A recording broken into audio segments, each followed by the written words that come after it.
Oh, what the fuck? And we are live. That's my fake UFC shit. But you know what time it is? It's Friday. Drinks are being poured right now. It's Drunken Chat, son. We are back. Yo, we got some big news to tell you guys about today. I'm gonna wait for more live listeners coming in. The chat is on fire already. Bolo is in the building. Before I even set this shit up, Bolo got a dope ass Ninja Turtle Raphael variant coming out tomorrow. I'm gonna get the link. I'm gonna put the link up. That shit is gonna be on fire. Before we even start, we're definitely gonna give a big rest in peace to Comics Jabroni. I never had the pleasure of meeting the brother personally, but I heard he was a stand-up guy, and you know how we do on the Drunken Chat. So you know we got to give, we got to help the family. So I don't know if Lucas, you got everything set. We want to do it this week or next week. Let me know what you want to do, how you want to pull it off. Yeah, we can absolutely do it this week. Once again, we're going to do it tiered, just like we did last week. So the more people we get that throw in, the higher and the better the prizes. So Bolo, if you're still listening, I need to know what would be the most appropriate link to donate the Jabroni money to. I know it's like 20 different GoFundMe accounts for them. I want to make sure we give to the proper one. How much did we raise for the young lady last week? She's small. Yeah, you guys did absolutely fantastic, man. We got $200, and that was only off of like 4 hours work, man. Freaking, you guys absolutely showed up. There's little technical difficulties because people were sending to the wrong emails, but that's my bad. Um, once again, I mean, if you still want to donate to She's Fund, we can still do that as well. While also trying to take care of the family at Jabroni. Once again, we're just all about the love, trying to take care of our people while all this stuff is going on. So yeah, let's keep it popping. So if you would like to do something, once again, I've got a whole bunch of books that. Once again, just get the shit out of my freaking house, right? While do some charity to me, get the shit out of my freaking house while also helping somebody else out. So what'll happen is each name on the wheel, that's about $5. You get a freaking book, right? Freaking, I've got Horizon New Dawns, I've got Flashes, I've got some Strange Academies. I got most of whatever you might want. I tell you what the fuck you don't got. You don't got that white fox. Oh, yes, I do. Oh no, for $5. No, I do not. I do have 2 or 3 copies lying around here somewhere. So yeah, Mel's still bullish on that white fox spec. It's fine. But yeah, you throw down $5, your name goes on the wheel, and then we spin the wheel, and then depending on what tier we're on, you freaking win that. So I don't know if any of the winners from last week are on, so they can clarify that they got the books. I know there's some dirty, nasty stuff going on with USPS this week, but I do know that I sent out like 8 packages from last week or something like that. It might have been more, but yeah, freaking, it was good stuff, and it was great to see you guys come out for that. Yeah, 2-day priority has been taking 10 days for me. So like I had winners from 3 weeks ago. They're just now getting their books. eBay, they say, "Oh, where's my book at?" I say, "Oh, Trump." That's I could be late as fuck now. I'm like, "Oh, Trump, dude."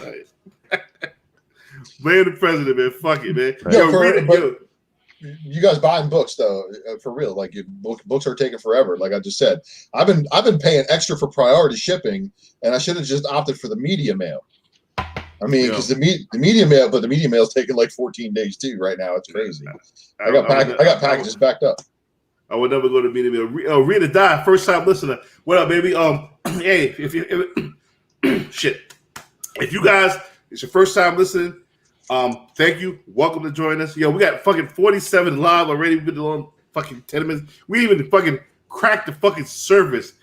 of what's about to go fucking down. My man Ultra, this is his breakout show. This is what we call the Big Willie Breakout, aka 2440. That's a little inside joke right there. Thank you, Mel. And man, all I gotta say is, man, I just read comics, man. Yeah, but you've been all around. You've been all around. Nobody really gave you a chance to shine, man. I said, let me get my man Big Willie a chance to shine and shit. You better to shine the father, and then I see your excitement. But however, I don't want this to be fucking 42 hours of just fucking things on. we got a lot of other shit to talk about, and I gotta wake up early tomorrow. Timo, I see you posted. Timo, hit me up. Let me know if you're going to Midtown tomorrow. Let me know what's up. I have your books from 3 weeks ago as well. It's just so much going on. Yo, we are getting so much fucking love as well. I want to thank you guys once again for coming through, fucking with the Drunken chat. Ah man, it's a lot of shit. FaceTime in the building. Brooke Robinson. I know Lucas, and again, I couldn't do it without, especially my man Lucas. He putting the wheel of the names together. You know what I'm saying? I'm not saying you're not important too, Ultra. You definitely important. But Lucas is the real MVP. It's cool, man. It's not me. I ain't the real MVP. Hey, I'm just an enthusiastic fat motherfucker who just listens to what you motherfuckers have to say. Hey, I know how Shane Flacco and the Replacements feels. Okay. Nah, you know who I am? I'm Phil Jackson. I don't do shit, but I take all the credit. Nah, man. Hey, Mel, you remember when Ultra Maximus used to show up in suits and shit? Yeah, I remember that. Coming from work and shit. Like, what the fuck is this? Is this fucking late night with Jimmy Kimmel? What the fuck is going on, man? His comic who had one Transformer slab. They got toys and shit there. Look at my man stepping up, kid. Man. No, I'm doing all right. Tina the Barge in the building. Look, I see Lucas over there fucking with that wheel of names like crazy. Yo, ton. Before we even set it off, I'm giving away. There's 2 books from my personal collection. See, the thing about us and a lot of these other motherfucking spec shows, they'll pump a book up, they'll talk about a book, and they just want you to go buy it from them. You ain't got to buy it. We're giving it away. If any book that I personally talk about and it happens to pop off, I don't want it to pop off. I don't sell raws anymore. We give it away. We're giving this away tonight. And again, I don't know why this book is a $24 book. I don't understand it. No. It's not $24 book no more. It's more. Really? There's auctions up over 60 now. I'll put this away. You're not getting them. That's bullshit. It's Drunken chat, son. I don't give a fuck how much this book is going for. I'm giving it away because I spoke about it. We spoke about it, and I also spoke about this. The first full of the Fallen one, Black Silver Surfer. Again, I fuck with the number 5 for print. I fuck with that all day. I wish I had more. I sold all of mine stupidly. But I have this. This is the runner up. Which one's that? 17?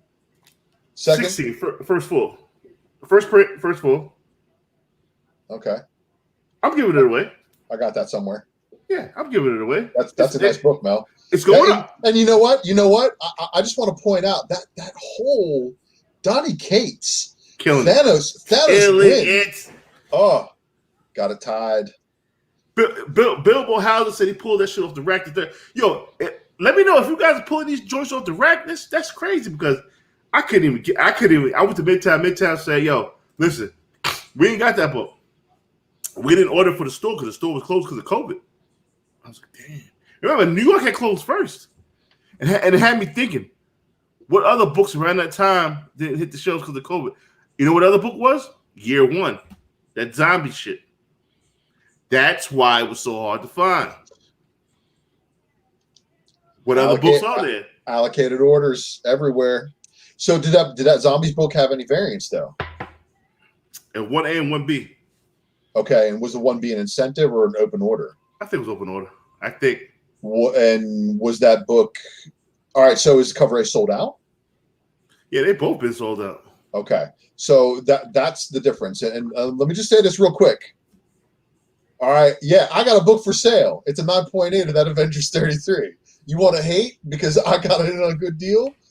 You No, can don't hate. stop. No. I'm just saying people can hate on me for it because look, I saw the pattern, and this is exactly what I saw. Hey man, hate is what it is, bro. It is what it is. But we already used to hate. I just want to explain the pattern real quick, and just a cover A that got allocated that had a B and C in stock, and the B and C in stock prevented a second print from happening because there was still stock, and I think there's still C covers in stock at Diamond of that. But nobody wants that. Nobody wants that Marvel Zombies cover. Nobody wants a Spider-Woman cover. Both of those covers are selling for cover price. So Avengers pre-COVID was selling 37,000 copies. And then that was 32. And then there was no sales figures available on Comic-Con still to this day of 33. But I did the math. There's over 80 listings on eBay. You see a natural upswing starting in July, actually, on that book is when people started hunting for it. And you saw one dude who had like 8 of them for sale, and all of a sudden he went from from like $8 to $9 to $40 to $140. And it's like he's got his last copy up there for 140, which you can't knock the guy's hustle for it. So when I see a slab come up for sale at a 9.8, I'm buying it. You know what I mean? Like Raws are touching 150 asking price, and there's none available. That's a short supply. And then I went and looked at my own stores. Well, I see that Weaponized Squall's comment. Yeah, why isn't the spec on the book that Moon Knight lifted Mjolnir? I know, right? Well, that's part of it. There's just so many different things in that book. Moon Knight kicks the crap out of Avengers, and it may not be in his head. I really don't think it's in his head, and I'm speculating that it's not in his head. And right now, the Avengers are having a really good fight, but it's a Jason Aaron written Avengers story. That's my whole thing. He's been getting a lot of shit for his Avengers arc. However, him and Donny Cates, that's his man. That's his man. That's his man. All right. So if you watch in this 3 issues that have been released, 33, 34, and 35, it gets kind of gnarly because cosmic powered Thor from the Donny Cates run shows up and gets his hammer taken from him. He gets straight bitched. Yeah, and then Moon Knight uses it in the next issue to kill a major Marvel villain, but it doesn't really kill the villain. It's one of those, it's one of those things. I don't want to spoil it for people because they really need to be reading 33, 34, and 35 to see the story arc. But as we talked about before we went live, 34 went second printing because the A cover sold out, the B cover, and I think the A cover did sell out. But the other ones I think might have also sold out, which was the on sale Wednesday variant. And there was another variant to it too that had nothing to do with Moon Knight. So it's like that perfect storm scenario again, where it's got a cover A that has more to do with the story. That was probably short ordered because it was barely anybody open. And now all of a sudden we have everybody looking for it. So I would expect people, if you're chasing 33, you're going to want 33 through 37 because it's going to be a 5-issue complete story. I know people don't like to spec on story, but man, I'm reading this like, wow, this is like a comic book I haven't read in a while. So what is Mike S talking about? When is Thor's hammer made from Moonrock? It's made of Uru. Right. Which it's not Moonrock. It's a star, which is in the Marvel universe is the same shit, man. So it doesn't really make sense, but scientifically it kind of does. Stars are made. Everything's made of stars. Yeah. So the way it's actually explained in one of the Thors is that Uru was actually Odinson when he was fighting against the darkness before. He was able to shrink it down into this one big little compact thing. He shot that into the moon Uru, and that's why it's a star. So originally, Uru was a moon. He shot the darkness into that moon, and that's where that whole thing comes from. Almighty says so. Yo, Almighty, you won like two contests, and we're like waiting for your address so you can see these books. If you don't want the books, let us know so we can re-raffle them. Let us know something, homie. Yeah, I might not wait on Brandon Sussens too. I need him to. Patrick, yeah. Patrick definitely get a spot on the wheel. Come in. Bilbo, should I sell my copy and make cash? Hey, if you need money, sell. It's what you do. That's what you do in the streets, man. If you need money, you sell whatever the fuck you got. I got my 90 for sale. There's only 6 of them, by the way. 6 in the census. And why would a book only 3 months old have 6 in the census already? This is what I'm saying. Why is it? The main question we asked last week was, why is this book $24? We didn't say go out and buy it. We didn't say this is the book to fucking have. We just asked why. Why is this book $24? You broke it down, William. Thank you. I appreciate that. I just did the math. That's what it takes sometimes, is just breaking it down, supporting, why you believe in a book. And before I even did all this math, I found a 9.8 and I bought the crap out of it with the quickness. I don't even think that listing was up for more than a minute. That's true. That is definitely true. Because there's, man. We got 70 live listeners in 15 minutes. I really want us to reach 100. I want to give away this fucking Drunken box. I don't want this shit in my crib anymore. Do you guys know what's in the Drunken box too? Yeah. They don't know what's in it. There's one book I'm not going to tell them what's in it, because that book is going to be worth 4 figures. Hopefully. One of the books was Thor 5. Donated. Thor 5 1 to 25, not just a Thor 5, but it's a 1 to 25 donated by Larry's Comics. I took the liberty to get the motherfucker graded. Came back at 9.8. It was 800. It was 700. I don't want to keep sitting until the fucking value goes down, because I do think we're going to see Black Winter again. But I'm giving that away for free. That's just one book. There's a lot of fire in that box. That's right. There's fire in this box, people. Tell your people, come. Make fake accounts. All I want to see is this live shit reach 100. That's all I want to see. This live shit reach 100. How many thumbs down are there? I can tell you how many fake accounts there are right now. Oh, it's only 10. I mean, there'll be more tomorrow, but I don't give a fuck anymore. We didn't crack that. We had 200 thumbs up last week. I don't give a fuck about the thumbs up, though. But that should cook. Sharp. You must be new. This your first time? This first time, this motherfucker. Has he seen the books we just pull out of our boxes and give away? How we doing in the street, Lucas? Yeah, that's your man. That's your man, bro. Man, you better come get your man, yo. Yeah, you better come get your man, Sean Blake, bro. We've been on the air for 6 weeks. We done gave out over fucking $3,000 worth of books. Yeah, he says it's first timer, man. Your first timer. So I ain't going. First timer. Sean, all we do, I get drunk and I give out just stupidly expensive books. Not just me, my cohorts as well. Not only that, we help out the community. Last week we helped a female named She Spawn. She lost a lot of shit because of the storm. We done raised our people here raised like $200 for her. We're gonna raise some money for Comic Jabroni, another YouTuber. We're gonna do that shit today. It's all love here, man. We want to erase the hate. Fuck that hate bullshit. You know what I'm saying? We want this shit to be a good, cool environment. Sean Blair, thank you for coming through. All you gotta do, your name is already in the wheel of names. And I hope you win. Right. And matter of fact, throw Sean Blair extra name on the wheel. Who else is first time in here? Raise your fucking hand. And I know Lucy says that she might want to donate something. So if we want to get her on, or if she's willing to get on, let's get her on as well. I need to know the first time is here. Bilbo, I never see your name before. I don't know if you're a fake cat, but I never see you before. Throw Bilbo another name. This motherfucker. John's box. He has said something funny tonight. Throw another name, man. Telekinetic. He won. You won last week. Telekinetic. Mm-hmm. See, he know what it is. He know what it is. He's a winner, and he's here. He's back on the Drunken Chat, son. Look at that. Keith Kingston, you Jamaican? Ross Clyde, bumble clock to you, brother.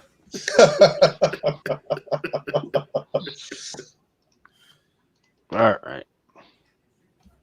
So Mel, Yes, sir. Lucas was trying to Andy, create the accounts. We all I want to do was see on it.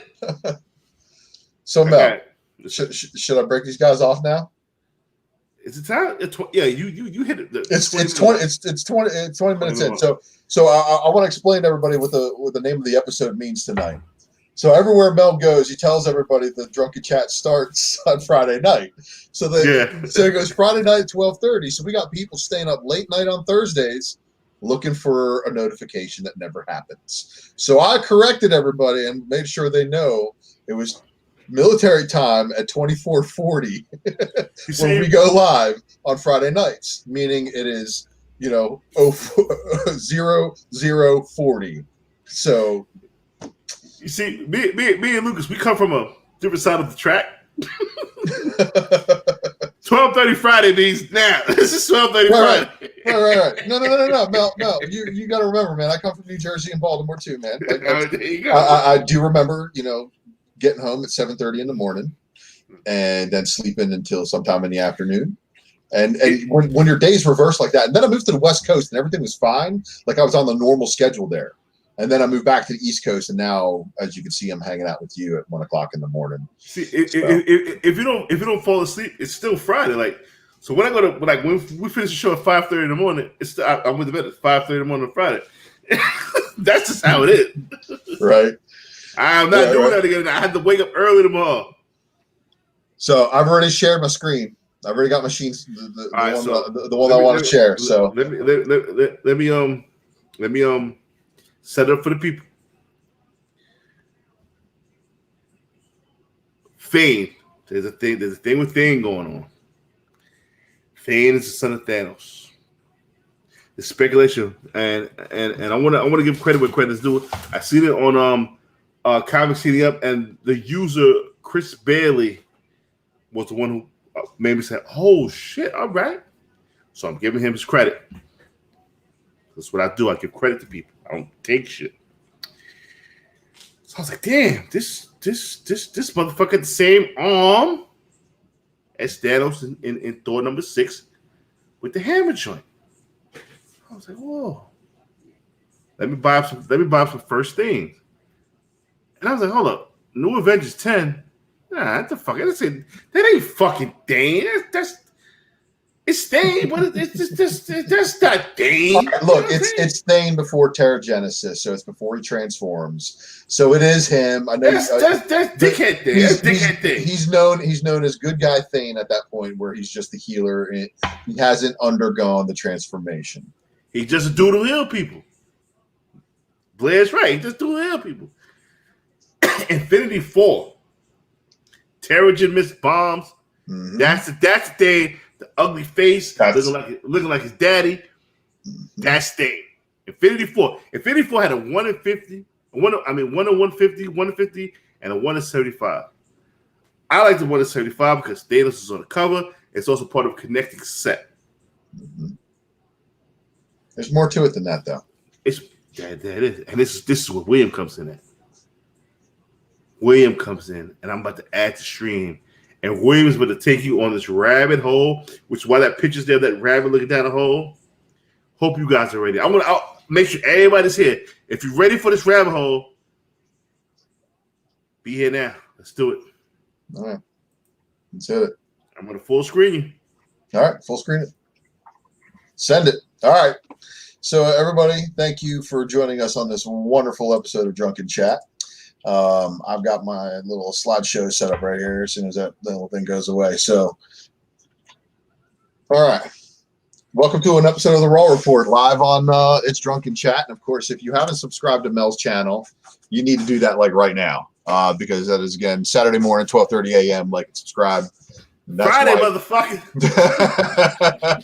And I didn't put the 24:30 on it. I'm sorry. I thought about doing that.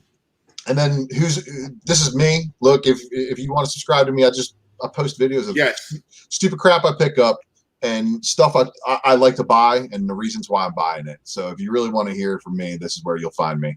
But we got a spec break live, everybody. Spec break live. And this is this is my exclusive op-ed. So everybody went Thane City, right? Thane City. That is actually a picture of Thane City behind Thane. See the arm? That's the arm I'm talking. I got to pee. So yeah, this is the arm everybody's talking about. Everybody went nuts. Everybody's like, oh, you know, and everybody went nuts because of the picture of Thanos. But last time we saw Thane, Thanos basically, you know, did him the Sparta at the end of 300. You know, remember in 300 when he this is Sparta and he kicks him down the pit. That's basically what happened to him.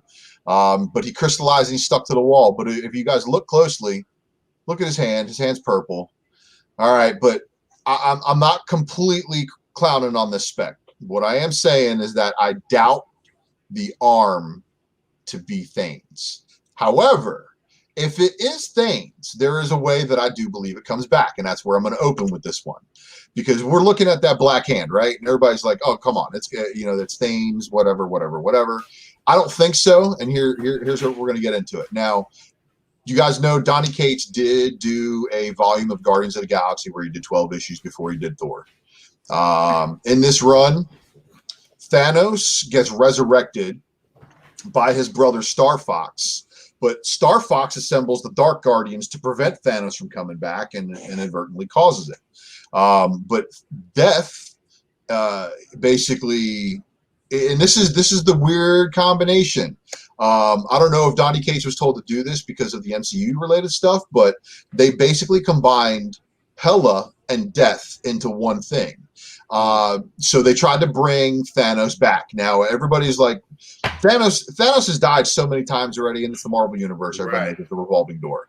All right, so the last time before this that Thanos got killed was when Gamora chopped his head off, and then she went crazy, and then we had the Infinity Wars, and then, you know, the Infinity Warps with, you know, the combined characters, and then this Guardians of the Galaxy run happens after that. So they assemble the Dark Guardians to go hunt down Thanos, and this is where we got Star Fox and Hela, which is actually Death and Thanos. So then Star Fox runs up to the corpse of Thanos that they're trying to revive, you know, trying to put body into him. But then Gamora's like, oh, hell no, I ain't having none of that.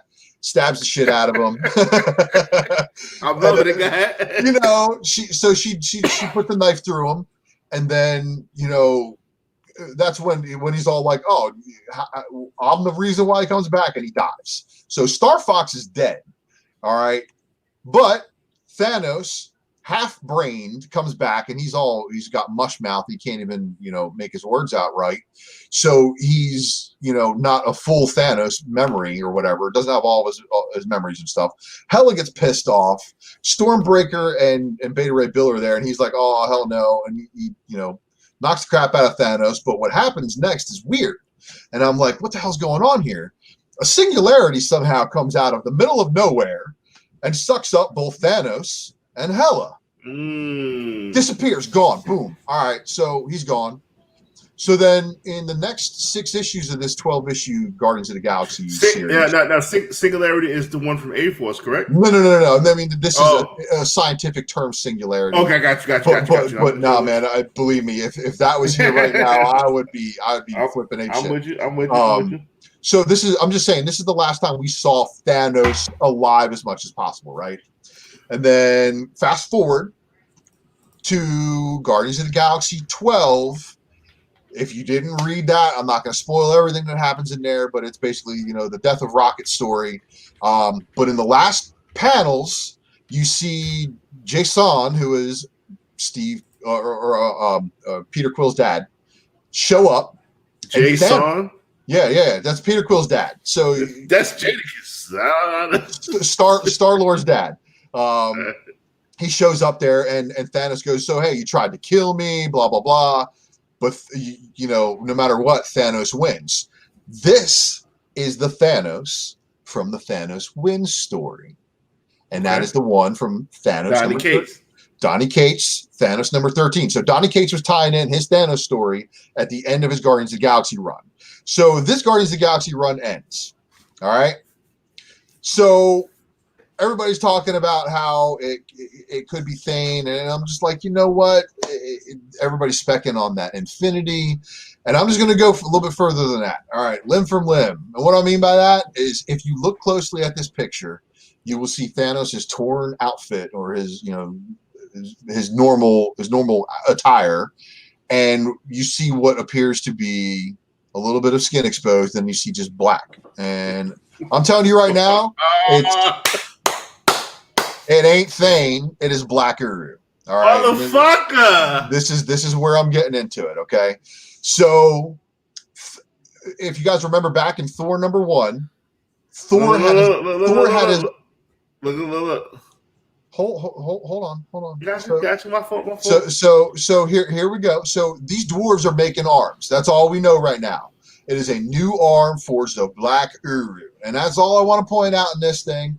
Thor had his arm chopped off, but what we got here is, you know, we got a Thanos with a gauntlet on the left hand, right? And predominantly we see Thanos with the gauntlet on the left hand, but then we see now Thanos wielding a gauntlet attached to Mjolnir on his right hand, and what appears to be the same condition that happened to Thor, where I think, and this is where the Maximus spec is in play, I think Thanos gets his arm chopped off. It's just spec. It's just speculation because I can't prove it, but I think Thanos gets his arm chopped off and replaced with Black Uru.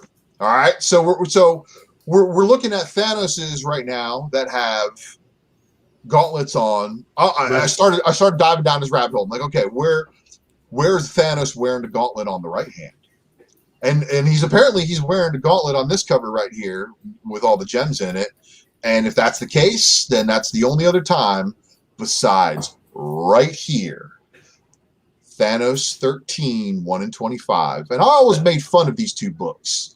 Why in the hell has Thanos got the gauntlet on the right hand? And the only thing that I can logically think of now, after seeing that Black Uru on his left arm, is that Thor probably chopped his arm off.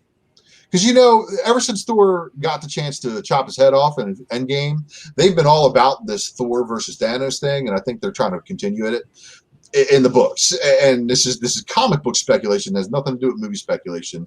But, yeah, I think Thor chops his arm off and replaces it with Black Uru. Now, question. Hmm? And I was half fucking asleep when you told me this. Do you think that Cates had Albuquerque commissioned specifically for him to wear the gauntlet on a specific arm? Well, I didn't think at first, but I do now. And there's another book that Donny Cates has in the first of his story arc that I'm gonna get to here in just a minute. So hold that thought, Mel. I'm gonna circle back around. All right.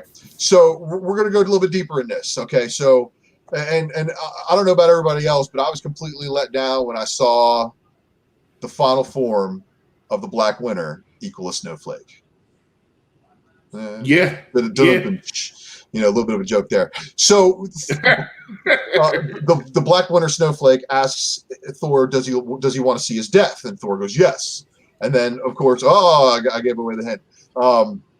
The thing that he sees is he sees Thanos with that Black arm holding Mjolnir. All right, so we're gonna get into what is that on the Black Uru. All right, so if the arm is Black Uru, there's another item that people have been kind of forgetting about but there's a gem on that black arm, and I'm thinking, just because I think looking at this, we have a situation where Donny Cates might be reviving the Black Vortex. And it just follow me on this theme real quick. Black Uru, Black Vortex, Black Winter. There's got to be something tying all these dark pieces together. Black Lives Matter? No, I'm just a speculator. You know, I'm not political. I'm just a speculator. Okay. I'm just fucking. No. You know what? No more interruptions from me. I'm sorry. It's cool. So, all right. So again, Black Uru is definitely what we're dealing with here. I mean, hands down, Thanos' arm is Black Uru. Is it this one? No, it's not this arm, because in Thor 706, when he tries to revive Jane Foster, he melts this arm with enough lightning. But this is one of the things that gets funny is we're looking at this picture, and Mel even noticed something. There's something inside that gem. So that's why I'm speculation. Shout out to Topher. On the Black Vortex being in there, but then there's other gems in there too that could be, in play. So there's other things that have appeared in other places that other people kind of brought to light. And Topher was definitely that man who brought what I'm going to, bring next, but it's not really something that I think it is, but the Death Gem did appear once. And Topher knew exactly where it was. All right. So why, with it being the Black Vortex, just covering what I'm talking about here. The Black Vortex first appears in Star-Lord number 5. There's this variant that accompanies it that is a homage to Groot's first appearance. All right, that's all I'm touching on that. But this whole Black Winter thing, all right, and him showing Thor's death. Okay, Donny Cates and that whole Thanos 13 with possibly commissioning Albuquerque to have a gauntlet on the right hand. Why is the worst selling Thor cover a Stegman variant? First off, Ryan Stegman and Donny Cates, that's Venom Boy, okay? And if you're not following Stegman and Cates on Twitter, you should be. But Venom Boy is his boy. Why is it a picture of Rune King Thor? And then I started getting even further down this rabbit hole. Rune King Thor, for those who don't know, is the most powerful version of Thor to ever exist. He can tap into what is known as the Odin Force. He's got abilities like you wouldn't believe, and he's already seen the end of the world. And that would be in Thor Ragnarok, which took place in Thor Volume 2, number 80 through number 85, and it's a 6-part read. But of course, this is just spec that has all happened before, and it will all happen again, most likely, because look at this. Rune King Thor. Hold on. You have questions.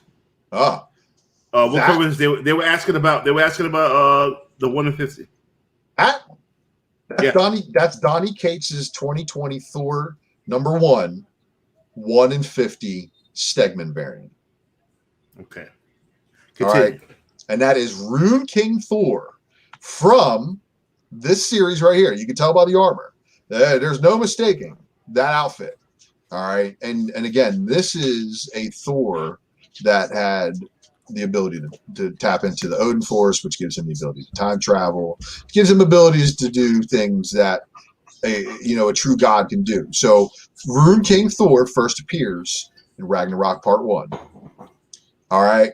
He didn't reappear with the ability of the Odin Force until this is Realm of the Kings or whatever. This is the War of the Realms that just happened. Actually, sorry, my dog's over here being an idiot, not laying down. So War of the Realms number 1 is the most recent time that Thor was restored with the Odin Force, but it took Donny Cates stepping in with the cosmic abilities, being bestowed upon him to restore his lost eye and his arm, because he was missing an eye and an arm for a long time. So just to recap, we've got left-handed gauntlet holding Thanos only appearing these 2 times. I couldn't find any other times, and if somebody else finds them, leave a comment in the video or a comment in the chat, because I don't know where they exist. But if Thanos 13, 1 in 25, has anything to do along the lines, yes, Patrick, Rune King Thor's first appearance is in Thor Ragnarok Part 1, the Thor number 80 that I just showed. So, I mean, and you guys have to understand, these are all books that have already been spec'd on. They probably heated up and cooled off. Everybody thought when Ragnarok came out, everybody started spec'ing on the Ragnarok series. And this is the Ragnarok story. So this is where you would have had that old spec coming back around again. But Rune King Thor, again, first appearing on Thor number, well, not first appearing, reappearing on Donny Cates' number 1 for his story arc, the same way Thanos has that right-handed gauntlet on Thanos 13 there. I'm just thinking that they're all the same, they're all related, and that the most powerful version of Thor is about to come. Let's see. I don't think so. Yeah, Brandon Sausage, you need to mail your address, bro. I need to get you that Snake Eyes book. But yeah, as far as the last comment, yeah, the only appearances of Thanos holding the gauntlet on a right hand are on those covers that I know of. I don't know of them happening anywhere else. So I've been looking, and if you see it someplace else, please let us know, because we would love to know, because it's probably something to do with it. Maybe, again, like I said, I used to make fun of Infinity's variant, that 1 in 75, for people paying those prices because of the gauntlet on the wrong hand. And then Thanos 13 came out. Thanos 13 came out. I bought multiple copies of that 1 in 25, and I sold them and kept the good one because I don't know. I thought it was all about King Thanos, man. And it turns out Cosmic Ghost Rider turned out to be popular, and that right-handed gauntlet may actually have something to do with it. So this is what the Stegman variant looks like in trade dress. It says variant edition. I remember this being in the back issue bins for maybe $4.99 at my local store, and I probably should have grabbed one. Because nobody wanted it. I was like, why isn't this book selling? Why is Rune King Thor on this book? And then it just went to the back of my mind. But after all these things that I'm seeing, especially after Thor number 6 with showing Thanos with a chopped off arm possibly in the future, I think he's going to kill Thor as Rune King Thor. And that's going to lead me down another rabbit hole. I'm still not done going down that one, but I think Rune King Thor is what we're heading for. You finished? I think that's the end, man. Yeah. Dude. I'm proud of you. I'm proud of you. Thank you. I've just now spent $47. Not just a spec, but knowledgeable spec. And you worked hard on your spec. And I gave you the ball, you ran with it. Hey man, I appreciate it. If this shit comes true, I mean, all I want you to do is for you to get your props you deserve. Well, it's not if, it's when. Wow. What? And why do you say that, Lucas? Why do you say that, Lucas? Without saying too much? So within the last few days, we've had several retail summits to include the Reed Pop one, where I got to talk to Mr. Cates himself. And he says that it's all building to one point. So what you're seeing is believe what you see, are the words that he used. So it's not, so all this Rune King Thor, and once again, Ultra Max says, you've got amnesia, dude. You've already you've talked about this before. You didn't use the term Rune King Thor, but you did talk about Thor before and what's going on. So you've already talked about this before. So we've all talked about this before. It will happen at some point. So the question is when is it going to happen? Within what context, and what are the other pieces that are going to be attached to this? He said someone in the chat said that 2015 Infinity Gauntlet from Secret Wars has it on his right hand too. Huh. Okay. I missed that one, and that should have been like a given. I should have been first checking that one. But is it the one with the Dev? And it's not fucking Riri on the cover, you fucking moron. Oh, I know what listing you're looking at.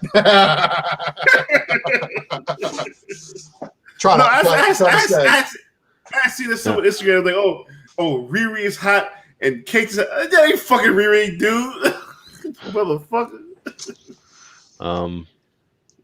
Yeah, absolutely good stuff, man. Freaking so once again, what's in play is we got Thor, you got Black Winter, you've got Galactus, you've got all these and several other pieces that are in play that we've already talked about. And I forget who else was on with us last week. There's where we were talking about Hulk and all this other stuff and Silver Surfer. They're all Gary? trying to connect. Was it Gary? It might have been Gary, yeah. But so once again, the key word is black this, darkness this, void that. So keep an eye out for all those key words. They're all trying to connect all that stuff together. And who's been writing all those books with all those words in it? Except for the one clip that I showed from Jason Aaron. Because that was Thor number 1. Right. Yeah, right. But if that kid come out with a Black Lives Matter shirt, it's my man. What I was able to talk to him about was the TIE Fighter shit. He says nah. Man, fuck that. Fuck that kid. He said nah. He says motherfucker. He literally said motherfucker. If I was allowed to put Star Wars shit, Marvel shit, do you think I would hide that shit? So you had to fucking but he's a notorious liar too. He said that it wasn't supposed to be Deadpool as Cosmic Ghost Rider. He is full of fucking shit. You gonna come up with Frank Castle? I would have set the ball with Donny Case, and I'm gonna sit just like this with the same drunk face. Dude, that's Frank Castle. That was your whole idea, Frank Castle? Stop. Because Deadpool's words are always written in red with black background. Yeah, Frank Castle? Really? Frank Castle. He's gonna ride around in space. Frank Castle, dude. Well, I think they messed up the timeline, and the only way to fix it is to have Deadpool become the Cosmic Ghost Rider instead of Frank. Hint, hint. well, Mel. He's agreed to do a video podcast with Comic Crusaders, so you can go ahead and confront him if you want. When he gets on. Fuck yeah, I would. Nah, I'm not conversational, but I was like, yeah, dude, you're right. I ain't gonna come out as aggressive as I'm coming at him now. But yeah, so but I also asked him about the whole the Thor and Mjolnir and the Death Sword and all that in IDW, and he was like, "Oh, motherfucker, Rob Liefeld, he wants to play. Fuck that dude." Yeah. But let's get up on Drunken Chat. We'll see if we can do that, man. Once again, we're trying to freaking route it so that whenever we're pushing it out through Drunken Chat, it goes through Comic Crusaders as well. So we're working on it. We just got to figure out the technical things on it. Well, John West said Mac was not shitting with respect to saw it looking at my emphasis. So he's talking about the gauntlet on the right hand. Yeah, no worries, man. Yeah, and you know what? That gauntlet ain't complete, so it's all good. So that Infinity Gauntlet book that came out in 2015 with the African American family, the Buccaneers, yep. It's gonna come into play. I mean, look on that cover of number 1. He's right. It is on his right hand. It's only got 1 gem in it, though. So in that instance, it's not an assembled Infinity Gauntlet. It's a gauntlet with 1 Infinity Stone. I don't know if that's a caveat for it not coming up in my searches, but basically, I was looking for him, wielding the completed all 6 Infinity Stones in the gauntlet, and that one's empty. However, what happens to him in that story, I don't think it's on that hand. I think it's on the opposite hand. Like that may have been a mirrored image. Maybe Albuquerque's image was mirrored too. I'm not. That's complete speculation on my part that his image was mirrored, but we won't know. We would have to ask. Okay, Gary and Timo just sent me this image for Thor number exclusive offer Thor number 7. Mm-hmm. No, it's coming out of like some skulls. Well, I'll just show you myself. This is Unknown Comics variant. Yeah. So it's a variant.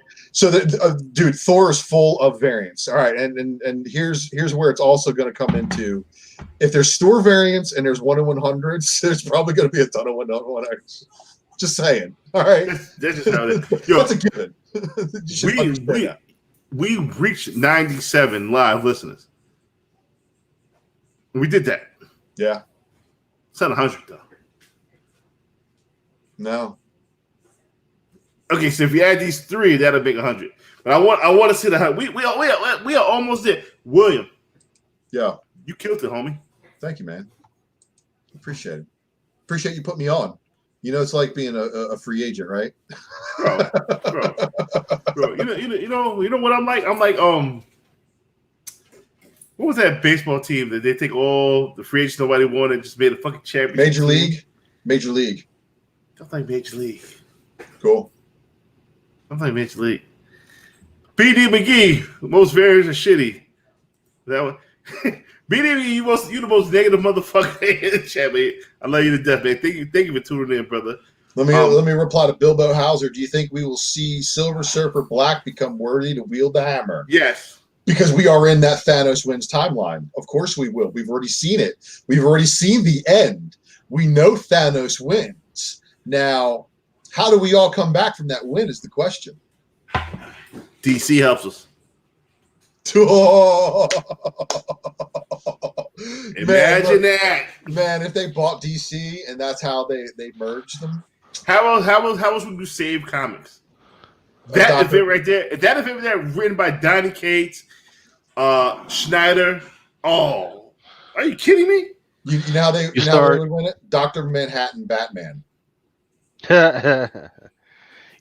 So we've already seen it. I forget which issue that one. I think that was like either 2 or 3 of the Dark Knight but Metal. It's a ton, and I have the fucking list at my fucking work computer. I did this shit when I was working midnights. It's like Lockjaw has fucking. It's a lot. It's like 6 or 7 DC shits. That was the last thing I was doing for the Eastern Elevation before Unpresent Defects disbanded. So, I mean, yeah, there's several avenues that they're going to have to do, and they're already on their way, right? So, between integrating the whole manga thing and trying to get their DC TV shows going, I mean, it's crazy because the TV shows are not doing bad, but it's not necessarily translating over to the sales, right? I mean, how many titles of Batman can we have? So you got Batman, and you got Batman Who Laughs, then you got Robin, and you got Robin Who Laughs, and you got freaking Catwoman. They're all just different versions or different aspects of Batman's universe. So you can only do that so much. But what was interesting at the retailer summit, and I'll talk about this. So Mr. Cates, he was talking about a new project that he's got that's going on, and he has a license that spans several publishers, include Marvel, DC, Image, and keep going and keep going and keep going. So if he's ever touched or worked for any publisher, he's got carte blanche to not only use some of the big hitters from those characters, but he's integrated some stuff. So of course, my question will always be, okay, so what about some of these characters that you built with Marvel? Or are they going to show up? And then he gives me that stare. So that means that some of those characters are in place. So the book is called Crossover. Crossover number 1, it's just an introduction, but issues number 3 and number 6, he says, are going to be the big ones. and if we want to do a retailer variant, no. They're going to give us carte blanche to go ahead and do that as well. We just got to really, Wouldn't have to just get the cash together. That's it. Damn it, man! Listen, I don't want to do. This is just me talking. I'm with a team. Team is Drunken Chester. I don't want to do a store variant. Lucas does. How? Who am I to stop Lucas's dream? I will help Lucas do whatever he wants to. I don't want to do store. I think store variants are crazy. However, if Lucas wants to do one, I'm going to support him 150 fucking %. But Lucas is going to do it on a good book. That's the opportunities we're waiting on, man. The problem is, you got to kind of predict. That's real speculation. You got to kind of predict what kind of book is going to be, and then you're putting your own money down there. Stores used to predict this shit. Now they don't give a fuck. They just do. Hey, I'm gonna do a variant just to fucking do the fucking variant.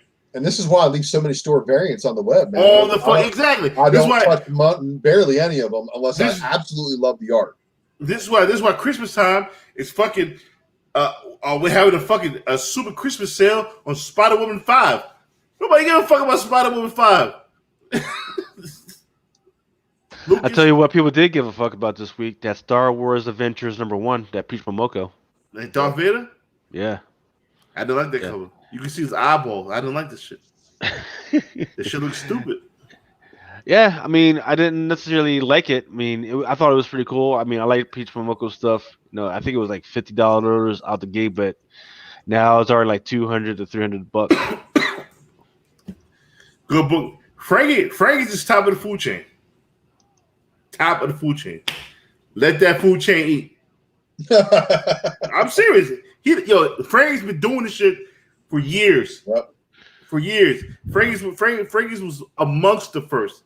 One of the other first I remember was Comedy Exposure. They died out. I got an OG name I'm about to drop right here. Sadlin, farting on the podcast. Graham Crackers.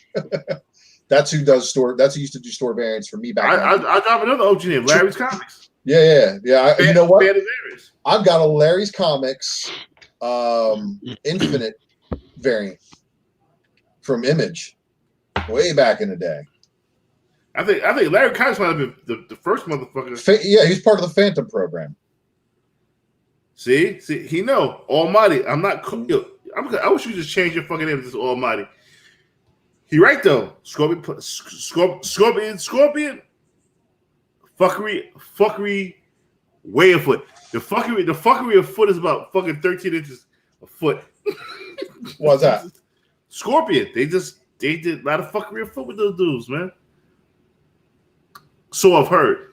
Let me say that. Store variants and reprints. Yeah, listen. Yeah, store variants and reprints. Yes, I am not an advocate of fucking store variants, but again, they serve their purpose. Frankie's top of the food chain. Frankie's played the game so fucking well. It is what it is.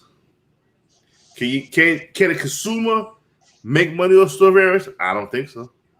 Even though I did buy 2 of those Virgin Last Ronins because I thought they looked good at the time. I was in love with Peach Bowl at the time. That was in fucking June?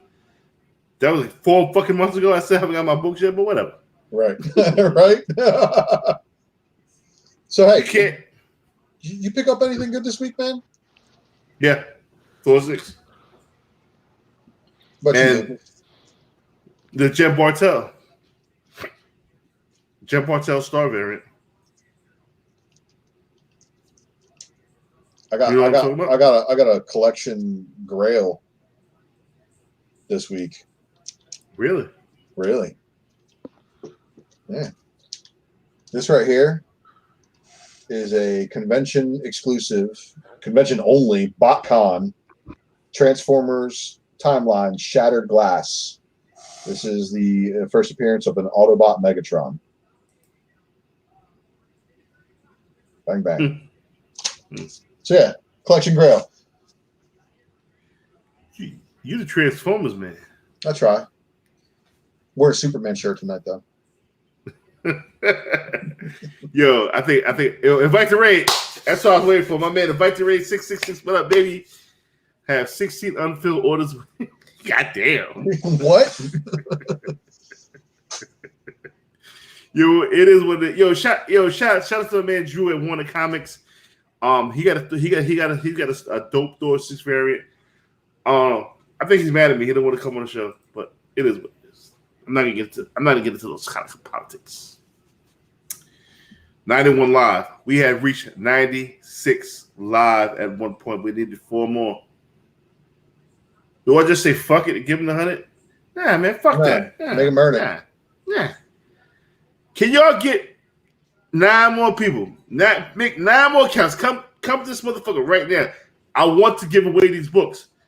Sean Blair, yo, you don't know how much. Yo, Sean Blair doesn't know about the Drunken Box. See, the problem is I don't want my wife to make an account and win.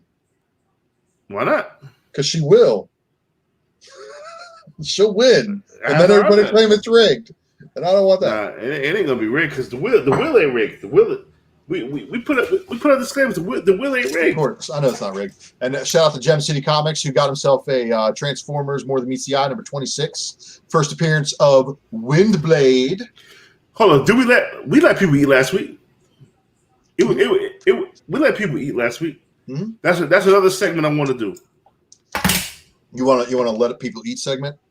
Yeah, I got one. Okay. Like I gotta get the green light from my man to let the link go. But people gonna eat.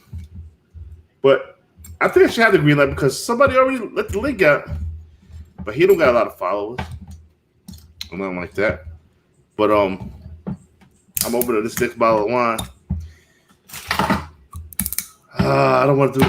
Let me make a phone call. Phone call. Let me make a phone call. Phone call. Phone call. Can you have them phone in the show? Because that would be awesome. I don't even know how to do that all technological shit. Oh, I got the number. Hold on.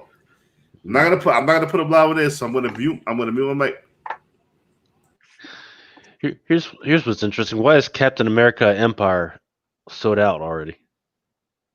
I don't know. I'm not reading Empire. If anybody in the chat can tell us why Empire Captain America is selling out. And is that just selling out before restock, or is that sold out at that level? Just at Midtown, sold out. Oh, okay, they just haven't restocked yet, probably.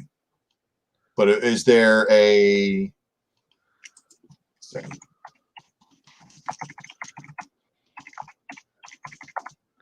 Let's see. Let's see. Let's go to the old bay here.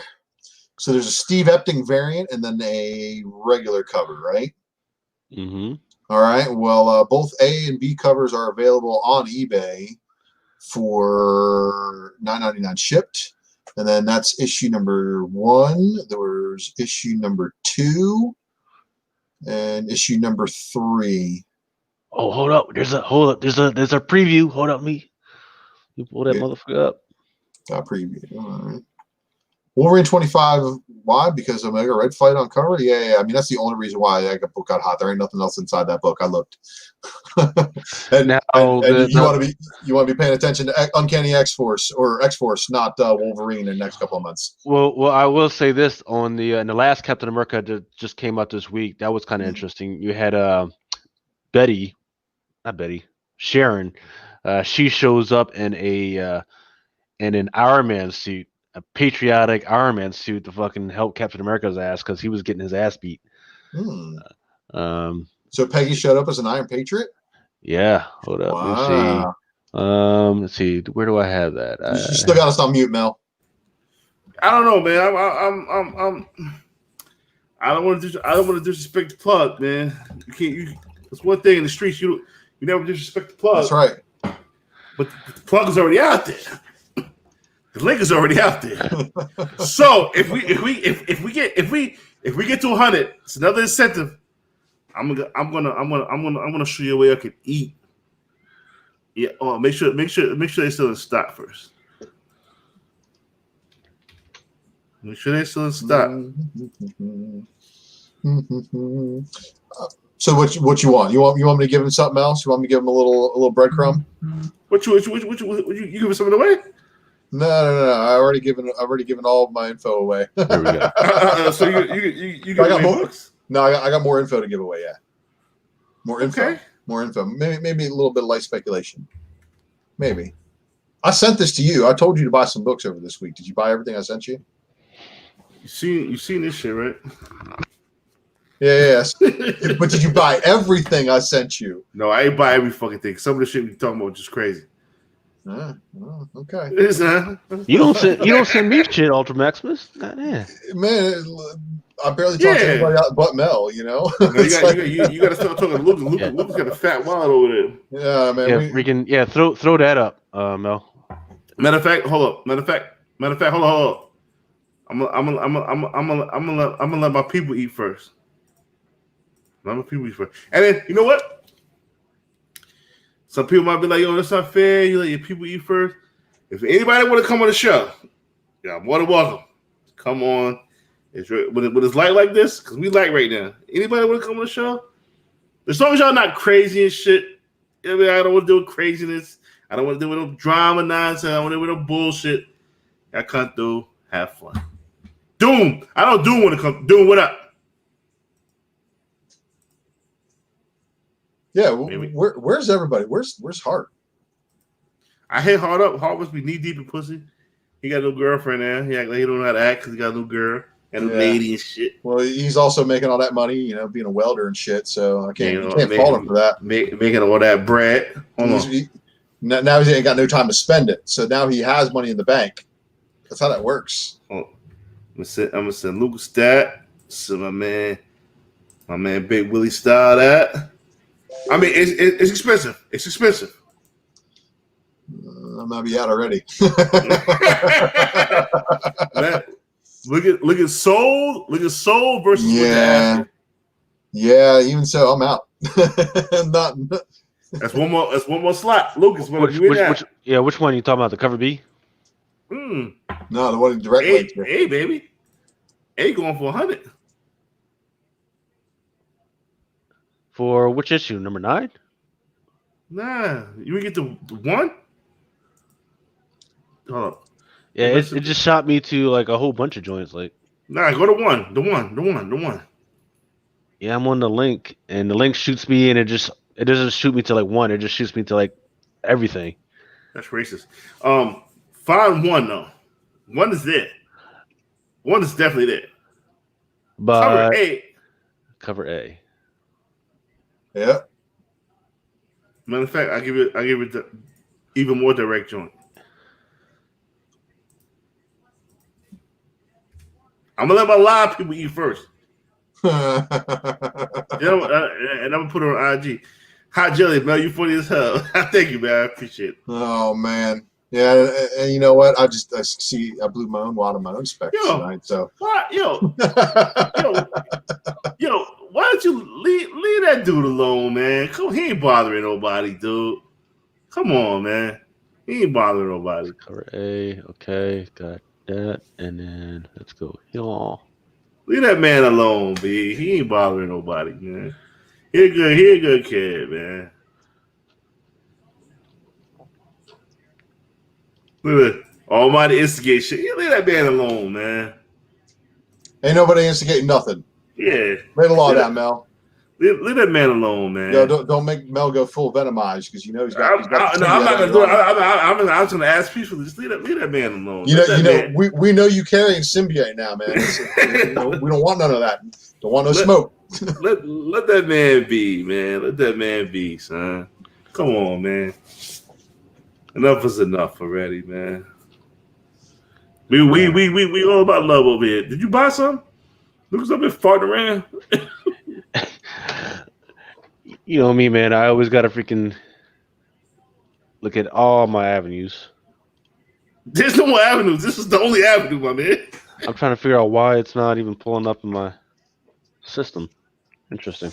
It's not. It's because it sold out a long time ago. Time ago, man. Like a fucking year ago, maybe. So Mel, it did drop me at the latest issue that incentive variant for the latest issue. And I was like, what the hell you said? And then I scrolled to the bottom. And I'm like, oh, A, B, and C in stock.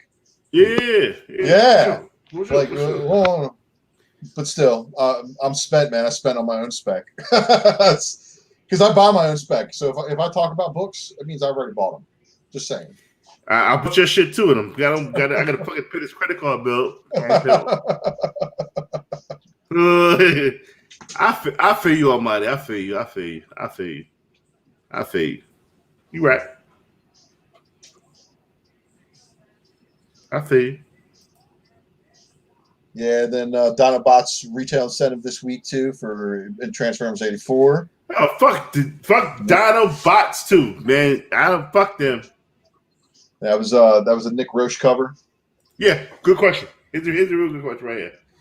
Speaking of the last run of the delay and new artist, new right, what would this do for the Ashcan? I personally think that the original Ashcan will go up in price. Me personally, I don't see why I wouldn't, especially if the whole change is happening. I'm hearing now it's gonna be well, I don't know if you guys want me to spoil it, but this is what I'm hearing. It's just rumors. Michelangelo, that does great for the Christmas special as well because it shows his kind heart with the cat. And this is what Eastman definitely spoke on about the exact same thing about that Christmas special. Mm-hmm.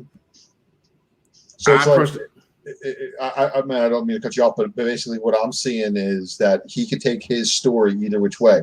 He could either make it Raph, or he could still make it Raph and then make Mikey the last Ronin after Raph.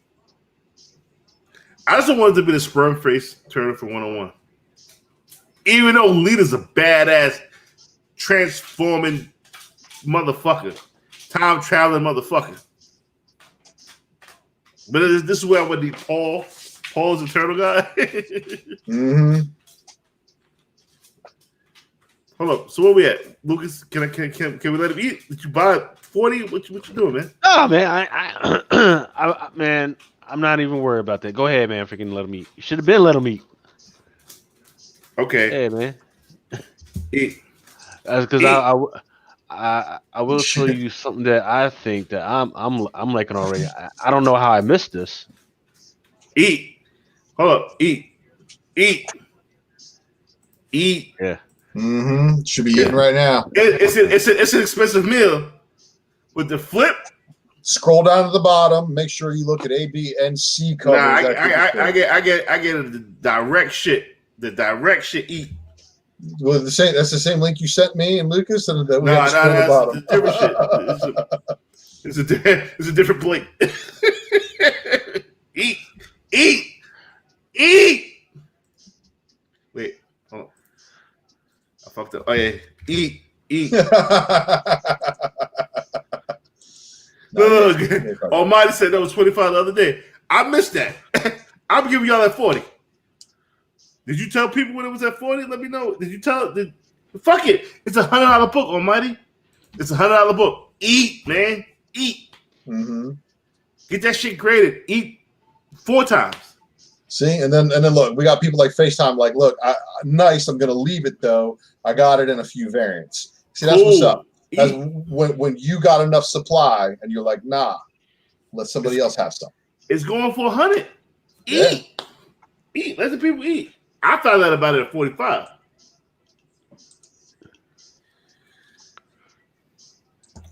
It won't be 100 if you sell it for 40. No, it won't be. You right. You know, I got principles. I don't spec on boom books. That's a very good point. Okay. Well, oh, this is a very good point. It won't be 100 if they keep selling for 40. I don't want to hurt the price. I didn't think it was hurting the price. I thought it was letting my people eat. No, that's it. Well, who's recording that price? That's not an eBay aftermarket sale. That's a comic book direct store sale. So does the direct store sales count against GPA? Well, people left because they clicked on a link to Midtown. That's why they lost the page. They lost the page. They'll be back. We reached 97. We need 3 more. Throw that peach momoko up that I got. That's fire. I meant to hit you up about that too. What do y'all think about that? I think it's fire, and it's gonna be a low print run. Something to kill the kids. It's a 125, correct? Yep, 125. Yep. And then, available through the pull box.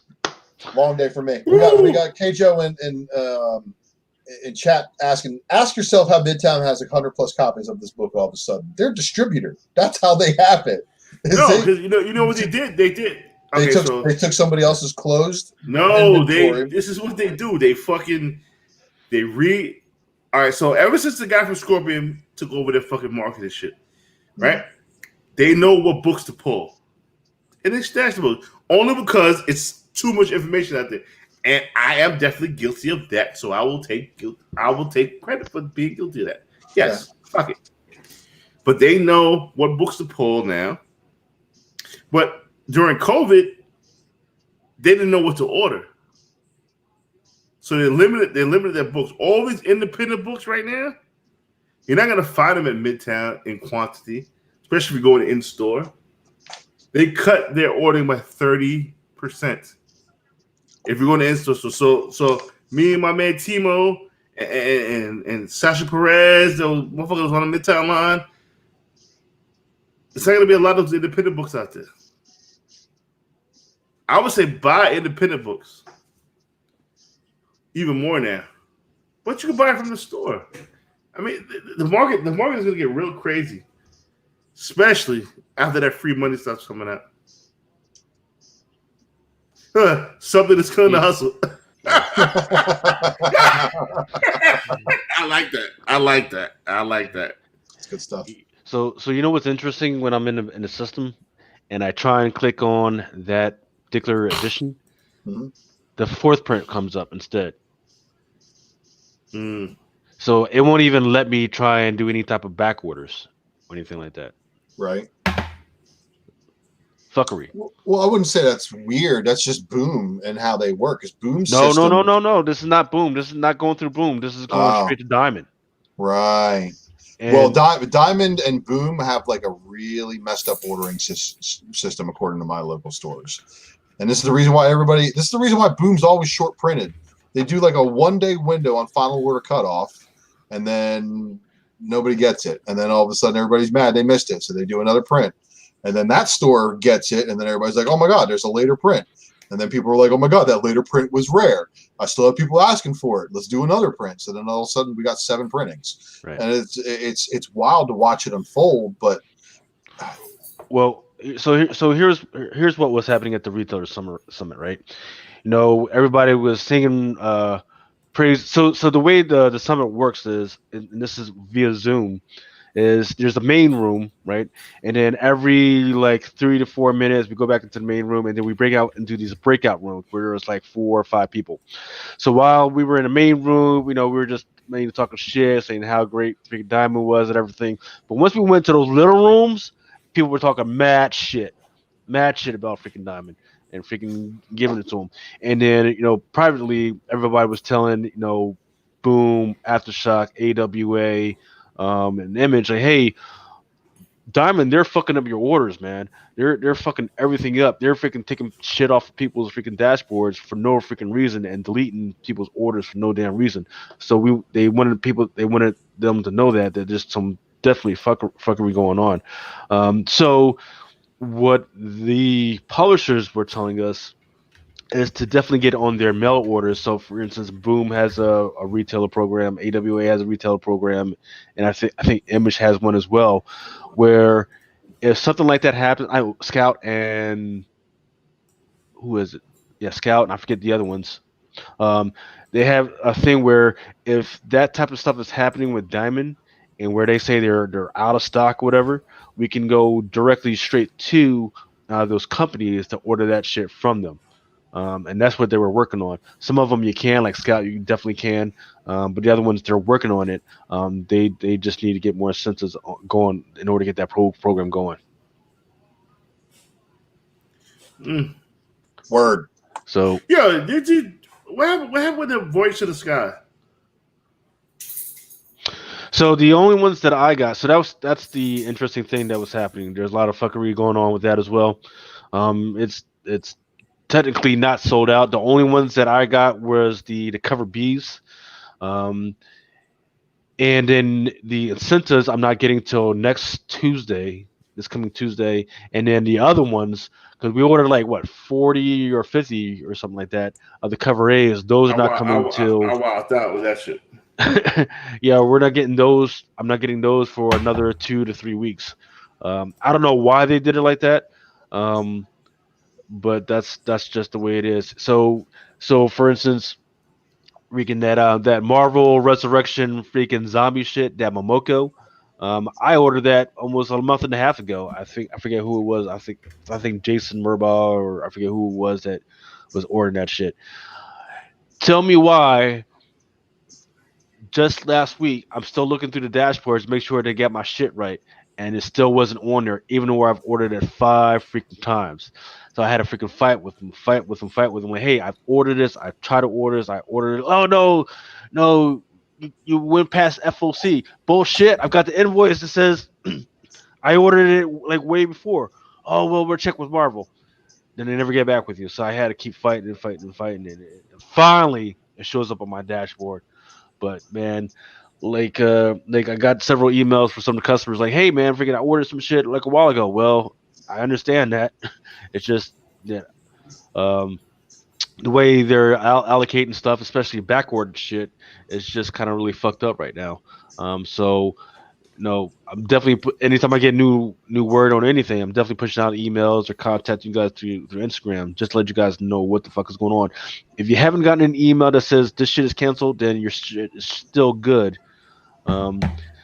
even though and for instance, there were several ones that if you try to order it right now, it just says red X, red X. You can't fucking do it. But luckily, I got those orders in before it sold out completely. Like Strange Academy is fucking hot right now. Yeah. Strange Academy is hotter than a motherfucker right now. So if you you might if you see it out there, order that shit. I don't care whether it's fucking eBay, just don't go crazy, but order that shit. Because in the back system, I can't order a lot of that shit anymore. Same thing for Ice Cream Man. A lot of that shit is fucking going crazy as well.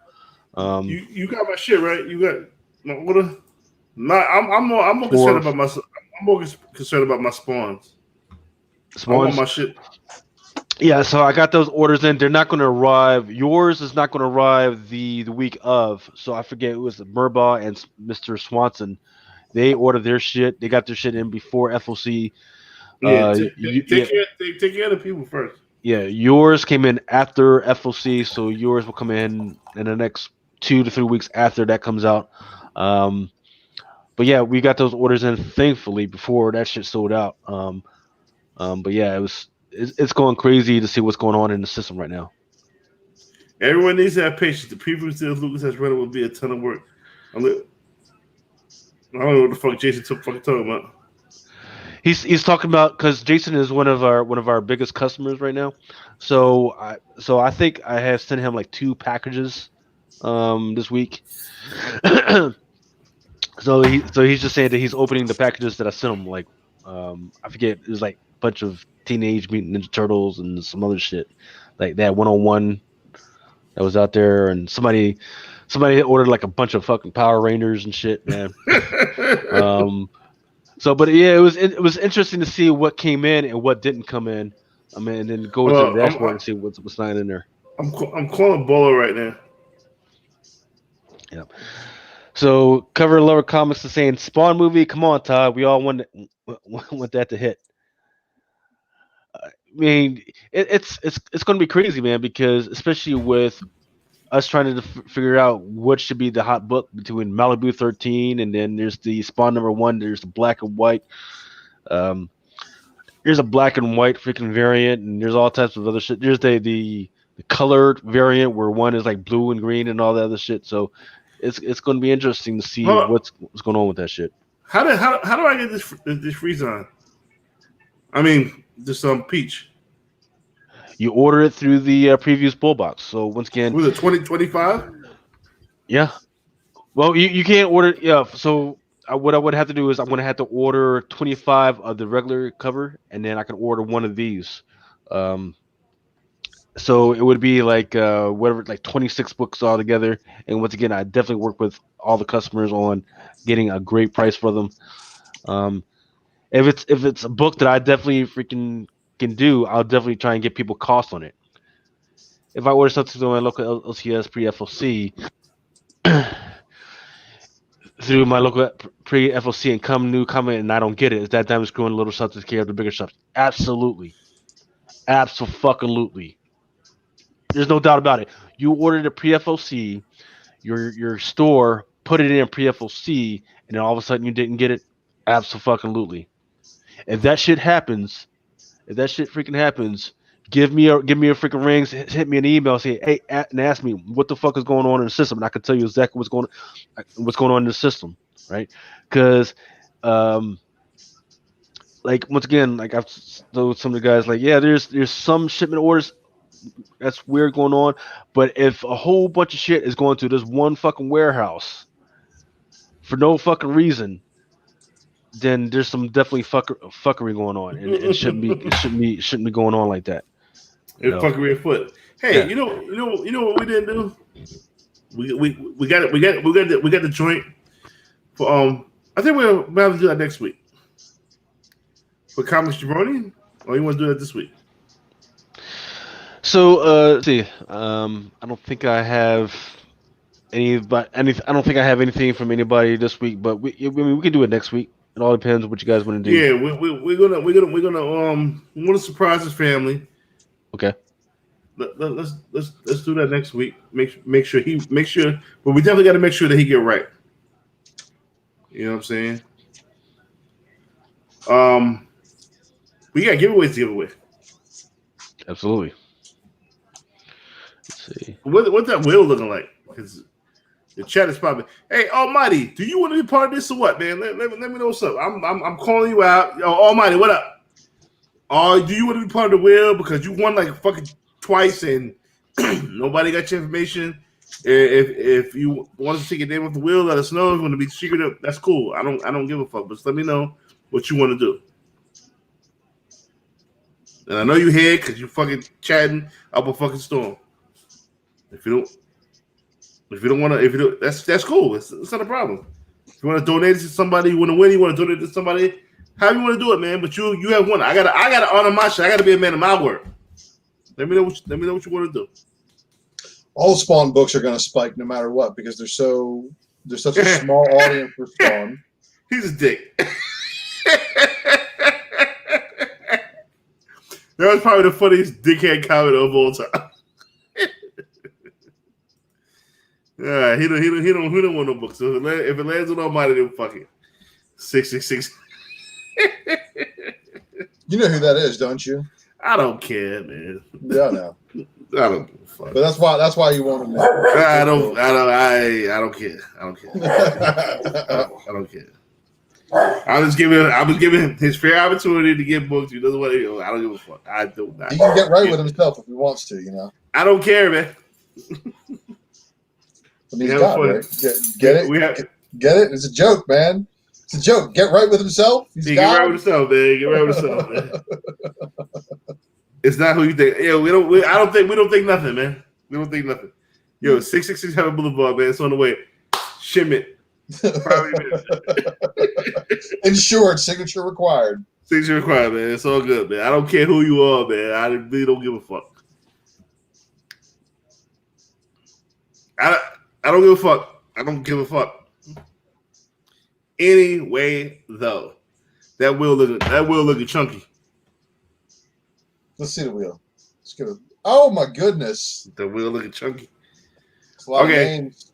So you know what we got to do.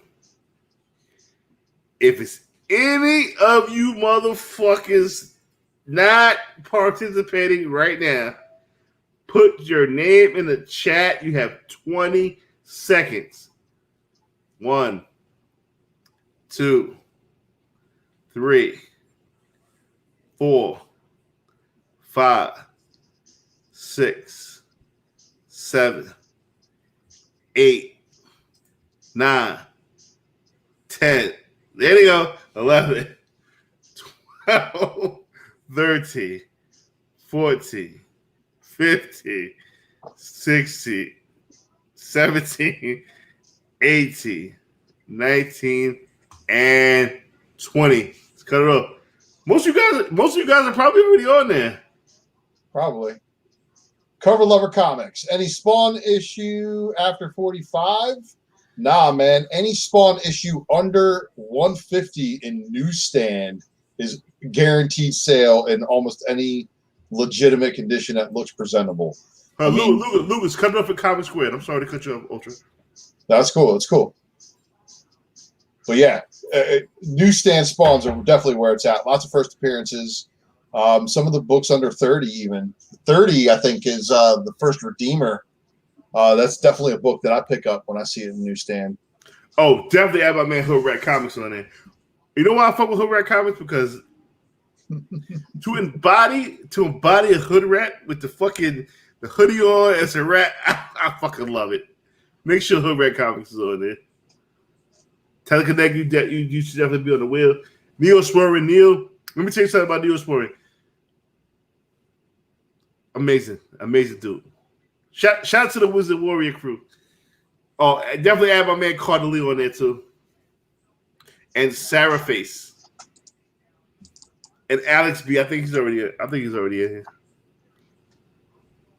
Well, I hit Jack DeMayo up and he didn't hit me back. So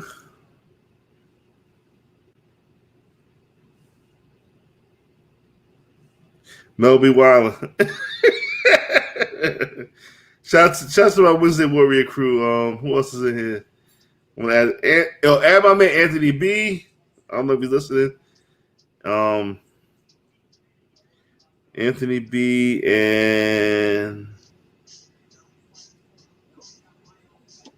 Sarah Face. Sarah Face.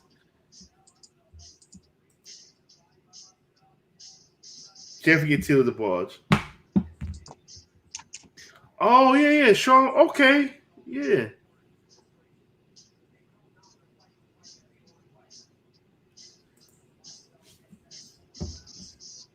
I gotta call Anthony from what's it because he didn't hit me back yet. I'm gonna start calling motherfuckers. I'm gonna start checking their temperature. Oh, you didn't call me, man. That wasn't part of. Damn, the wheel limit? I don't even know if there is a limit, Doom. I don't think we do limits around here. Nah, there ain't no limit. There ain't no limit? Ain't no limit. Fucking limit. I know what podcast you be listening to. Will limit. Yeah, this podcast goes for 5 hours easy, so I don't know about limits here. Drunken chat does not know its limit. I think that's a given, right? It's drinking chat, son. Will limit. Who the fuck said will limit? I'm gonna show you a limit. Who the fuck said will limit? See, I think that's the given here is drunken chat does not know its limits. That's how you get to be drunken chat, right? Yeah. I don't even know what the fuck. I don't even know what the fuck you said, but yeah. What you drinking tonight, Mel? Wine all day. If I was not all day, but if I was drinking anything else besides wine, I'd be ready to kill a motherfucker, and I'm not doing that. I'm a peaceful person now. I done found God. I done found my God. Yeah, I was about to say which one, man. Krishna, fucking Dionysus, the god of wine. It's different joints, man. I done found my God. I don't want to pause with nobody, man. I ain't going back to former life, man. I ain't hurting nobody no more, man. You know, when you hurt somebody, a little bit of your soul comes out. I tell you, yourself, man. I don't do that. It all depends on who you hurt, man. If you hurt somebody bad, then it feels good as fuck. Yeah, I guess I have to put up. What the fuck you doing? No, Chris Colbert. Put Chris Colbert on the wheel. Yep, he's on there. Yeah, I don't know what he's talking about. Now he's talking about that he wants to put up Young Avengers #1. Oh, on a Discord to give away. Hold up. Yeah, he's giving it away for exchange for other things called cash.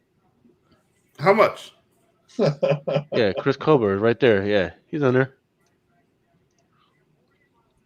Well, Chris Colbert. I mean, if you want to, when we do the charity thing again next week, you can go ahead and put that up.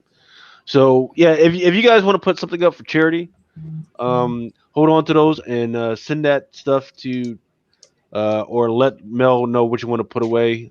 Send him an email to melv@drunkenchatson.com. Is that my new shit? Yeah, man.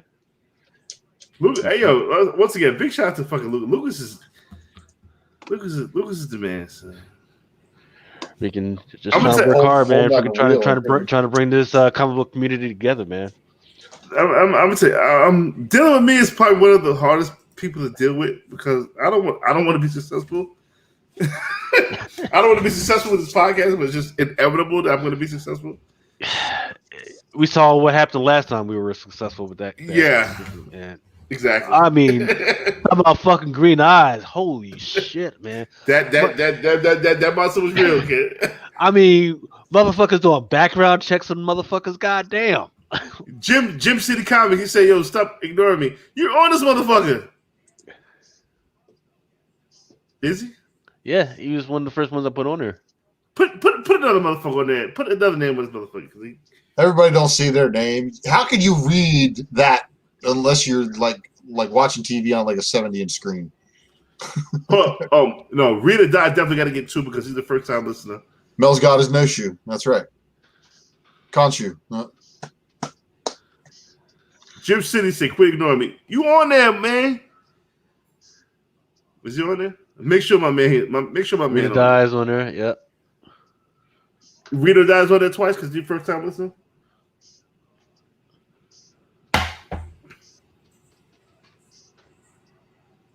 I think Jim City's the first time listening. Put Jim City on there twice. Yep, he's on there twice. See? Ain't nobody fucking ignoring you, dude. David, get out of there. Mel bows down to the porcelain throne. Yo, FaceTime, I still got your book. I just been lazy, but I am gonna honor your Turtles book. Ooh. I've just been lazy. I'm sorry. Whoa. Turtles book as in Turtles 1 and 4? Yeah, I told him the same night I was letting people eat. He was able to get one. I got like 4, and I said, "Yo, you know what? I'll send you one for free because you're listening." It's the type of shit I do, homie. I know, man. And also another shout out to Jason because I still got his Michael Turner book that I gotta hook him up with. So I'm gonna hit him up on IG and just give him my phone number so we keep on playing tag on IG.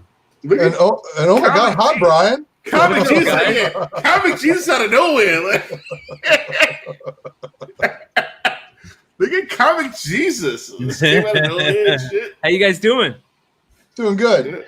Doing good, man. Freaking. Did you not see Ultra Magnus just kill it the whole fucking way with fucking Ultimate Spec? Yeah, dude, fucking the whole your name was all over that Hot 10 tonight. Yeah. You know, just because I like a couple of books. I mean, yeah, well, you're picking some good books, man. I've had a really, really good run these last couple of months. I took a very big hiatus from eBay where I just didn't give a shit about selling anything. Yep, and then COVID happened, and I'm like, well, I can't drop my books off at MegaCon and hand it to them to get graded. So, yeah.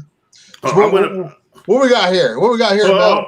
I'm gonna. No. Not going through anything because you guys start popping up. So that's what I want to be able to do. Is like any time you guys start talking about shit, I want to be able to pop that up real quick. If you want to send me those slides, Ultimaximus, so I can have those ready anytime you guys start talking about that. Yeah, I can hardly wait to hear this shit because I'm a real big fan of this character. Not enough to care enough to do all the work that you've done lately. Because I'm just too busy right now, but this character is a dope fucking character, man. Well, I mean, the most interesting thing, and Ultra Maximus actually covered it, is that the last time we saw him, he was kicked into the God's Quarry. Now, once you go in there, you don't die. You just got to go through your shit before you actually come out as a guy. So whenever he emerges from that shit, that's going to be interesting. And the second reason why I love this shit is because back when I was reading on a regular basis, this is where I think I ended right after this shit. So this shit is fresh in my head. Yeah, I mean that whole storyline, man, was interesting, and they ended it too quick. And then they got into weird shit with melding all the fucking characters. They just should have freaking stayed. They should have freaking pushed out that whole storyline of Thanos being dead for like a whole year because you even built a whole new character, Requiem, to whole freaking put that thing in, and then he brought a Star Fox and the whole Guardians of the Galaxy, but they just ended it too quick, and then I don't know what the fuck they're doing. They took Cates off and put him on another book, is what they did. Well, they put him on several books, like the Silver Surfer book. They put him on Venom. That was Venom. That was the thing. I think handing Cates Venom after Guardians of the Galaxy is the reason why Null is as big as it is right now, because obviously that's where he came from. But Cates has been touching so many different points of the Marvel Universe, trying to tie in all these things. And I dig it, but I'm just weirded out by like some of the hidden messages and stuff like that I'm seeing in places. And it's just like deciphering hieroglyphs. Like all of a sudden you just can't turn it off. You start reading and you're just like, oh my God. Yeah. Yeah, that's why I wish I would have had your slides earlier. But yeah, freaking. So let's. Are we? What are we doing? Are we spinning the wheel right now? Yeah, I came back. Put the wheel back up. Yeah. Yeah. Okay. All right. God damn! Look at the wheel. All right, so what are we spinning for? That's the question. I'm gonna start off with. Which one should I start off with, fella? Whatever you want us, we can start it off with. No, Well, it's William's show. What up, William? Pick one. Oh, it ain't my show, man. You're the host, but I'm just a peasant. And I say, since we talking so much about Thanos, why don't we give away one of those, and let somebody decide if first. Oh shit, wrong book. First appearance. This is what we're doing here. First appearance of Silver Surfer Black. First full. Again, I'm going with 15 full print. My personal favorite of the book, but first full book here. Hasn't gone up yet. Has potential. Again, for free. Motherfucker, we don't gotta make you dance to fucking get this fucking book. You know what? You know what I want to do? You know what I want to do? If anybody sees anybody give this book away, I want to see their parameters of giving this book away. You don't got to fucking get 2,000 followers and lick donkey nuts. Nothing. Just, you guys are on here. You guys all have a chance to win this book. You know what? In the immortal words of Mel V. Lucas, spin a motherfucking wheel.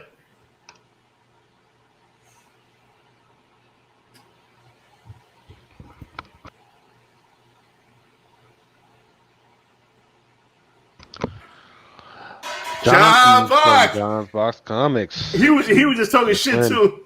He was talking shit about something, but I'm glad he won because he was talking shit. John Box Comics. Let me add you to my Mel, that book is, you said yet. That book's already going for a pretty penny. That's a $60 book, a $50 book. Son of a bitch. But I gotta honor this, man. Yeah, that's fucking A, you do. You told him to spin the wheel. I told him to spin the fucking wheel. That'll 16. John Box, please send me your. Yo, listen. I gotta make it easy for myself. Send me your address to edgedrunkenchatson@gmail.com. You have 1 week to send me your shit. If not, I'm gonna put it back. But I know you're here, and you're gonna get your book definitely. You might get your book late, but you're gonna get your book because I don't have time to go to the post office right now. They gotta be working crazy right now. But you are gonna get your book. I promise you that. And look at all that. Look at all that Star Brand action on there. John Box. You are gonna get your book. Goddamn, I'm coughing this shit. What else we got? Yeah, do we have anything else for the wheel of names right now, or are we want to get back to comics? I got one more book. If you want to wait, if you want to do it now. Well, let me put me up right now. Let's You good? I'll throw one more. I'll talk about charity real quick. Let's do a little bit some more stuff for She Spawn. So once again, last week we did some stuff for She Spawn. We raised some pretty good money. Once again, this one is a 1 in 25 of the Batman number 97. I apologize. I have not been able to read it to see what the importance of it is. But if you would like to win this, you can throw up $5 to it. You can send the money to Lucas at drunkenchatson.com, and we will throw the name to it. And then once again, if you did though that White Fox is going up as well, but we got to hit that $1,000.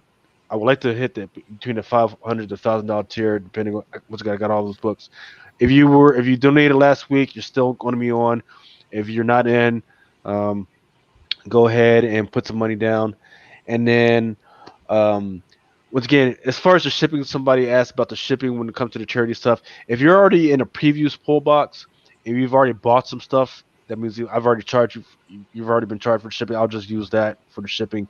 If you're not in previews pull box, when I invoice you, I will invoice you for the shipping to make sure that as much money as possible goes to She Spawn. And then once again, we'll be doing the same thing again for Mr. Jabroni next week. Yes. Yep. So you said you wanted to do something on the Wheel of Names right now? I got this Avengers book. McClay, you want to give out anything? Ultra, you want to give out anything? I could find something by the end of the show. I mean, you don't have to. No, I'll give something away. I'll find something by the end of the show. I was gonna give away that fucking New Avengers 10, but I'm not going back upstairs to do it. Yeah, that's the problem. Do I have anything downstairs? I gotta Matter of fact, we touched 97. How If we can get 100, I'll give away that New Avengers 10. I don't want it. This had the first person thing. Sorry.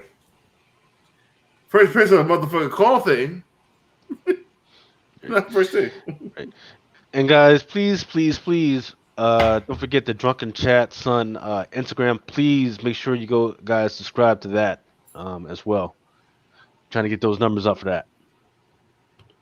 Yeah. Listen, 97. We are 3 away from the threshold. I might just fucking shit just crack it.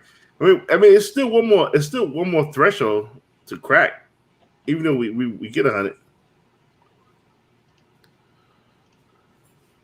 Yeah, dude.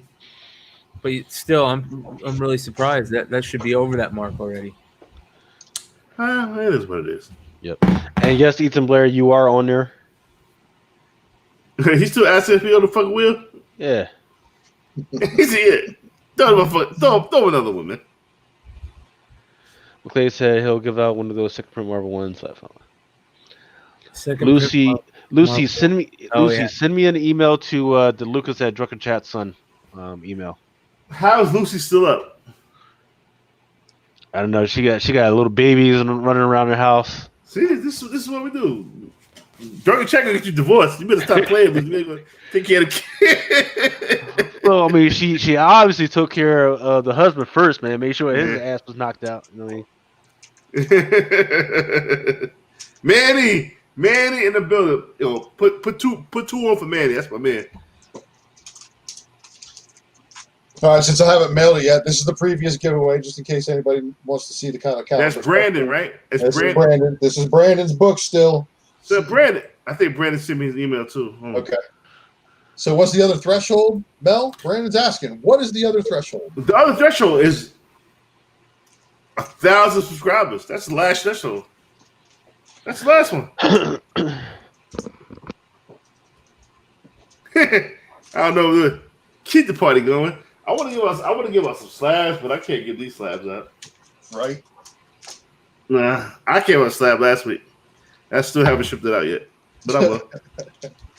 I actually got my order of medium boxes from the postal service delivered. Yo, I want to do a new segment. I got for those who's on my Instagram, I have a box of like failed spec, and I want to put it right here, and I want to go through why I bought this book and why it wasn't failed spec. I think that should be fun. Oh, Jim Blair, I followed IG and okay. Throw another motherfucking name in there for Jim Blair. Look at Lucy.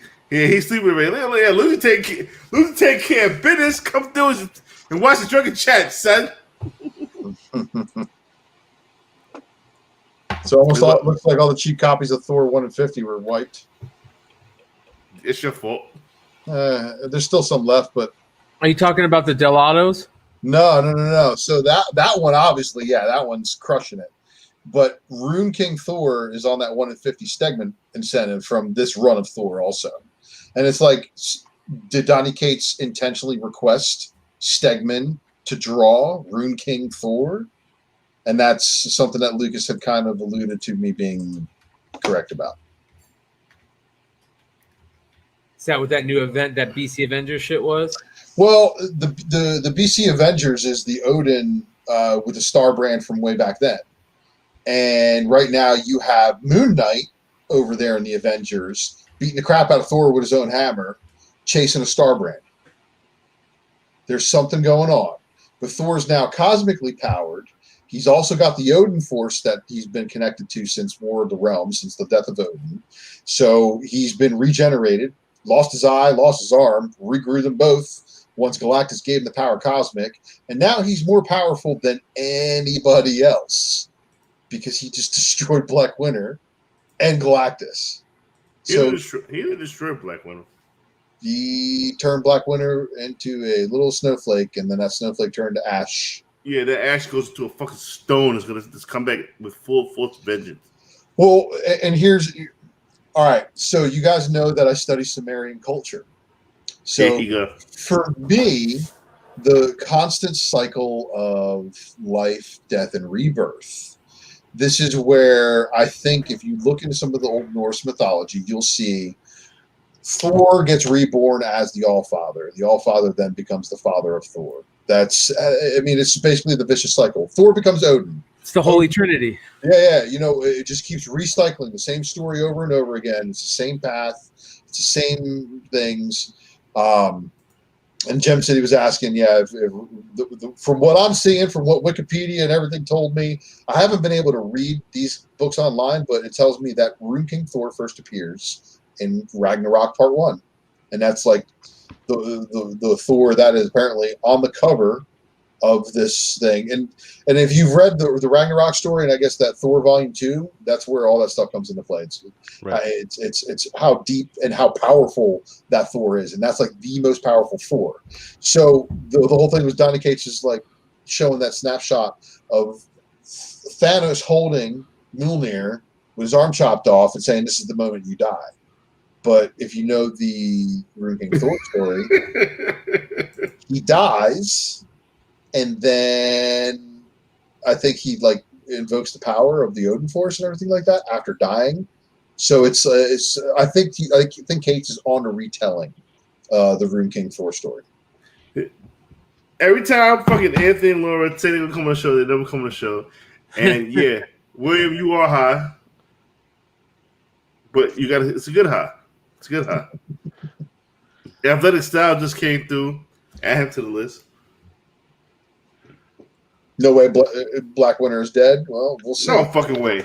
Ain't no fucking way. Yeah, I mean, if you read the last few Thors and for the last 5 or 6 months, Black Winter is going to be there at the end as well. So no. So this is not the end. So, do we know if Cates is scheduled to continue on the Thor run after this arc, or is his arc over? Is somebody else taking over? Well, you know, he doesn't write most of the stuff that's happening right now. He's got that overarching story that he wants to tell, Right. and he's just panning out to different freaking writers right now. So he's moving chess pieces. In place. Exactly. So and there you go, Ultra Maximus. So he even alluded to it. So if you go back to Avengers 683 or 684, there's literally them moving around the chess pieces, like the gamer and I forget the name of the other guy. They're literally moving around chess pieces, and they're alluding to the different chess pieces. And there's different colors and all the other stuff. So you guys want to take a look at that. That was another conversation that Mr. Cates and I had of them moving chess pieces around, and all the chess pieces are not set yet. There's still more pieces to come, but there's definitely chess pieces being moved around, and there's underlying stuff. So when he's sitting at the end there, and he's sitting on I guess he's on the throne of Asgard, and he's got the fucking Galactus helmet sitting over the throne, right? Isn't that straight from Donny Cates' Thanos run? Like, that's where Thanos was sitting in fucking Galactus's helmet. Now you're starting to see it. So that whole Thanos wins run, and that's what I tried tying it back to. He tied it back into Guardians of the Galaxy when Star-Lord's dad teleports to the end of time, where Thanos has already won. He goes, no matter what, Thanos wins. So we are watching that story unfold, I think. But it's also Cates, you know how he's doing. He always likes to go back and retcon something or bring it. But how's he going to bring it to Thanos with the most powerful version of Thor ever to exist? That right there, yeah. So this is an old joint of Ron Lim. Silver Surfer number 56. One of my all-time favorite runs. Right, and that Thanos number 14 that you're talking about, it had the Hulk. It had the Hulk on the leash. Yep. But here it's the Silver Surfer, and it's Thanos sitting on it. So He always sluts somebody else, so it's crazy. So That's the a disrespectful motherfucker, son. Yep. So the only piece that's missing right now is Death. So keep an eye out for her and what she's been doing this whole time. Yo, what issue is that? Silver Surfer number 56. So I this was gonna buy that for the t-shirt purposes. yeah. So this was the I guess you would say it's the inspiration for that whole Thanos 14 cover. How you slut out Silver Surfer? Matter of fact, that Silver Surfer's book. Thanos has been bitching his ass the whole fucking run. The Raw Limb run. He just done his bitch for like 10 issues. God damn, son. Yo, man, the fuck up, dude. Yeah, man. I definitely love this cover. I want to find a better copy and CGC it. But yeah, man, it's a great freaking cover. All right, so somebody in chat said that Thor 84 is actually the first appearance of Rune King. And again, I pulled the info from the wiki pages, and I tried pulling up the Thor Ragnarok series to read, and I couldn't find a copy online. So thank you for that information, Gem City Comics. Me saying Ragnarok Part 4, which is Thor number 84, is the correct one for the first appearance of Rune King Thor. And that would be the first, basically some of the slides that I had that showed all the big suited Thor with and it's like the one on the 150. Right. So I will say what's interesting about this whole deal, right, is that of all the pieces that Kate's just moving around right now. So don't forget X-Men. Don't forget that whole X-Men thing that's in play right now, right? Because at the end of X-Men, in the far in future, there's only going to be two things. There's going to be the phalanx, which is like the computer component, and then there's going to be this big biological component, right? And they're going to be battling against each other, right? That's the far future. But then, of course, you've got the Thor Odin Force, that's a thing, and you've got the whole Galactus, that's going to be a thing. All these different components in some type of future is going to be at the head. What you don't know is that there's, once again, that's why that Thor hammer thing with the stones on it is going to be interesting, because remember, whoever holds stones at the very end is going to determine the future. Yep. And can you explain Rune King? Because Rune King is like one of the most powerful versions of Thor, like top 3 or top 2 most powerful versions of Thor, right? I think he's number 1 most powerful version of Thor ever.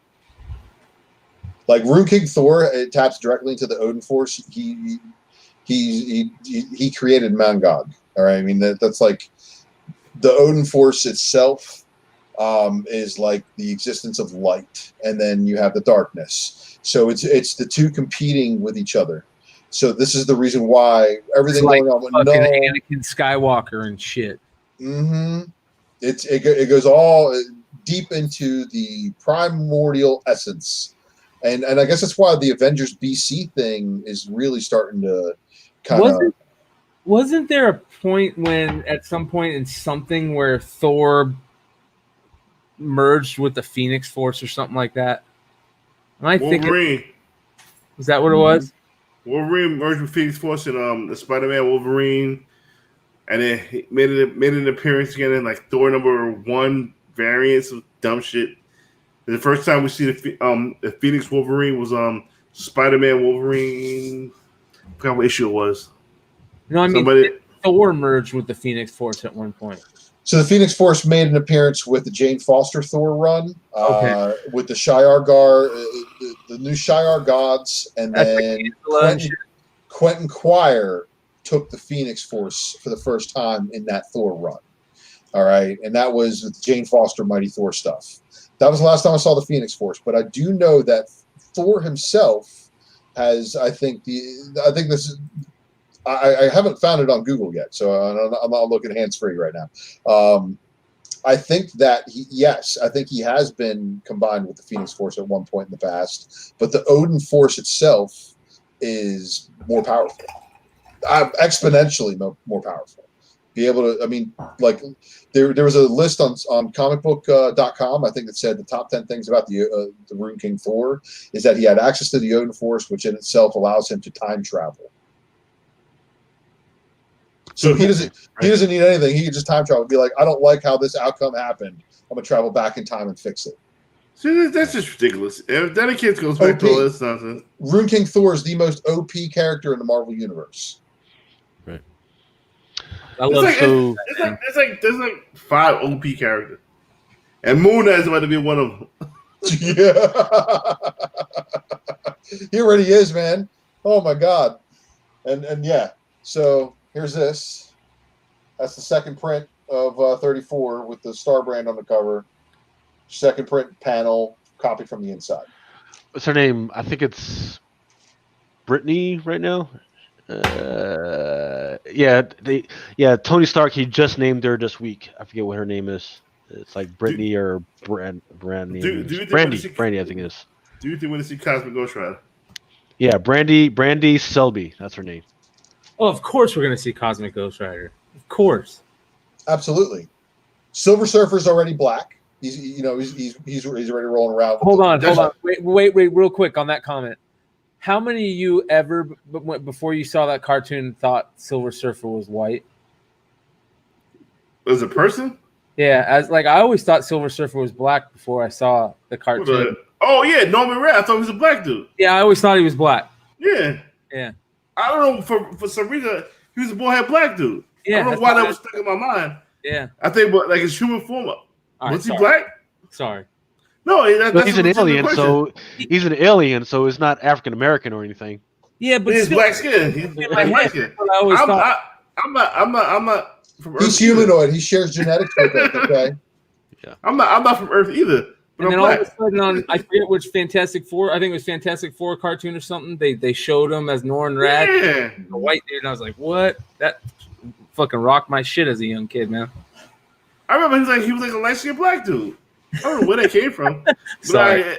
Silver Surfer Black is now OP as all get out, right? Fucking A. And then add Rune King Thor.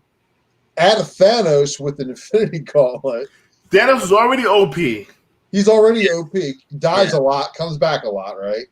So, but Thor, using the power cosmic, turned Galactus to ash. All right, and this is where I'm going to get a little bit even deeper in my conspiracy theory on what's going on here.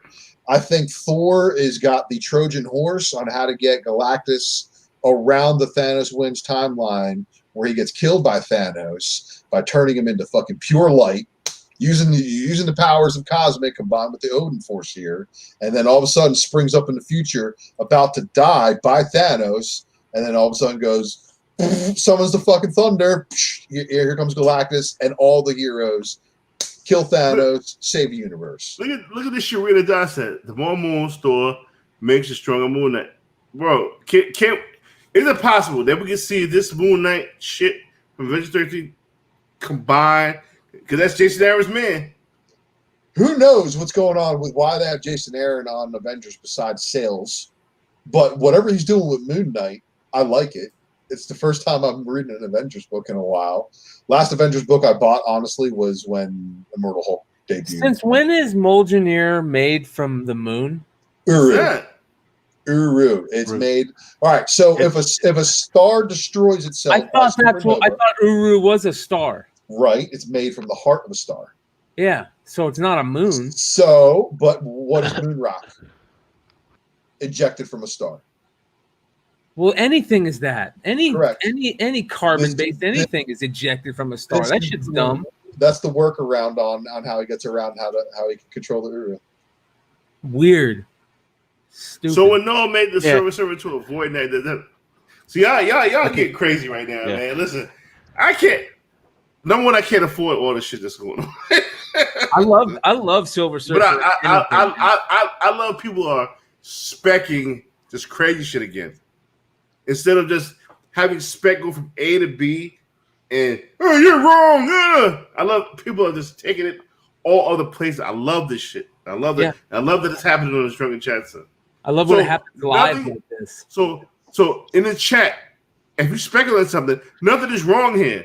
We're not gonna be mad at you about anything. Just throw your ideas out. Feel free. Run with this motherfucker.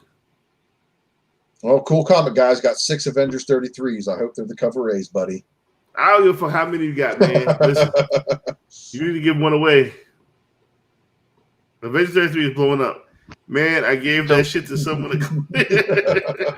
So Chris Colbert actually had a great question earlier when he says, "Hey, Immortal Hulk, Silver Surfer, Thor, all these other characters are who is going to be who else is connected?" Well, if you go back to the back of Thor number 6, because some surfer asked him a question like, "Who, what did you see?" And then he has this flashback to what he saw. All those characters that are in there are definitely connected. The only ones that are missing is like, I didn't see Valkyrie in there. I didn't see who else didn't I see? Spider-Man was there. Blah blah blah. Some of the X-Men aren't there that are definitely actually a lot of the X-Men are gonna be in there. But yeah, that one's a great freaking splash page because there's definitely a lot of characters in there. Hulk, I didn't see him in there. What I don't know, and I wish I was able to. I had read it before I talked to Mr. Cates. Was once again because we got the Marvel Zombie Resurrection coming up, and that's exactly what it looks like. It might be kind of forming into, like how much of that is going to have precedence over all the stuff that's going to happen later. So I want to see what's going on with it, but I love that. Plus, I love the stuff that was happening in Avengers. A lot of stuff that was happening in Captain America this week could lead into that going forward. It's a beautiful time that there's a lot of books that I normally wouldn't give a fuck about are freaking popping hot right now. So listen, this Peach Momoko Zombies could have legs. The Marvel Zombies one? Yeah. Hey, don't be fucking calling me up fucking trying to freaking order that shit. FOC is already passed. And it was hard as fuck. And I know for a lot of retailers, it was hard as fuck getting into the dashboard to actually order that motherfucker. So unless you had like a retailer variant, it was definitely going to be difficult to order that shit. Cactus Comics, I kind of disagree. I kind of disagree with this. Well, I hope Null isn't a Thor character whatsoever. Null is an all-powerful character, right? He's a dope character. He was there at the beginning. He was able to stab and possibly kill one of the Celestials when it all happened. It took 3 to 4 of them to throw him into the void, and he was like, "Oh, fuck it, I'm home." I just don't want Null to be a bitch. I wish they could draw him better. I think he doesn't look that badass of a character. Right. And that's because of that whole manga influence, man. There's so many villains in the manga world that look just freaking like him. I think that's where that's coming from. The question is we already know there's Null. He's the all black darkness, but I forget which character it was that says, well, there's another one coming, but he's the all encompassing light. So that should be interesting as well. The light bringing bullshit. Mm-hmm. Right. So is that Galactus shit completely dead kaput then? Are we gonna see Galactus come back? Can we see Galactus come back as of the Lightbringer thing? I don't want to. Well, gotta remember what's also in play. This would be just my speculation, and this is totally away from the other information I know. Is don't forget that there's another Galactus out there who is the Lifebringer. So that would be in play as well. Remember the gold shit where he was freaking all yellow? Ultimate. He showed up in Moon Girl, and Ultimate, I think it was like A-Force or some shit. Yeah, that's the thing. But it's just okay. I see what you're doing. You want to bring everything together, clean this shit up. You want to do that? That's fine. I got no problem with that. But my wallet has a problem with it. I can't keep up with all this shit, man. Yeah. So what the big problem right now is on Horizon, there's those Alex Ross timeless variants, right? Those 1-100 joints. I wanted to play that game with you. I'm not playing that game no more. No. Yeah. So yes, I sent. What was it, like 33 titles, man? I sent you the prices on all that shit, man. That shit ain't gonna come easy. I don't want them no more. I mean, we can still get the cover A's, right? But those 1/100s, yeah, it's going to be freaking difficult to get them shits. All right. Another thing I want to talk about. I want to get away. Well, no, if you don't want to get away with, we're fine. I just want to talk about something on Drunken Chat, son, briefly. Everybody is locked in, right? Everybody's locked into what the future's going with TV. Ain't nobody thinking about the space stuff that's going on. Ain't nobody thinking about the real shit that's going on in the books. Everybody's focused on America, Miss Marvel, all the shit that's now. There is one female that I've been a part of since day one that nobody's talking about. Who was that? Niobe? No. Well, no, you're talking about the chick that The could Marvel. possibly bring Killmonger back. Moon Girl? Moon Girl. Moon Girl. Yeah. Moon Girl. Okay. Nobody's talking about Moon Girl. Those books right now are prime for the picking. Mm-hmm. They be old. That's if you could find the last issues of that series. With number 32, second print. All the way up to I mean, even that, but I mean, you found a first print of 32. That's hard. Second print, that was easier. That's it. Moon Girl was one of those books, man, that none for the shelf, always in my pull. I didn't have to worry about it because if I pulled it, it was there. But yeah, Moon Girl. I remember on Principal Defects. Moon Girl was the book that I was always laughed at. Moon Girl. for various people on Principal Defects. That book outsold every other book in Scholastic, which means there are kids there. Yep. Problem is, we don't want these kids to grow up and forget about Moon Girl. However, nobody's talking about it. Everybody's on America right now. Everybody's on Camilla Khan, which is cool. This is a character of race. This is the smartest being in the Marvel Universe. This is a low print run book that nobody give a fuck about, except for the people who will buy on the books, like myself. This is a person that was in the Fantastic Four at one point. We forgot about that. 1 in 25 is already out of my reach, so I'm not. I'm good. It is not. That 1 in 12. That 1 in 25 number one is not out of here. It's a $200 book. You find it on the right day. You must like spending more on books than I do. Well, look what's going on with that Totally Awesome Hulk book and Amadeus Cho and everything. Oh, Fuck him. Yeah. Fuck him. Yeah, there's too many Hulks running around right now. The only reason why I like Totally Awesome Hulk #1 is because of Lady Hellbender. Hey, in fact, go ahead, throw me up, Mel. Gotcha, brother. See, Maestro #1 that came out this week. Here we go. Now you're gonna make me go to the goddamn store to buy this bullshit. Retcon, man. This shit was a weird retcon. Right. Yeah. So that's in play right now. So apparently at the end, this is an explanation of how Hulk became Maestro or whatever. Mm-hmm. But Thaddeus Banner is a thing. That's his son apparently in the future or something like that, or maybe it was. I don't know. But so Thaddeus and Rick Banner, those are definitely in play right now. But that little green guy down there, that's supposed to be Thaddeus. The one that's normal, that's Rick. Let's see. Damn, I wish I thought I had a close up, but definitely he's got some type of more emotional contact with Rick Banner than anything else. So it looks like they're going to try and do something with Rick Banner.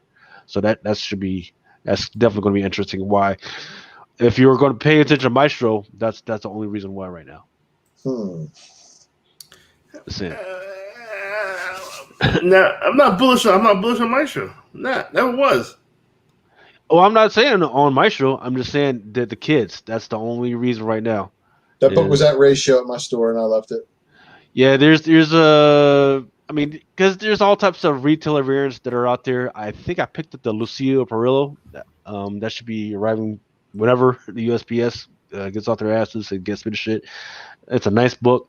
Who knows if let's see how this freaking pans out and how the story pans out and whether they're actually able to build that momentum. Because how many Hulks have we seen within the last 2 years in between How many Hulks? Cho, How many Hulks? Weapon How many Hulks?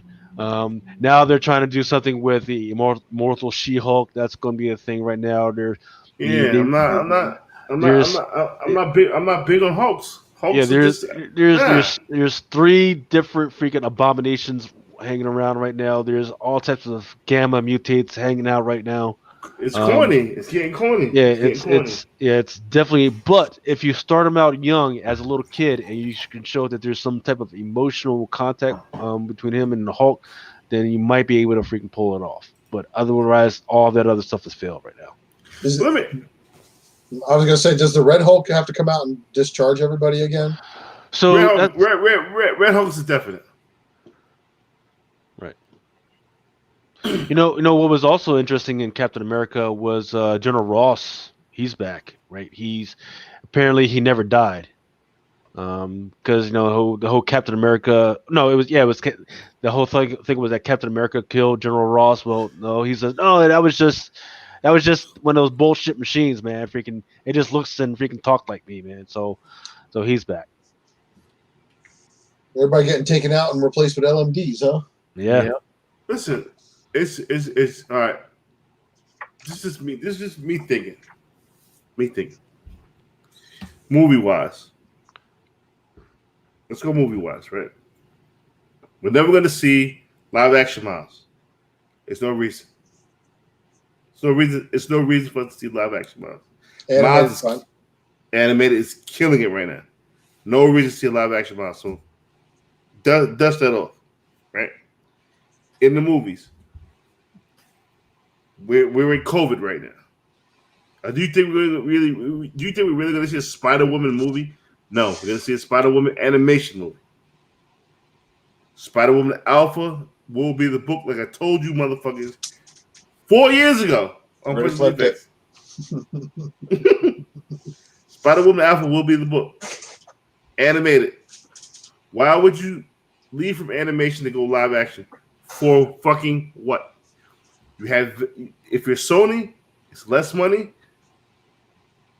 It's going to be more beautiful. It's going to be more to the comic.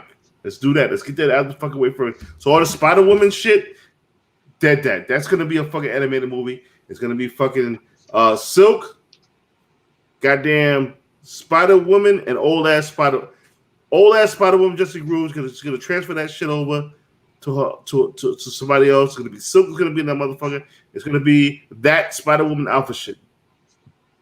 Bank that. Put that to the bank. No live action. Repeat that again. You think Silk is going to become the new Spider-Woman?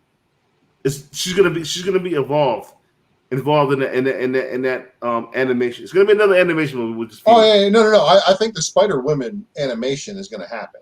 I totally agree with you on that. Yeah. But do you think, like, you know how Madam Web right now is the old Spider-Woman?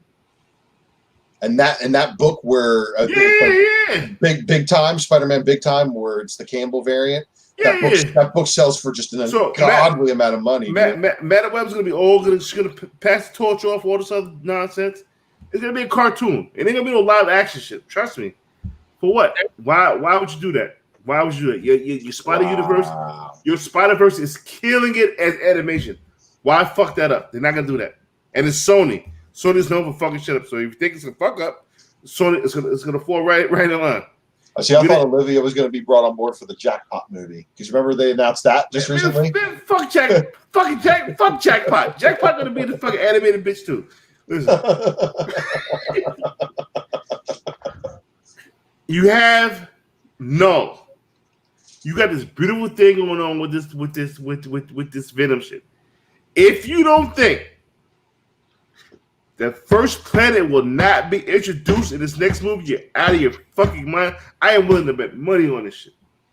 Klinglar, or whatever the fuck it's called, Clintar will be mentioned, might even be visited in this next Venom movie. What do you guys well, the thing is, you don't even have to. You don't even have to right now because, I mean, once you got the symbiote in there, yes, you do. Why would you? Because you have Thanos and Null. You can say fuck Marvel. I got my own fucking Thanos. His name is fucking Null. Well, yeah. See, that's the little weird stuff about it because They probably don't have the rights to Null. They Why do. would yeah, they they have the don't. right to- Yeah, they don't All because Spider characters, I In, thought. in Yeah, perpetuity, like it, no matter what, even from Apparently, it would if fall if under they Thor. I appear- would think I it falls thought under the Thor property. How would it Anything- fall under Thor? because that was his first appearance, according to Cates. Okay, so then I'm wrong. So it would fall under Thor, and then once again, if we retrofit it back to the stories that connect to it, with the Exelon, it would fall under the Wraith stories as well. So See, so how is Null not a Spider-Man character? he's not, because his first appearance was not connected to Thor. Just because of the Spider-Man suit, and I was about to fucking disconnect. You're thinking that Okay. the Venoms is all originated from the Spider-Man shit. Okay. Disconnect that, right? Freaking once again, Cates is already, and I think Marvel did this on purpose. They allowed Cates to disconnect it from that and connect it to Wraith and the Exelon, and then you got the Thor, God of Thunder. So there's 2 points of contact out there that so are they can totally steal disconnected. Venom shit. Yeah, So now they can say Venom isn't part of Spider-Man. exactly. And they could say, hey, all the way back then, he was already connected to this other shit. That's Way it. That, before uh, freaking- uh, that- it's that- dirty. It's dirty, that but that shit's to my whole shit. you know. I'm Because surprised they don't use Guardians of the Galaxy to bring in that planet, because didn't that planet come in that Guardians of the Galaxy run? Cleator, yeah. Yeah, it's where it first shows up. Yep, and it's in Well, that Groot so- rocket cover. Yeah. So who owns Cleator? It was the planet of symbiotes. I mean, we'll see the planet, but we might not see it named. Is that what you're saying? I think so. I mean, that's the difficulty with it is Sony. They've already introduced the symbiotes and everything, but there's so many other things that are similar in to the Clintar in the Marvel universe. They don't have to address that way. They can do all types of other shit. All right, it was the first time they were named was in that Guardians of the Galaxy 21, but Planet of the Symbiote Special by Amazing Spider-Man back during the Venom and Spider-Man days. That's, I think, the first appearance of the planet. No, is it a symbiote? Okay.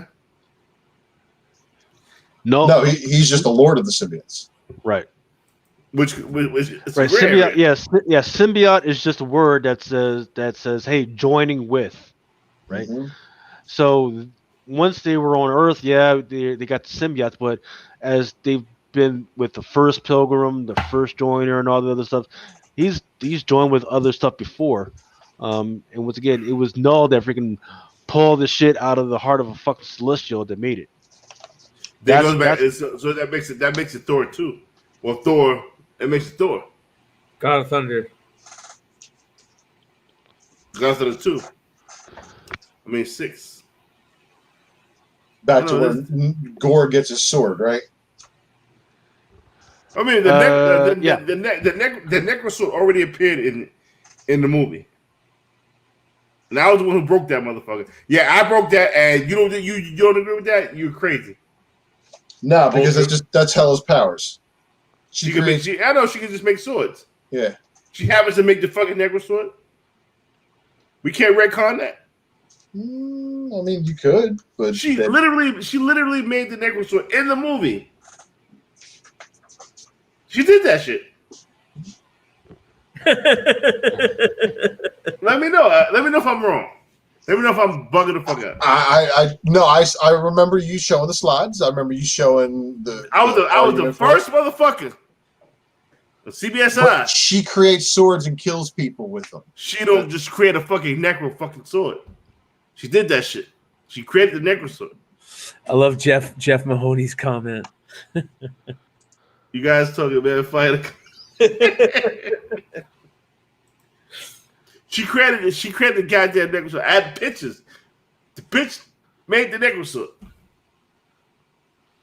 Bitch made the necro sword. Yeah, hella. Thor 2. The bitch made the necro sword. She made the necro sword. They could have made any other fucking sword in the world. Fucking, they could have made a Conan sword, Beastmaster. The bitch made the Necrosword. She made the exact replica of a fucking Necrosword. There's a fucking million other designs. You could design this shit. I'll be put 30 honest, slides together. I'm really surprised that they haven't done the Gore the God Butcher story to lead into this shit, because that would be a great lead-in. That God Butcher story is a great thing to throw on the big screen. Mm-hmm. Okay. And people were hyped over that. That could have been what Christian Bale or somebody that was signed up. How do we know Love and Thunder's not going to be Gore the God Butcher plus a little bit of Thor and then the Mighty Thor? And it's going to be all those things where they might. You got to snag Donny Cates creates this all up. Then you can have Sony come begging for you for no, because the Venom world, that symbiote world doesn't have that Thanos. You have to come crawling back to Marvel for that. No, if you want to. Right. Hey, Mel, mind throwing me up? Gotcha. All right, so. Here we go. So this is Spider-Man. He's talking to Bruce Banner, and this is from Absolute Carnage, the Immortal Hulk, #1, right? And he's saying, "Hey, there's this bad motherfucker out there. You don't want to fuck with him. Null. He's freaking comic. He's like the cosmic Satan, but he's kind of not talking about Null. They're also having this conversation. They're talking about the Chaos King." Mm-hmm. Right. Oh. So the Chaos King, he's been out there for a while, and in fact, the Chaos King, he also has a sword. It's called the Grass Cutter, right? So, shit. Do you know the story about that? The famous Grass Cutter sword? Oh, there's talking about the historical Grass Cutter or the one that's inside the historical one. No, go ahead and tell us about it, man. I believe the Grass Cutter is a famous blade that they still talk about it in Japan today. That whenever they bring in a new emperor, they bring out the original blade. They bring out 3 items. One of them is this blade from an old school Japanese lord that killed a bunch of people with this famous sword called the Grass Cutter. It would just destroy everything. Ooh, nice. Okay, all right. So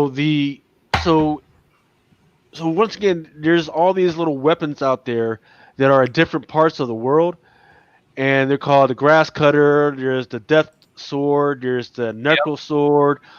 There's all types of stuff out there, which is interesting. The first appearance of the Grass Cutter was in Black Axe #2. To keep an eye on that stuff. So right now, in Banner's mind, the Chaos King and Null, they're the same fucking guy. They're the same freaking thing, and that's what crazy is that, right? So once again, this is me freaking making all the connections and everything, and they purposely did this because this is what Cates is doing. He's trying to connect all this. Because remember, I don't know if you guys remember a week ago. I'm like, what the fuck is going on? There's all this void shit. There's all this black shit. Well, this is where he definitely made the connection on that stuff. Of hey. So yeah, once again, we're talking about the green door. Let's see if I can find it. Oh, so this is happening in Maestro one right here. Again, the Black Scythe. This is in play right now. I'm not saying this is the Death Sword or anything, but this is in play right now. This is something to keep an eye on.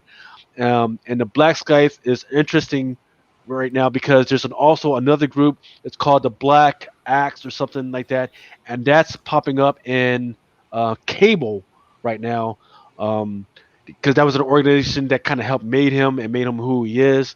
The Black Sky, those are the guys that brought the end of the world.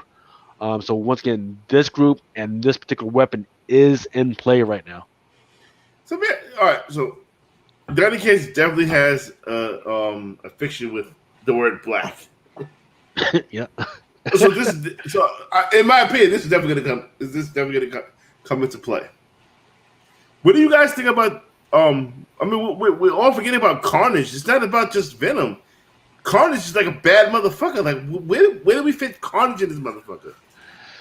Yeah, I mean, Carnage is supposed to be the hunter that's supposed to be bringing all the codexes all in one spot. So then when Null arrives, he's supposed to be able to give it to him. Like, is Carnage the bad guy now? Does Carnage not fuck with Null? Null knows who Carnage is. Yeah. Mm-hmm. Carnage should just be like, oh, some shit like, yo, fuck you. I don't fuck with you any fucking way. So fuck you and fuck this Venom motherfucker as well. Yeah, I mean, and that's the interesting thing, right? So he's been collecting all these codexes. He's been ripping the freaking vertebrae out of freaking people, right? So who's going to be more powerful when Null shows up? It might be Carnage. Could be. Like, I don't know how powerful Null is. We really don't know right now. All we know is that Carnage, he's got something in the works, and it's definitely interesting. And Null is supposed to be the god, like all god of hell. What about Mephisto? Mephisto's in the show like, all right, whatever, man. If you read Avengers, you know what happened to Mephisto. Yes. I did read Avengers. Can you please enlighten me, please? Oh, allow me. So everybody who's hating on that spec for Avengers. There we go. Whoa. Oh, hey, Mel. Yeah, Mel, throw that back up. Got you. So in Avengers number 34, part 2 of this little lovely story, Moon Knight takes his stolen Mjolnir with his two Ankhs tied to the outside of it, and he kills Mephisto. Several times. Yeah. But Mephisto's a demon, and of course, you can kill him. He comes back. Yeah. So Moon Knight had a little bit of fun with Mephisto. So Moon Knight killed the devil. Yeah. He's killing the devil every time he shows back up. Right. Mm-hmm. So this is what the interesting thing is. No, Mephisto, he's been in 2 to 3 different stories, but it's not the same Mephisto, right? It might be Mephisto from 5 years ago. It might be Mephisto from 100 years ago. He's been in several different stories. So what's interesting is Mephisto has been bringing all his different avatars that's from different ages, and he brought them directly to go fuck with Moon Knight. And every time he shows up, he freaking keeps killing him over and over again. So, yeah, I don't have a first experience of Mephisto, but I just love it just for the fact that he can freaking do this right now. So Moon Knight's bad motherfucker. Just kills motherfucker. We didn't get win that Avengers 33 yet. Perfect time. Because Moon Knight is about to be a bad motherfucker. And guess what? We give it away for free. You know what we gotta do? Lucas, I gotta make it work tonight. I know Joshua Vincent is all right, so we're gonna start off. Who is new here? First time listeners, shout your name out.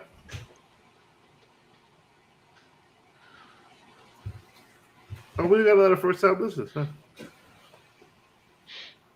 Yeah, and invite to raid 666. We know this arc. Yeah, he been there. We know this arc is not in Moon Knight's head because the other Avengers just opened a sarcophagi. That took Avengers in it. Yes. So yeah, we know it's not in his head. All right, cool comic guy. I never see you before, Jeff. Can you explain that again? How do we know he's not in his head? So in the very first part of this story, Moon Knight takes the Fist of Khonshu up against the Fist of Kunlun and beats the ever-living shit out of him and steals the dragon from him. All right. So what he does is he takes his Ankh and the Ankh absorbs all the power from the Iron Fist, and he puts him in sarcophagus. So the other Avengers find Doctor Strange, Robbie Reyes, and Iron Fist all in like coffins, and they're all like catatonic and shit. And Robbie's like, he didn't just beat me up. He stole it. He stole the spirit of vengeance. So Moon Knight's out there with the spirit of vengeance also. He's got the power of all the Avengers combined. And he's like, except for Thor. Do you know he's got the hammer too? See, but that's not a cage run, so I don't count that. All right.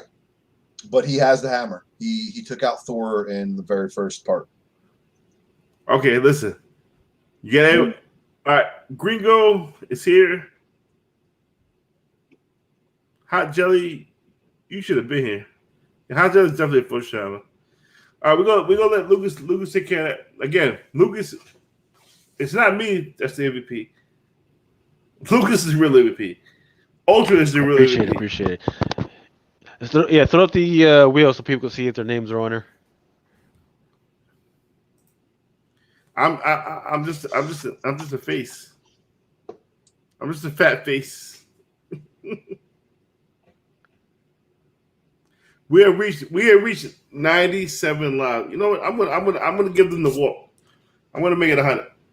All we need for the Drunken box now is 1,000 subscribers, which is gonna be the biggest threshold. Y'all never gonna see these books. Look, this naive dude. What is the wheel? What is the wheel? What is the wheel? Yo, get your man. And then we got Dread Knight saying not a first time and her name's not on it. Yeah, definitely put my man Dread on it. All right, so Jeff Mahoney. Jeff Mahoney, where did you come from? Type in the chat. Like, where, how did you find out about us?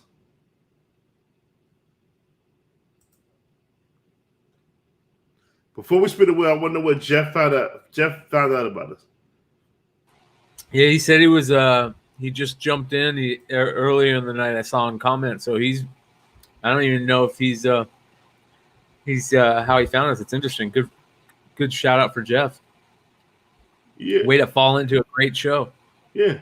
Joshua Vincent definitely got a bit of the wheel.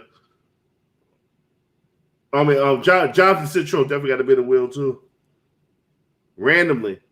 All right, fuck it. Randomly is good. All right, so here's what we do, Jeff. The wheel of names is something that I give away. We give away free books.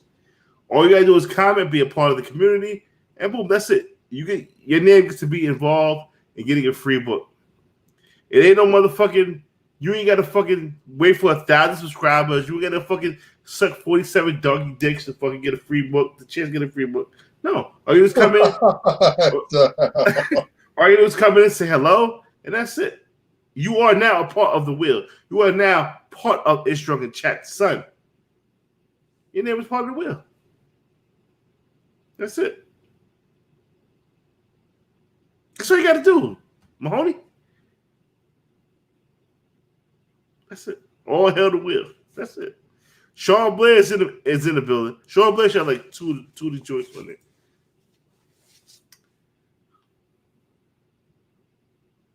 Why is everybody quiet? Oh, I'm trying to get the fights up. Nah, I thought everybody froze. Like, what the fuck? Nah, man, we here. We here. Bare knuckle fighting tonight. Yeah, ain't somebody important for you? I don't know. The ring looks fucking weird. Yeah. Don't forget Vecca. He was definitely a 2-time winner. Fucking shipping to goddamn England and some wild shit. Sean Blair, duck dicks. The guy Bush stole the Necro sword. Yeah, man. Yo, shout out to my man Manny, man. Shout out to the fucking Young Gunners, man. What up, baby? Next wheel spin wins a Squirrel Girl comic. Who? Gringo Randino says next wheel spin wins a. Yeah, you know what? Don't front a Squirrel Girl, man. You know what? You know what? This comment right here deserves an extra slot. Because if you do old school W Halloween Havoc, you deserve a fucking extra slot. Get that motherfucking extra slot, man. The type of shit we do. This is for the Moon Knight 33. Hell yeah, Squirrel Girl is a badass. I mean, she beat freaking Thanos' ass. This shit, and Galactus. You know what? Yo, Will, this shit might be a 9.8, bro. This shit clean, bro. My raw copy only has a little tiny bindery tear on it, so it actually might be a 9.8 too. Shit might be a 9.8, bro. Well, I'm gonna give you motherfuckers. I'll give you motherfucking lurkers 10 more seconds. If your name is on the wheel and you are a motherfucking lurker and you are scared to speak up because somebody in your group does not want you to listen to chat, son, Please let us know. 10, 9, 8, 7, 6, 5, 4, 3, 2, 1. The wheel is now locked. In the immortal words of Mel V, Lucas, spin the motherfucking wheel. I love how Mel goes third person. Spider Nerd 78. Congratulations. Thanks, son. Canadian motherfucker. No. Can't ship it to the global shipping program on this one, huh? Spider, I think I have it. Just please send it to me again in hdrunkenchat@gmail.com. You are the winner of Avengers 33. Nice. Man, this is how we do. Hold on. You know, take this shit down. I want to give away this box. Why aren't we giving it away? Why isn't it gone? Like, Yeah, because 1,000 subscribers already. I don't have 1,000 subscribers. We should have. No, that's why people, you guys got to get on that. Subscribe, share the shit out. Yeah. Hey, I bought a couple of these. Wow. Negative spaces, huh? Yeah, I figure that this is probably a good one to jump on. So, hey, Mel, now that he's brought up a Ms. Marvel book, do you think it's a good time to talk about some of the books Ms. Marvel related that you and I? No, it's a perfect time for Brian to just give that one of those books away. Come on, comic Jesus. I'm not giving this book away. Comic Jesus. Comic Jesus. Comic Jesus. I'm definitely not giving this book away, but this is a book that is super hard to find that I finally found another copy of that is fucking absolutely impossible to find. And that's Scatterbrain, the Spider-Man 1 homage. Impossible to find. I used to collect these Spider-Man 1 homages before they started doing all the store variants. This book is so damn hard to find. It's like a variant cover of a super old book. You know what? Nice. You got the flip side. Always do that. Just fucking promote your books nobody else has. What about this book? Here's another book that I'm going to promote that we talked about on Flip Side. That's right. Battle Pope. Battle Pope. Maximus has got this one. Wow. Yeah. And this Why is you the folded it like Funkatron. that? This is the Funkatron version. Yeah. So this is the black and white, self-published by Tony Moore and Robert Kirkman. Image did reprint these, but this was years later, and on the back, there you go. Look, comic Jesus, look, they're there. How much do I have to give you for you to raffle off one of those negative space? That ain't happening. I tried, fellas. What you got a spawn negative? No, and Ms. Marvel. Oh, the other Ms. Marvel negative spaces, yeah. All of these negative spaces book just took off like crazy. I love them. I do have a negative space book that I can give away. If you give me a little bit of time, I'll get it. I'll give away the original negative space JTC. Oh, Black Panther. No. What? That's the original. No, I'll go find it. You give me a couple minutes, I'll find it. See, this is how we pressure comic Jesus to give away books. See, if you get fish, people will eat. Comic Jesus, give them fish. You're supposed to teach them to fish. Teach them to fish, and they would learn how to eat. Yeah, I mean, Brian McClane is no longer known as Brian McClane. He's gonna be comic Jesus for the rest of his life. He's comic Jesus. Comic Jesus. Are you guys having a good time? If you guys having a good time, say type 1. Type 1 in the chat. If you guys having a good time, man. There ain't nobody type 1. That's the page. What the hell? Yeah, what's up? What's up? What's up? See, yeah, have a good time. Man. There you go. There you go. There we go. There we go. There we go. There we go. I've been sending you. See, I hit the message limit. If you're not hitting the message limit, you're not doing it right. There we go. See? I think all you motherfuckers deserve a free slot in the chat. How we gonna do the drunken box, William? That's the big question. Man, I don't know, man. Like you got a box full of like $3,000 worth of shit. Nah, not no more. It was 3,000 at one point. It's still probably worth it. Loki said, "What up, baby?" Mel said he's got a box full of broken promises to show us. It definitely gonna be no broken promises. You believe that? If I gotta throw extra shit in there, I'm talking about the failed spec. Yeah. Oh, good segue. So everybody has failed spec, but nobody wants to talk about their failed spec, right? Everybody coward talking about their failed spec. You want me to open up the box? I got the box sitting right next to me. What up? You want to start now? You want me to open up my failed spec box? Give me, yo. The box of books that didn't sell. Hold on. I'm gonna set it up.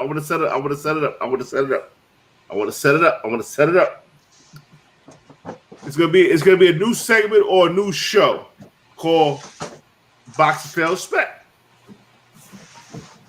We'll take 3 books out a piece, and we'll give us a story of why we bought this book and why it's failed spec. How about that? Really? That's a great concept. Let me know, fans. Let me know if you like that. If you like that, fans. All right, got you. 1, 2, 3. Okay. I'm not bringing up box upstairs. I'm not bringing that box from downstairs upstairs there. I'm not doing that now. I'll pop out 3 books. One of them I've got like 50 copies of, so I feel bad because I shouldn't have this many of it. Make it quick. Don't make a fucking slideshow, motherfucker. All right. So I got like a whole bunch of these carnages because it was the first appearance of somebody. Yeah. Why did you buy it? Why did it fail? I don't know, man. Like that's just it. I bought it. And they were supposedly selling, but then they all of a sudden weren't selling. And then the one on my eBay page went from being for sale to not for sale. And it's sitting in the box with all the rest of them. Okay.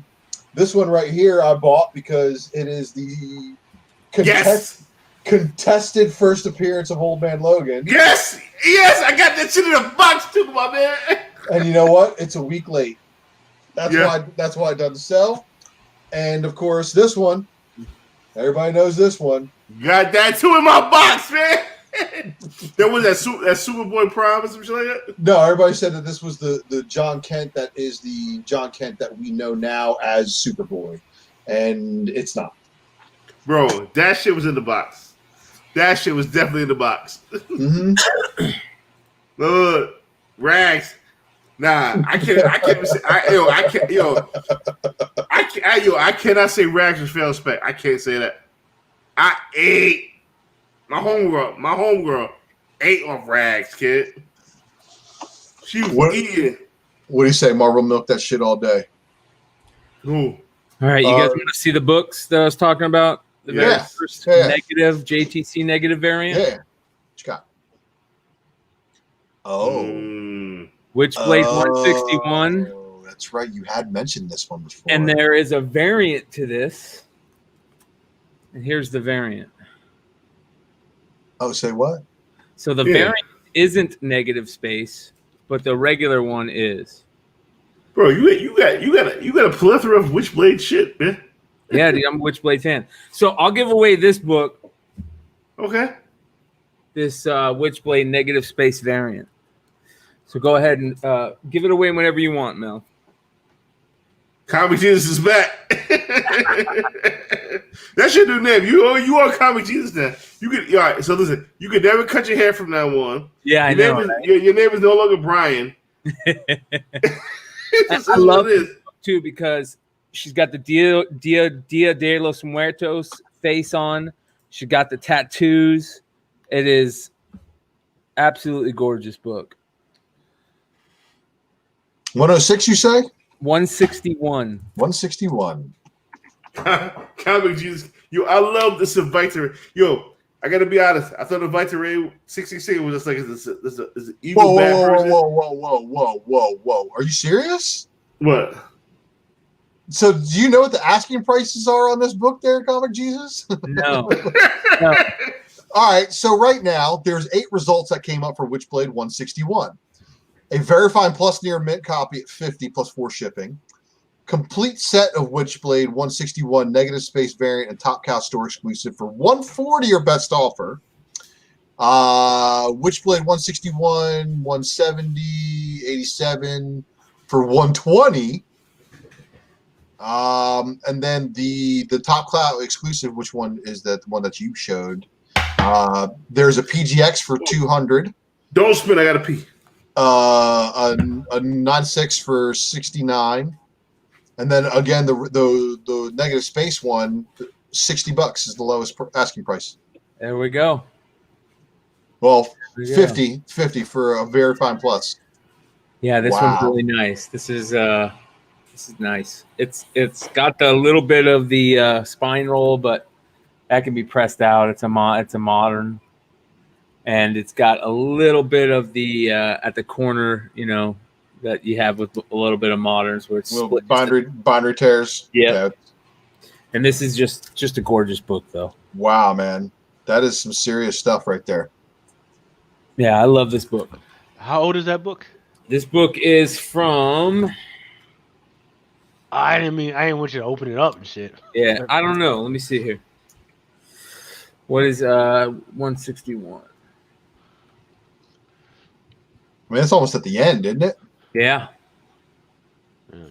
So, 2012, October 31st, 2012. Yeah, see, Witchblade, that's from that era and that freaking corner of the comic book market that I wish was doing a lot better right now. Between Witchblade, The Darkness, I don't know if you remember She from back in the day, man. Yeah. Those are some great books that the art is absolutely amazing on it. Yeah, Cry for Dawn. Cry for Dawn, yeah.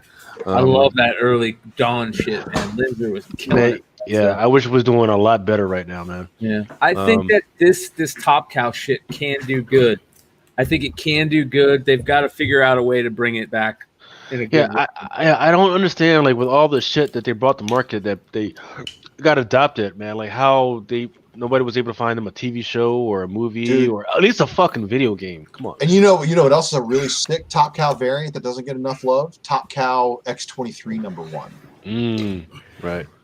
It's her and Wolverine on a cover of a variant done by Top Cow that was back when variants weren't all that common, and it's an insanely tough 9.8 because it's a black cover. Ooh. So that's just one of the Top Cow ones that I know of, and that's a Marvel book. That's not even one of these indies. So I can, the rest of these indies that they were doing, because they were like contract studios, right? Like kind of like. Top Cow, all the artists from Top Cow. That's Silvestri's imprint, isn't it? Yeah, Top Cow is Silvestri's imprint. Yeah. That's where Turner and all those guys got their start. David Finch, Bat. Great. And that kind of leads into a little bit of Image spec. Do you guys think that maybe like 20, 30 years from now when Image is like 50 or 60 years old, that people will actually start paying respect to all the artists that actually came out of that hole? I still, to this day, buy the very first Michael Turner cover and very first art all the time. That Cyberforce stuff. I buy that shit every time I see it. The first J. Scott Campbell stuff, I always buy that stuff because those were the artists that got me back into comics. Yep. Gen 13. I buy Gen 13 shit all day. Yep. So this is the first thing I peeled out of my failed spec. Right? And then, we doing this now? Yeah. Black Adam. That's not failed, dude. That's but why is that failed? What? That's not. And that's fine nothing right now. The Quake shit. Yeah, that's failed. Yeah, wow. Jackpot. She's supposed to have a movie. Whoa! Nah, you're wild. Wait. Are you serious? What number is that? 546. Is that like the first Brand New Day book? Yeah. Dude, you have the variant? Are you serious? That's more than just that. All right. Yeah, it's not failed. You that ain't a failed book at all, man. Like here, I'll hold up a failed. Yeah, and Quick is not. Yeah, Quick is that shit failed spec. Yeah, Red Cloud, 250 to Red Cloud. Matter of fact, no. Deadpool number 10, Major X. Yeah, that's failed. That's failed spec. And then That was never spec. This is not spec. This is not necessarily spec, but I want it. people, so what people don't understand about this is that in order to get this, you had to buy 6 pops in order to get this shit. Same with the Nova. Mm-hmm. So that's just out there. Yeah, that's your failed spec box. Yeah, His failed spec is better than some. Yeah, motherfucker, you can give your whole fucking failed spec box away as giveaways, and motherfuckers be happy and the motherfucking Pinocchio's a little boy. Yeah, even Vinny Kumar was like, Lucas's failed spec is I'm pulling out Gingerbread Man. I'm pulling all kind of dumb shit. This motherfucker pulls out epic shit. This motherfucker Lucas. But that's just how Lucas does. Lucas is crazy like that. My MVP. So, Lucas, did you hold up a Wildcat Zero ash can? Yeah. Nice. I gotta take care of one of these guys here too. the actual Zero. Trust me, man. I got like 20 of them freaking bitches, man. Nobody wants that shit. What's that?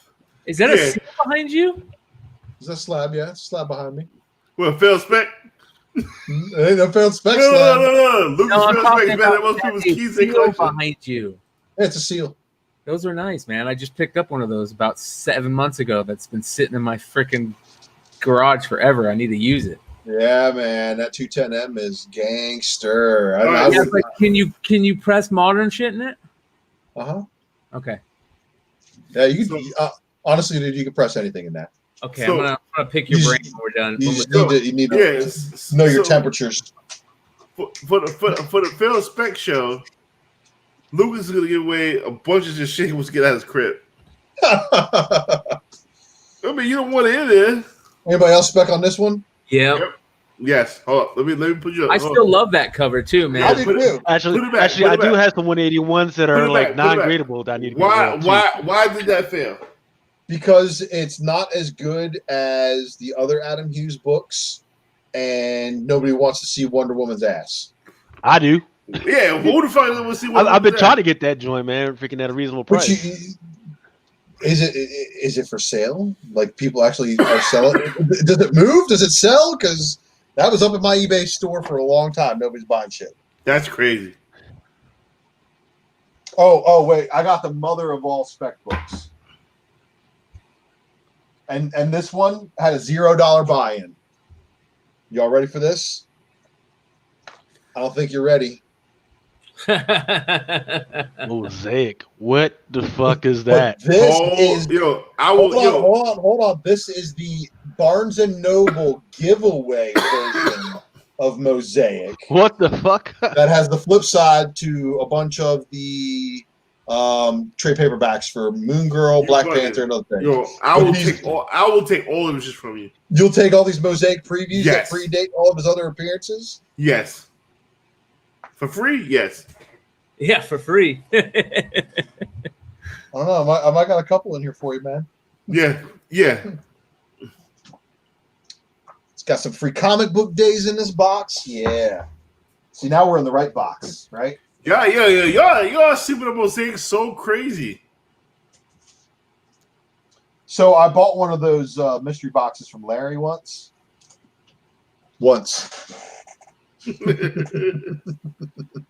I don't even know where those books are at right now, but yeah, it was like a Larry Store variant, My Little Pony, and some other shit. Let's see what else I got in here. I love this comment right here. I love this comment. Lucas Phillips makes better than most people keys. It's true. Lucas got these high ass standards and shit. Oh, here's another good one. Captain Marvel 13s. One issue before a supposed Kamala Khan retcon. And this one right here is supposed to be the first helmeted Carol Danvers. Yeah, the Mohawk, right? Yep. Yeah. Yep. That was and I bought these before the movie. Don't let me go into my enormous box. I had a box that's full of enormous. Talk about Phil's fucking spec. We got to do this one show. We have to do this one show. Go through the failed spec box and revisit some things. I gotta bring the failed spec box downstairs. Yeah, I need to go find 1 year later's fucking spec shit. No, I got a real good one here. Fight Club 2. Yes. Fucking yes. Look at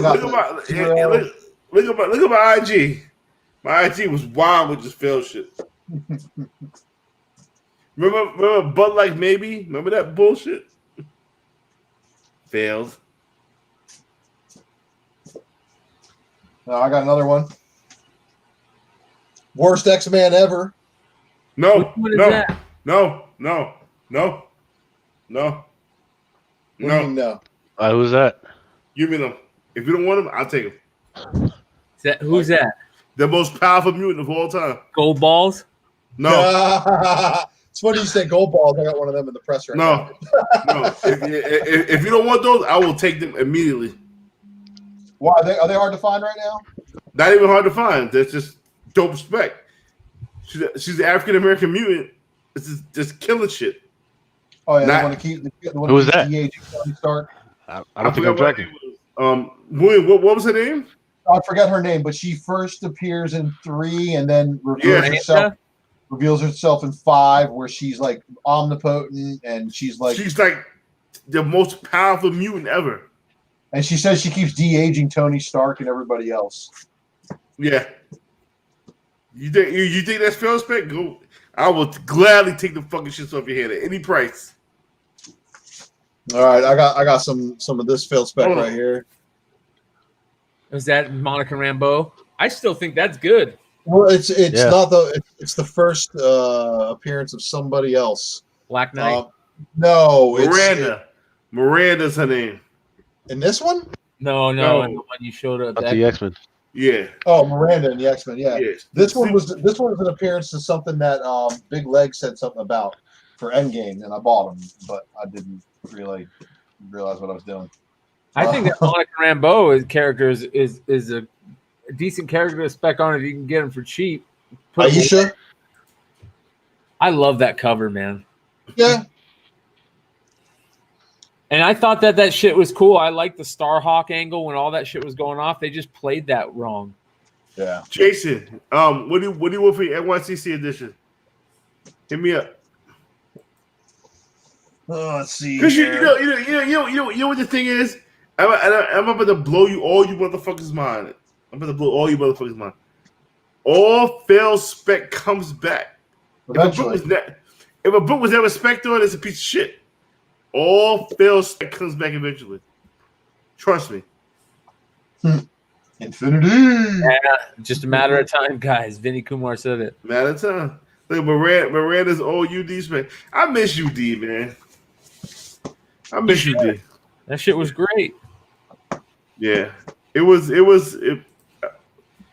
Again, I'm gonna say this. If anybody was around when UD was around, we were ahead of our fucking time. Me, Trey, Sean, Coy, Jimmy, ahead of our fucking time.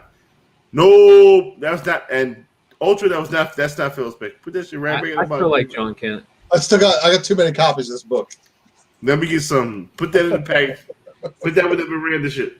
I'm gonna tell you, like, yo, the shit that UD came up with on Principal Defects, the shit we just broke, and it would have been, in my opinion, it would have been none of this shit, none of this podcast and shit if it wasn't for us. And that includes the Hot 10, which I'm on. That includes that. Nah, I don't know what the fuck that is. You know, this is some DC Universe Titans failed spec. This is when Jason Todd takes on the the Nightwing suit. Yeah. No, let's do it. Does anybody have DC Universe? I canceled it. No, I still have it. I need Yeah. to cancel it. I'm hoping though that they'll give us some type of deal on. HBO Max. Yeah. A Predator Defects was the old part. Yeah. Yeah, you see that? You see that guy with the pressable defects now? Yeah, man. It's whatever, man. He from New York. Is he? That's what I heard. Who cares? Ain't nothing fuck with us. Was it nothing fuck with us until our very end? Was it nobody fuck with us, bro? Yeah, we had our issues, and There was no spec comic shows on YouTube at that time. None. That I can think of. None. There was comic podcasts on all kinds of shit. Yeah, for years, but nothing like super spec worthy at all. It wasn't with none. I'm gonna tell everybody the story, the true story of a Predator Defects right now.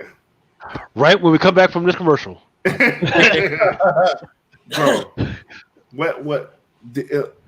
I never knew who Trey was, and it's the last time I tell this fucking story. I never knew who Trey was. I met Trey at Baltimore. Tony Hammett introduced me to Trey.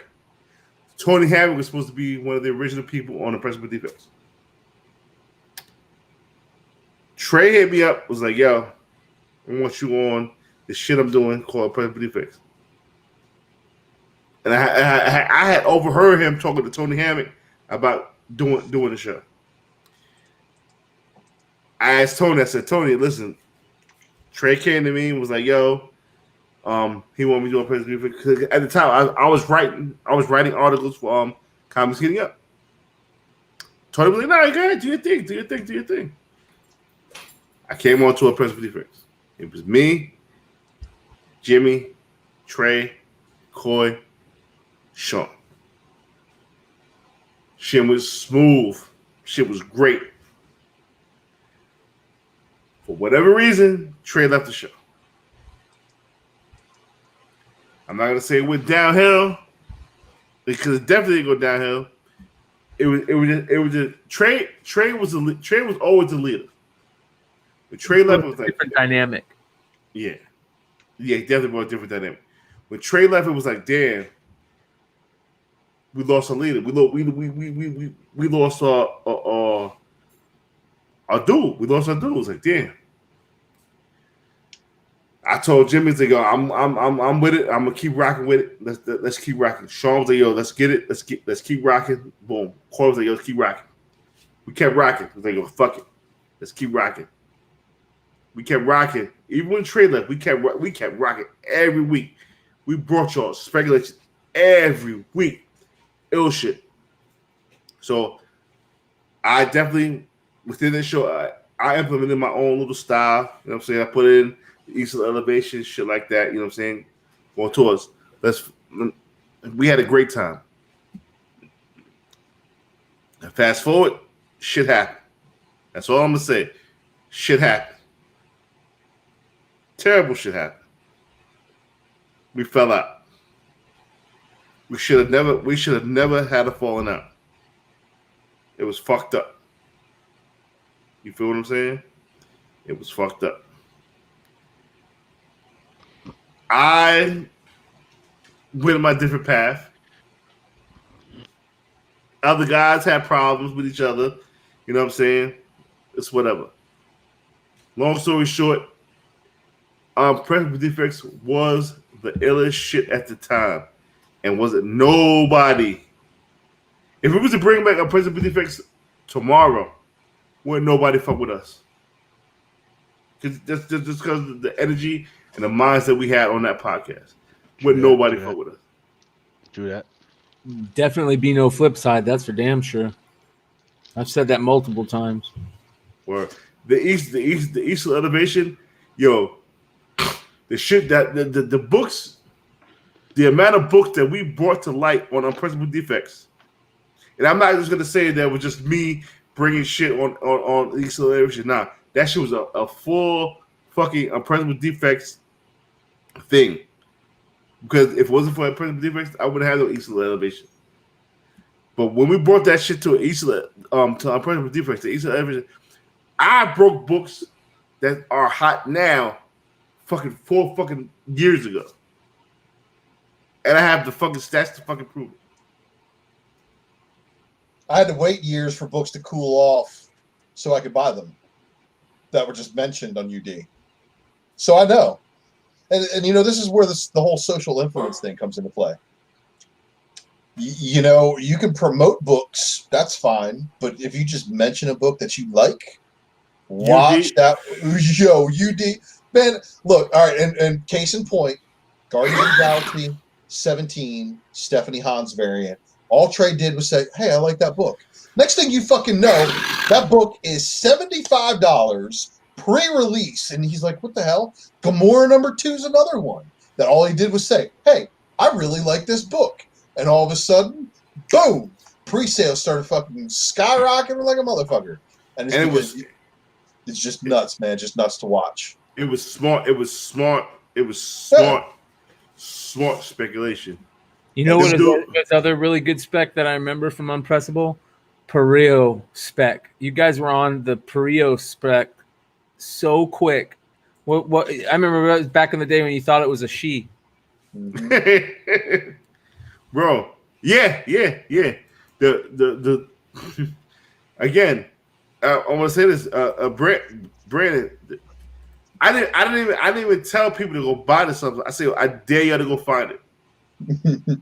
And you know what? All I said. I said, yo, I dare y'all to go find. I can't believe I left one, and then you said something about it. I'm like, son of a bitch, I saw that book. Dude, if it wasn't for that diamond dump bullshit, where they dumped a whole bunch, and I know who bought them. Whatever. If it wasn't for that diamond dump, that book would probably that book right now probably the $4,000 fucking. Why isn't that book going crazy? Like that book should be talked about again. You can pick up 9.8s for $500. No, because it was a diamond dump, and the person who decided to get all those copies decided to undercut the fucking market. Now, which book is that? Some for the Kamala Khan variant. It's a gorgeous cover.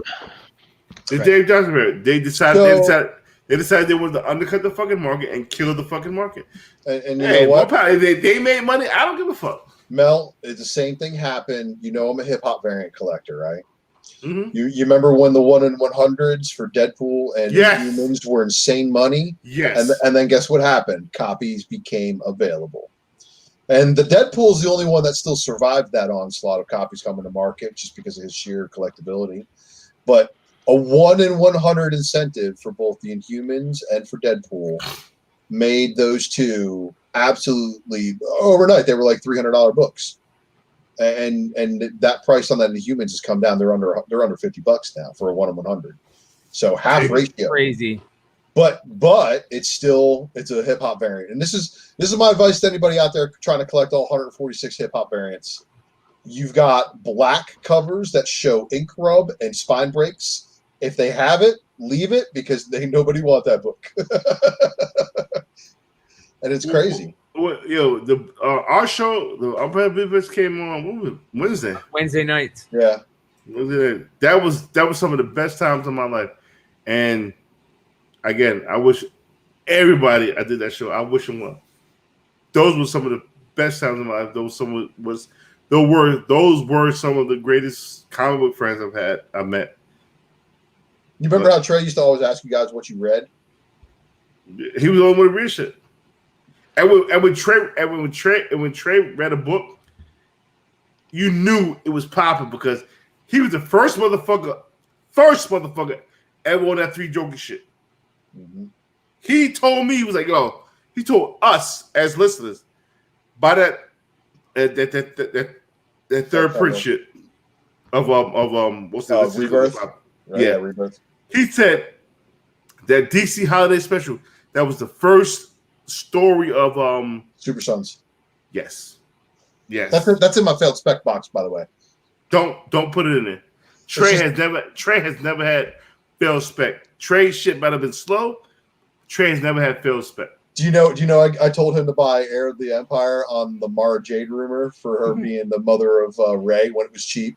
I sent him the Stephanie Hans Ultimates 2 a Ms. America Captain Marvel variant just because he's Trey and because of what Trey, when my Grail came up and I was like, oh my God, this fucking book's available and mortgage is due tomorrow. He's like, yeah, dude, you're not missing that Grail. Don't worry. So believe me, man, it's funny how these things work, and it's also funny how the community creates people, and it creates relationships between people. But the thing is, again, going back to UD, when I spoke about Moon Girl, when I spoke about America, I remember when Trey was like, "Yo, I'm not buying no shit for no Spanish girl named America, bro." This right here is a UD spec. UD spec. Trey told me he was like, yo, the variant, the Damien variant 656, 655. It was $100.98. He said, Mel, buy it. I couldn't afford $100.98 at the time. Like, nah, man, just get it for me. Because if you don't want it, I'm gonna buy it. He bought it. Trey hounded me for the Acuna variant, 1-25 Thor. Thor got a thunder. Hounded me. I was like, yo, fuck it. I give you the love price, $200. $1,000 book rap. Trey knew what the fuck he was talking about. Trey was heavy. Ultimate Fallout 4, the generic variant. Yep. He was on that shit way back then. Reading the books, man, that's what it takes sometimes, right? Knowing what's going on in the story and being able to kind of see where it's headed. As if you have a third eye and a gift. Well, again, if you go back and someone told me to save all my Eastern elevations. Venom 3. I told people to pick up Venom 3 third print. I said, pick up as many as you can. I told people to pick up God of War. Pick up as many as you can. I have all my shit saved. I'm gonna put it on my fucking Instagram because those is my shits. What, those old Instagram posts or the Chew post you did? No, not Chew. The whole I have all my shit saved from Eastern Elevation. I just saved on the slideshow. You know what I miss? I miss the days of G Plus. I miss we all did. Where stupid posts got deleted within 3 seconds. I miss UD. I miss UD. If UD come back one more time with everybody there, I'm all for it. Fuck it. Bygones be bygones. Fuck it. I'm with it because UD was killing it, bro. Yeah. This cover right here was big. Yeah. Yep. Yeah. Because whatever happened to Mike Ruth? He hasn't been doing much, has he? I mean, for who? Mike Ruth was doing shit for us. I'm Prison Defects. Yeah, I know, but he should be doing more shit out there. Hey, you want to spin the wheel for this? Spin the wheel for this. Yeah, I'm sorry for getting this nostalgic. My bad. No, dude, that's what I'm saying. You should, man. Fucking A. That was a great moment in time. Let's do it. Look, Brandon said, I got my Moon Girl. I'm trying to tell you, Moon Girl is the next female to pop off. And ain't nobody talking about us. Buy them now. That wheel looking crazy. If anybody has not been on the wheel, say your name now. You have 10 seconds. 1, 2, 3, 4, 5. Yeah. Immortal Idiots, please add him to because that's my man right there. 5. I might invite him onto the show. 6, 7. Oh yeah. Yo, hate it. Yo, please add hate it. 8, 9. Yo, Immortal, what are you doing right now? I know you crazy. You got your microphone, everything set up? Because you crazy. I want some crazy people on the show right now. What up? Immortal, matter of fact, See what this crazy motherfucker doing. 'Cause he's crazy. He's crazy for real. Nah, he is. He's super local. I'm doing the type of shit that get me in trouble tomorrow. We're more at. But he a fan though, and he appreciate us. Come on, stupid. We're more at.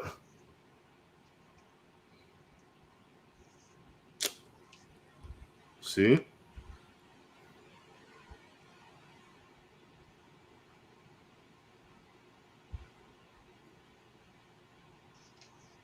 I don't know what we gonna get when the mortal come on.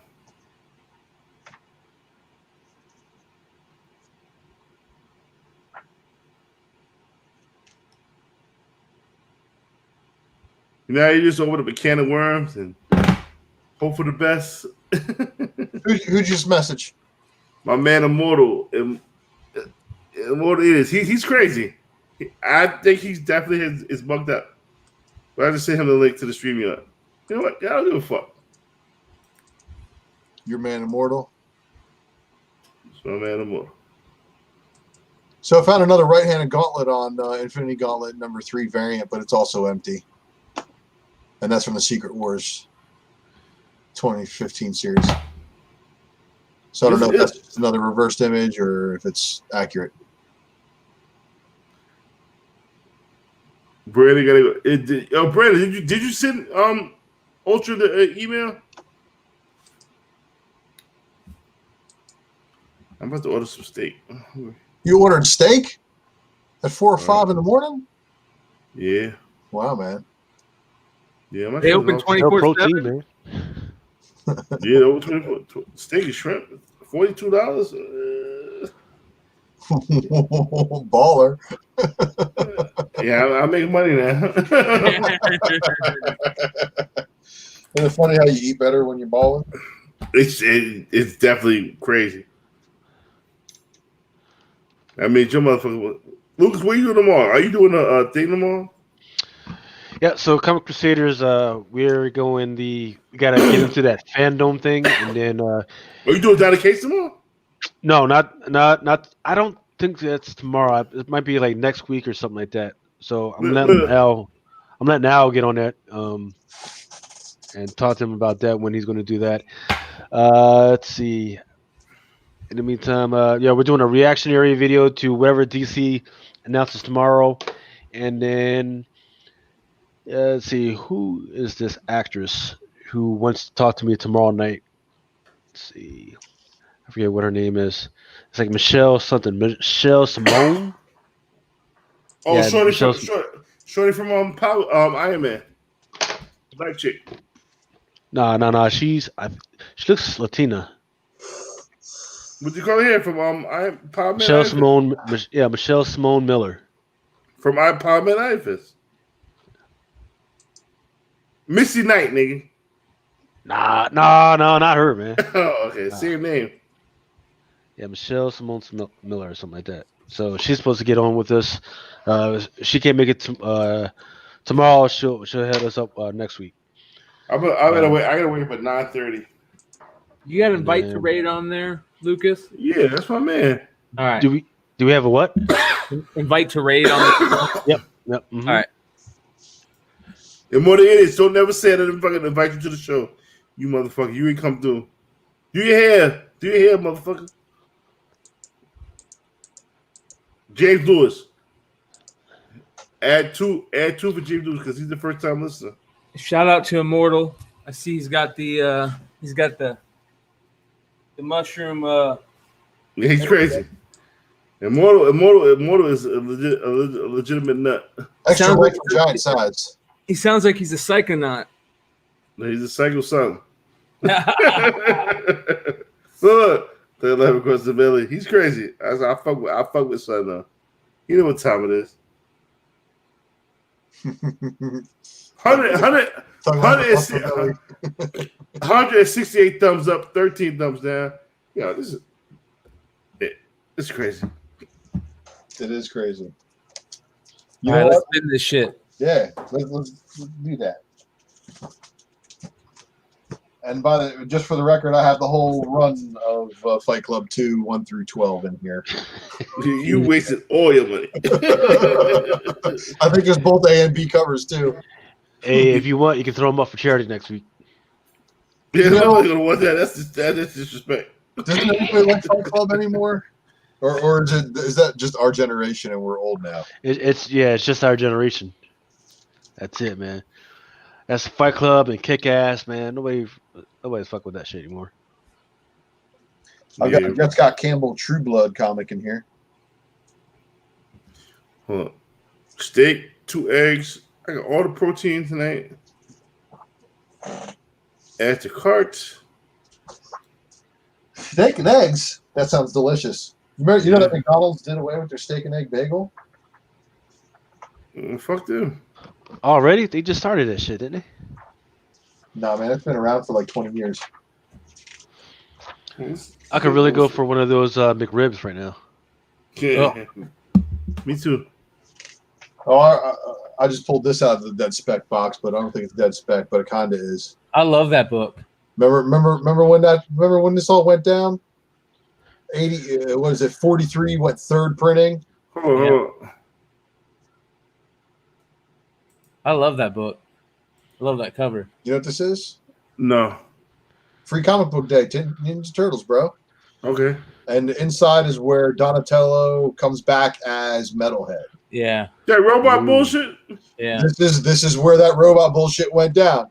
Remember when Trey was dead set on Donatello staying dead and spec'd hard on it, and they actually went second printing on 43, and then they went third printing on 43, but Free Comic Book Day.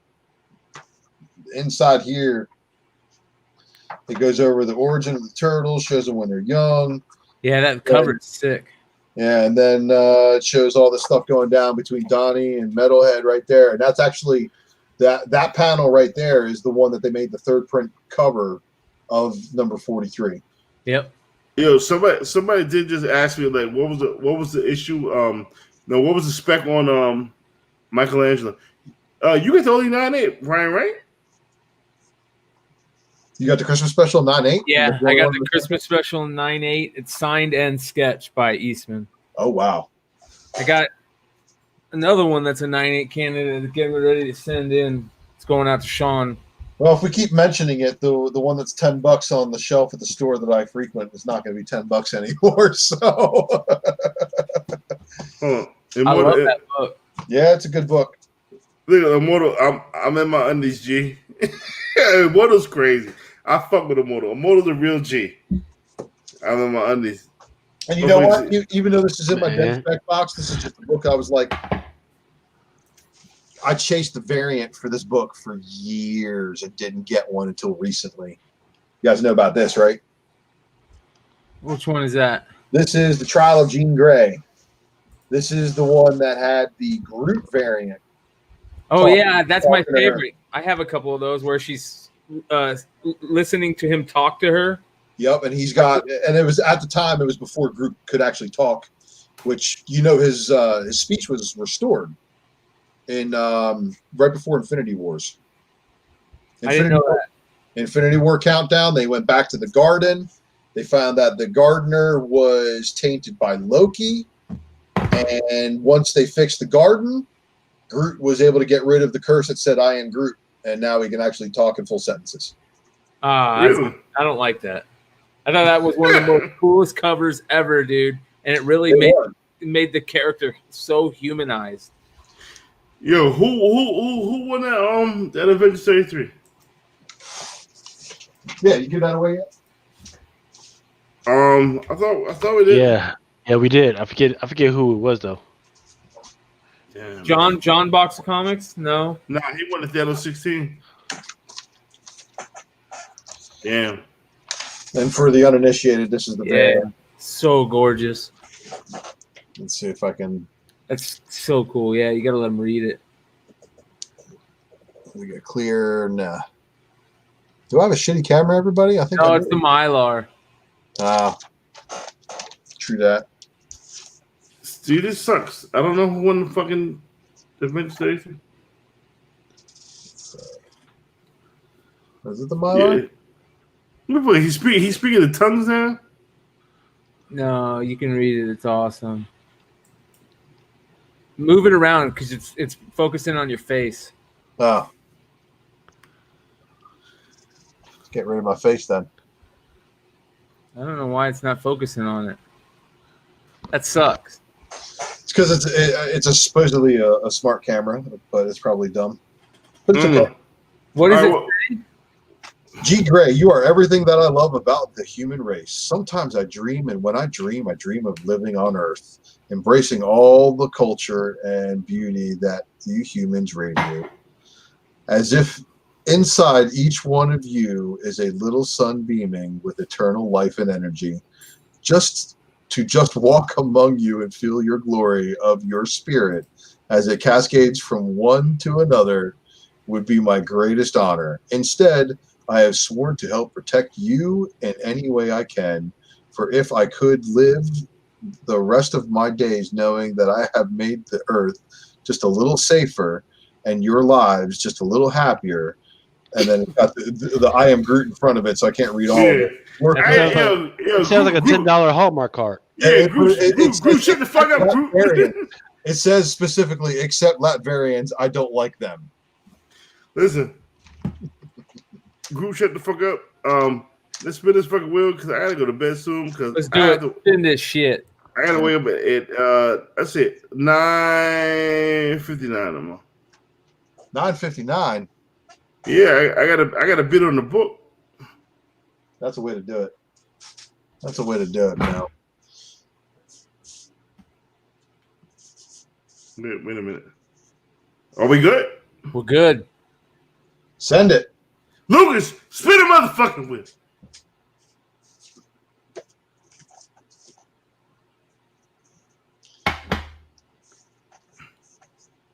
I do private reading. Joshua, I see, it's crazy. Much love, Joshua Vincent. Hit me up on IG, Joshua, at Brian McClay. I'll get your address and everything. Hit me up on IG. And I'll do private readings on my Patreon page. I'll start reading comics. Look, Joshua, he was just talking shit. he won a prize. He was just talking shit and he won. He was just talking shit and won a prize. That's how it works, man. You know, sometimes the shit talks. William, you did your thing, man. Hey, man, no. You gave me an opportunity to just talk some shit, and I appreciate that. Man, listen, I had to do it. You know what I'm saying? You a good dude. You're a good dude, and thanks, man. Appreciate that. I mean, fuck it. Let's sit. Listen, I want to talk. I'm drunk as fuck. Let's just talk whatever the fans want to talk about for the next 15, 20 minutes. Jeff Mahogany said, do you guys talk Star Wars spec? What up? Anybody want to take that? Hell yeah.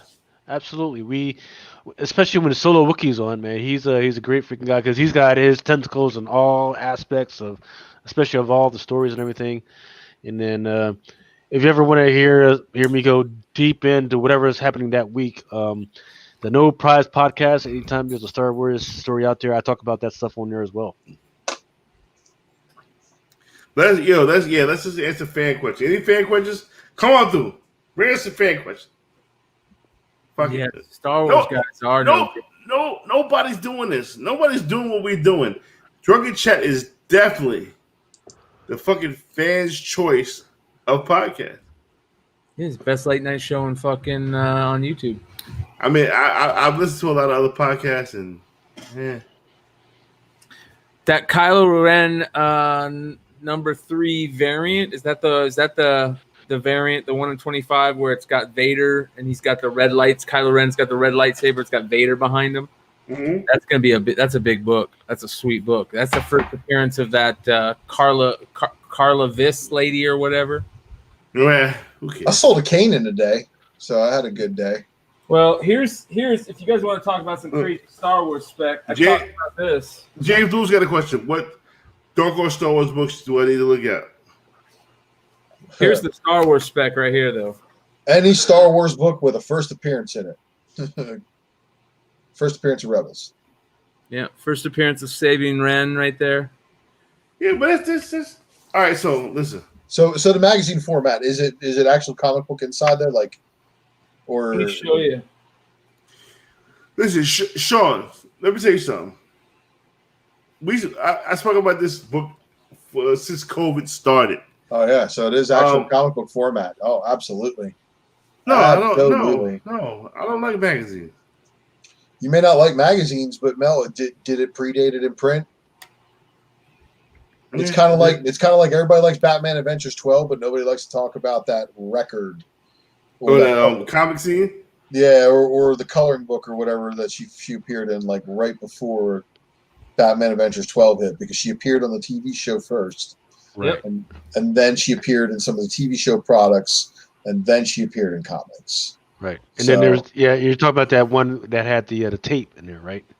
I think so. Yeah. I thought it was a record, but Yeah, no, it was a cassette tape, and it had a little. I forget whether it was a coloring book or was a comic, but yeah, that was definitely the first published joint of there, and then of course the Batman Adventures tell. Speaking of, here's a good question from one of our fans. Young Avengers 1 spec. I want one. I want one. I don't. Already sold. That would be the giant size X-Men of our generation. Yeah, but I don't know about that. If it was on there, I'd say yes, but because Kate Bishop is on the cover, I don't think Young Avengers is going to get carried by Kate Bishop, but I think the book's going to have merit on its own. But am I invested? I already did invest at $20, and I already sold at $5 or $2.85 or $2. I sold $2 something raw. Yeah. Remember, dude, I gotta go put mine on. Yeah, remember I told you I was like, I think I got like $2.35 raw for it, but I'd have to check the sales. Have you guys? Yeah. Comic Jesus, go ahead. Talking about look at that hair. Look at that hair. Hey man, he's in Arizona. Talking about Star Wars spec. I think I picked up some of these. Somebody told me about this the other day. Mm-hmm. About this being, I think it's early Revan spec, either Revan or Malik spec that a lot of people aren't talking about right now. And I'll try and find the pictures. But this one's kind of crazy because it's got the inserts in it. It's got that insert in it. And this is early. It's early, either Revan or Malik, and I can't remember which one. Is it a comic or a magazine? It's a comic. It's Knights of the Old Republic, number 31. I'll be able to look at that for tomorrow. And I'll look for exactly who here in a second. I'll get back to you on that. All right, so let's answer this question right here. Are you guys good with this question stuff? Yeah. Do you guys like indie movie spec? How Old Guard did well. I've tried watching Old Guard. I didn't get through it. It wasn't very good. There's nothing to waste money on. If they're going to do a season 2, they need to crack it open. They freaking need to do. It was a little too slow and not very.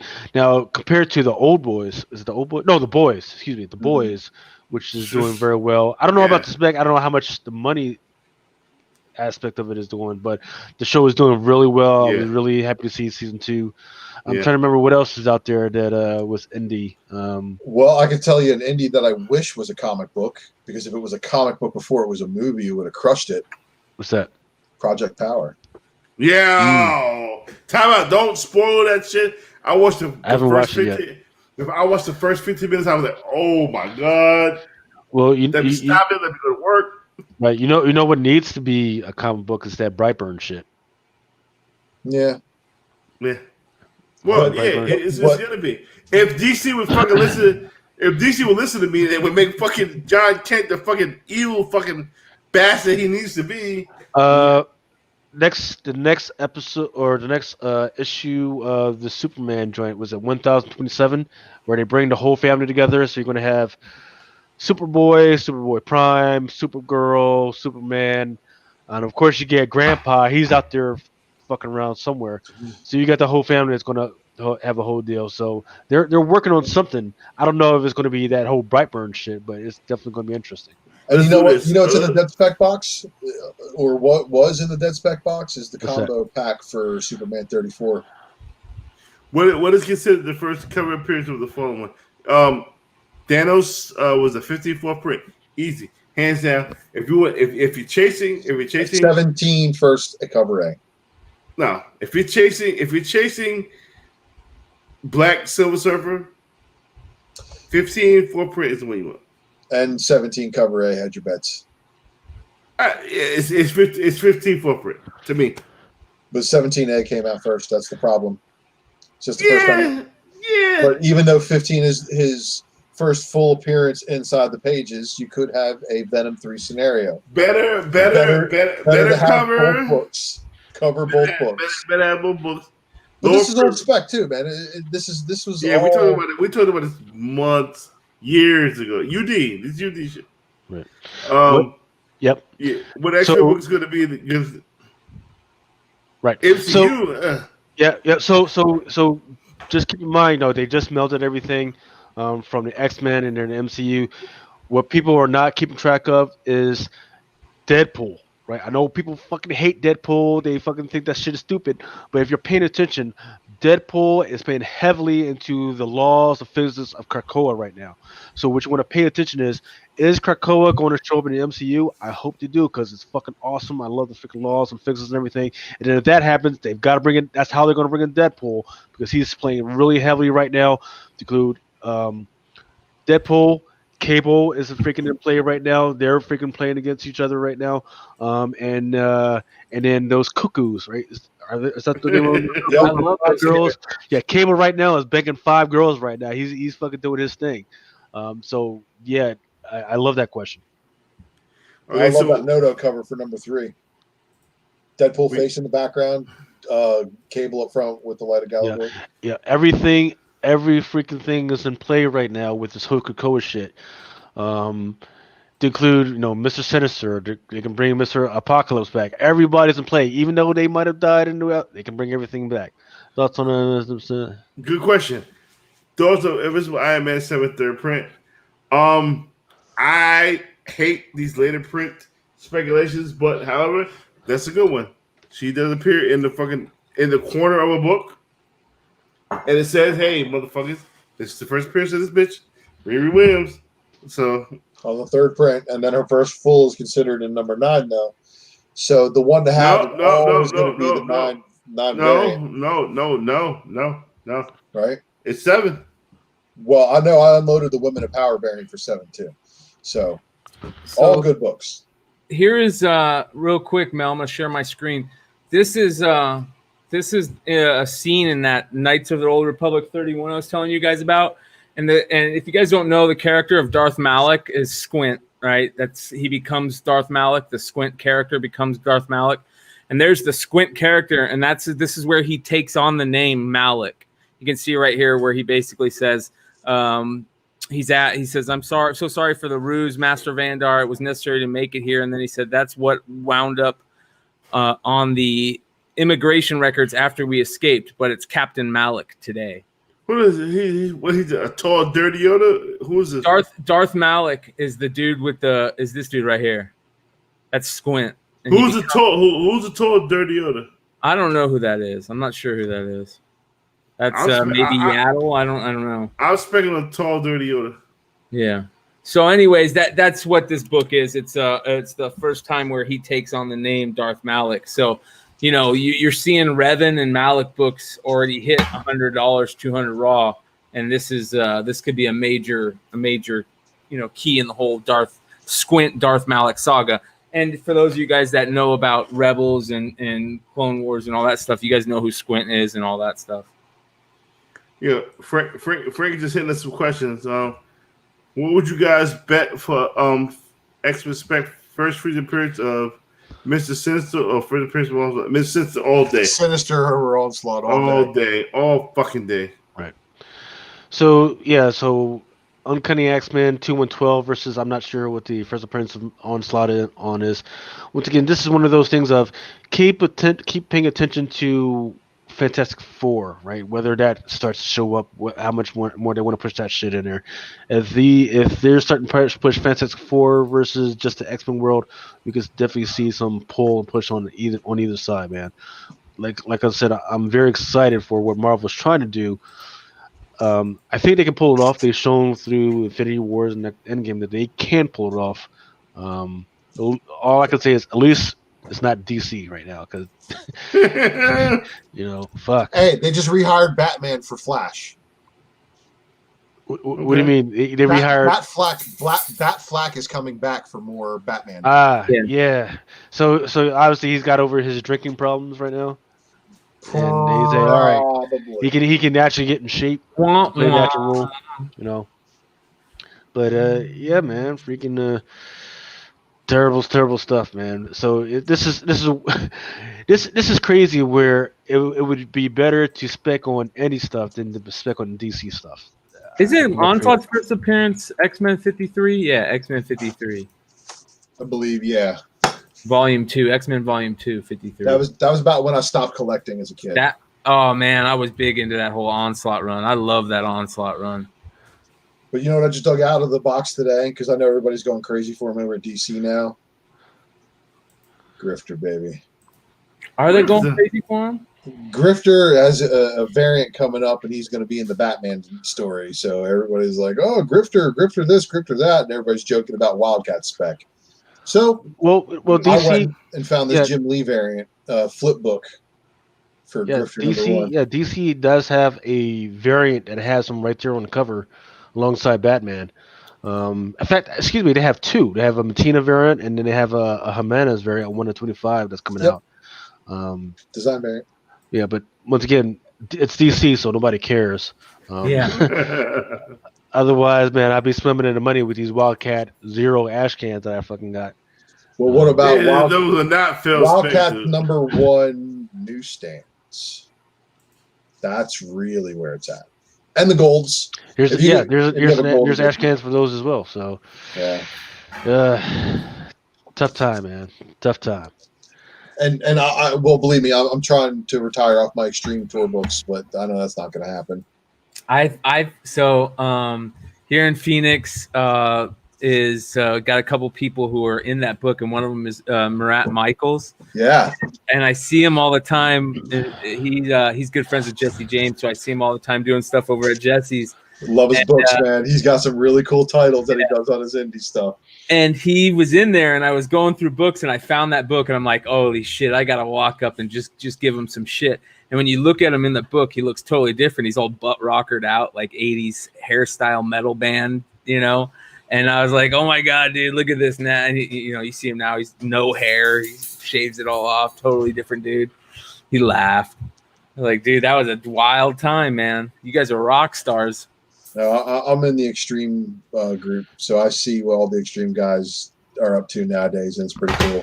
Yeah, that's a nostalgic thing for me, like.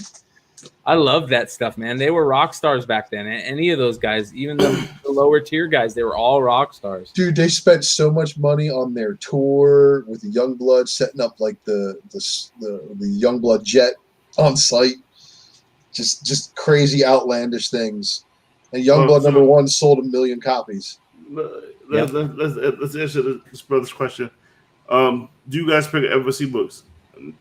Not before, but now, yeah. Because stores are not ordering as many books as you want them to order. It's best to go to Lucas, sign up for Lucas's pull box for his Drunken Chat, and you will be guaranteed those books.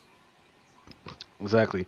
So that's the interesting thing about it. If you try and order, so while I say absolutely go to your LCS first, ask what they can do for you. Go there first. Right. They can't freaking come back to me and say, hey, I need this. And if I can't get it for you, and it's not even FOC, that should tell you something about that freaking book. Fire. It'll be fine.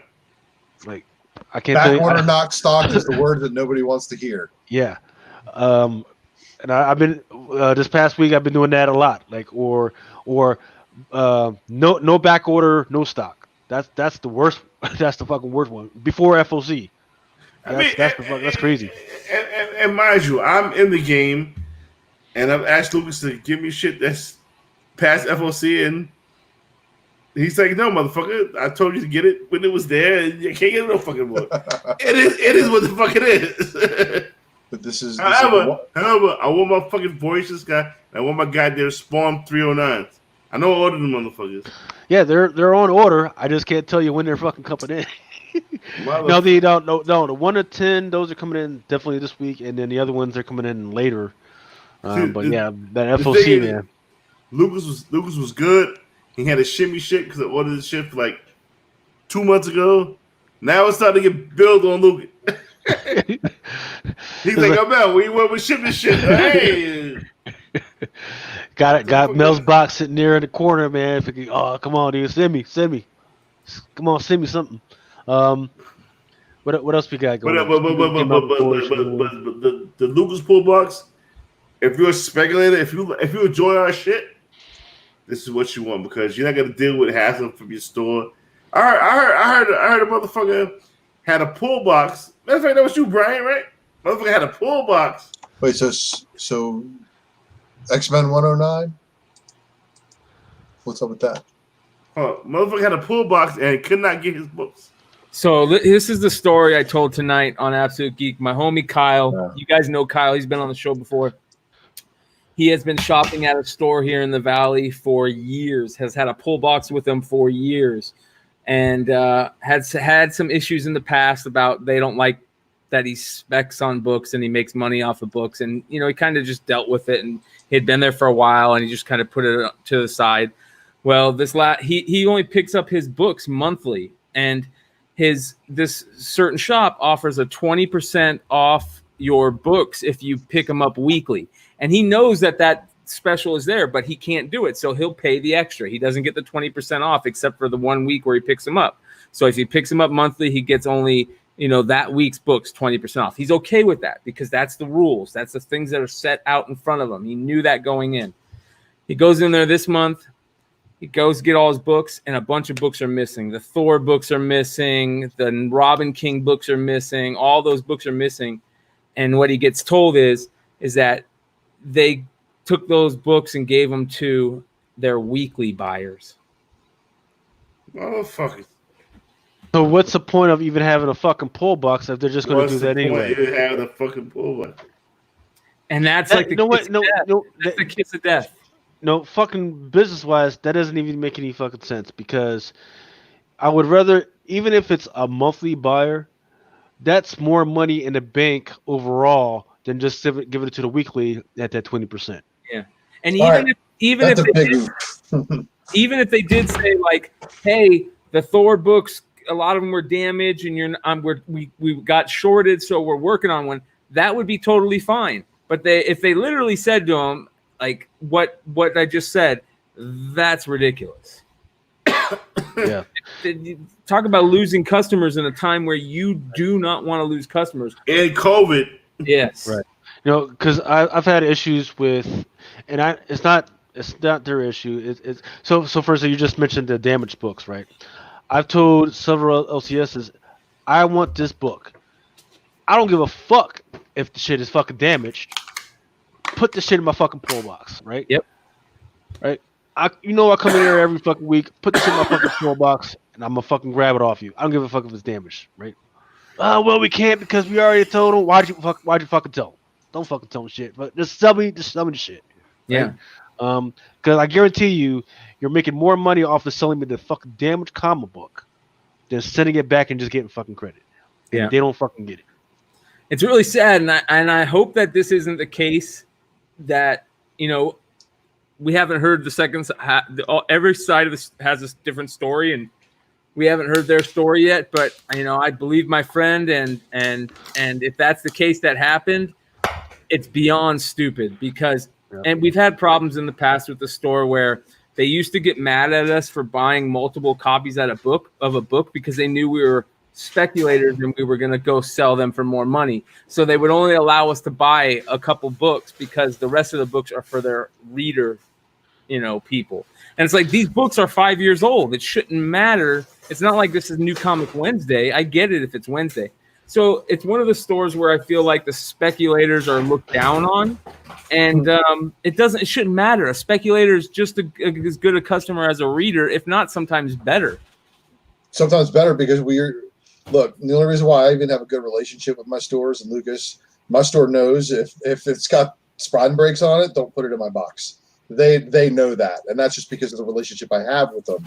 But they also know that if I'm going and rooting through the back issue bins and I come up with 3 copies of the book and I say, hey, I'm taking these 2, you can take this one and reprice it, they're cool with that.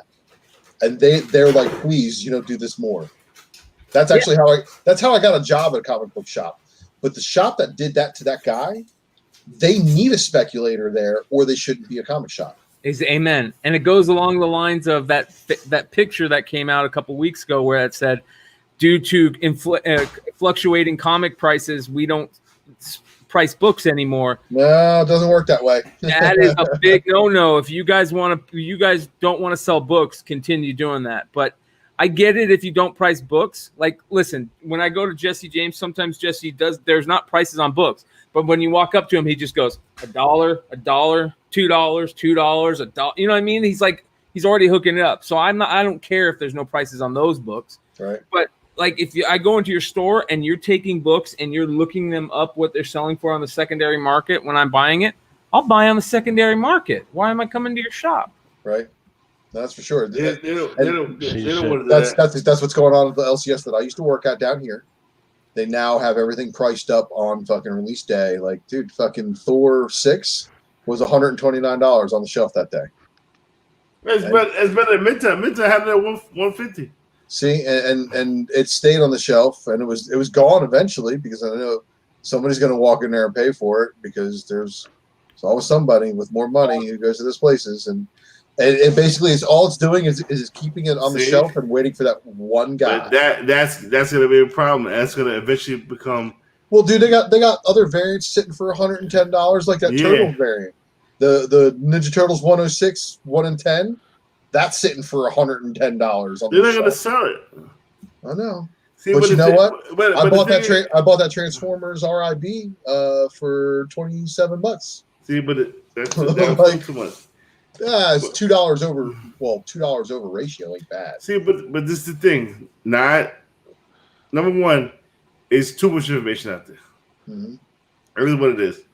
I am guilty of it. Everybody's guilty of it. Whatever. Well, we live in the information age. We want it. We want it now. We didn't see the half of those books you spoke about tonight. They're all going to go up. We're all guilty. Second, if your store is doing that, whatever, more power to them. They got to pay rent. They got to pay lights. Whatever. It's funny because if they don't do the fucking homework, is what bothers me. Yeah, bitch. You as a store owner, as a business owner, you should be doing the research and doing the shit yourself. Exactly. Don't wait for a goddamn app. Don't wait for a goddamn drunken chat. Don't wait for a goddamn hot 10 to fucking tell you how to price your books as a store. You're being a bitch. Yeah. You want to sell those books. You don't want them collecting dust. Right. What's truly sad is that, pre-FOC, there's these retailer previews that are stuck in the dashboard. So if you're wondering whether you should order or not, you can click on it, and there's several pages that are in there, so you can see what's going on and whether it's going to be worth it or anything. So if you're not pulling that shit up and reading that as a fucking store, what the fuck? And there's some stores that have 2 or 3 people working for them. What is their fucking job if it's not to fucking read what's going on and figure out what's going on and make a recommendation on how many copies should you order? Previews is free for subscribers, isn't it? Yes, and there just happens to be a show where they talk about what's inside the previews. Weird. I wonder what that shit's called. I don't know. Well, look, you said something to kill the kids. What was $21 a day? Yeah, it was $21 a day. But let Midtown make their money. Midtown cut their orders by 30%. All these guys complaining about Midtown being sold out of stuff at 801. You just wait until their orders get cut even more. Yeah. You ain't even gonna make it to 801. It's gonna be like 800 in 20 seconds. But you know why they're cutting orders? because there's FOC videos, all in the videos, all in the what she Dances in the videos. Yeah, dancing in the videos. Nah, seriously, like you can order these. You can order these books. Diamond been wanting to cut it. Diamond been wanting to cut motherfuckers out from going to the store because they would never implemented a pull box system, and they did, and we have one, but we want you to go to the store first. If you cannot get that, there are many,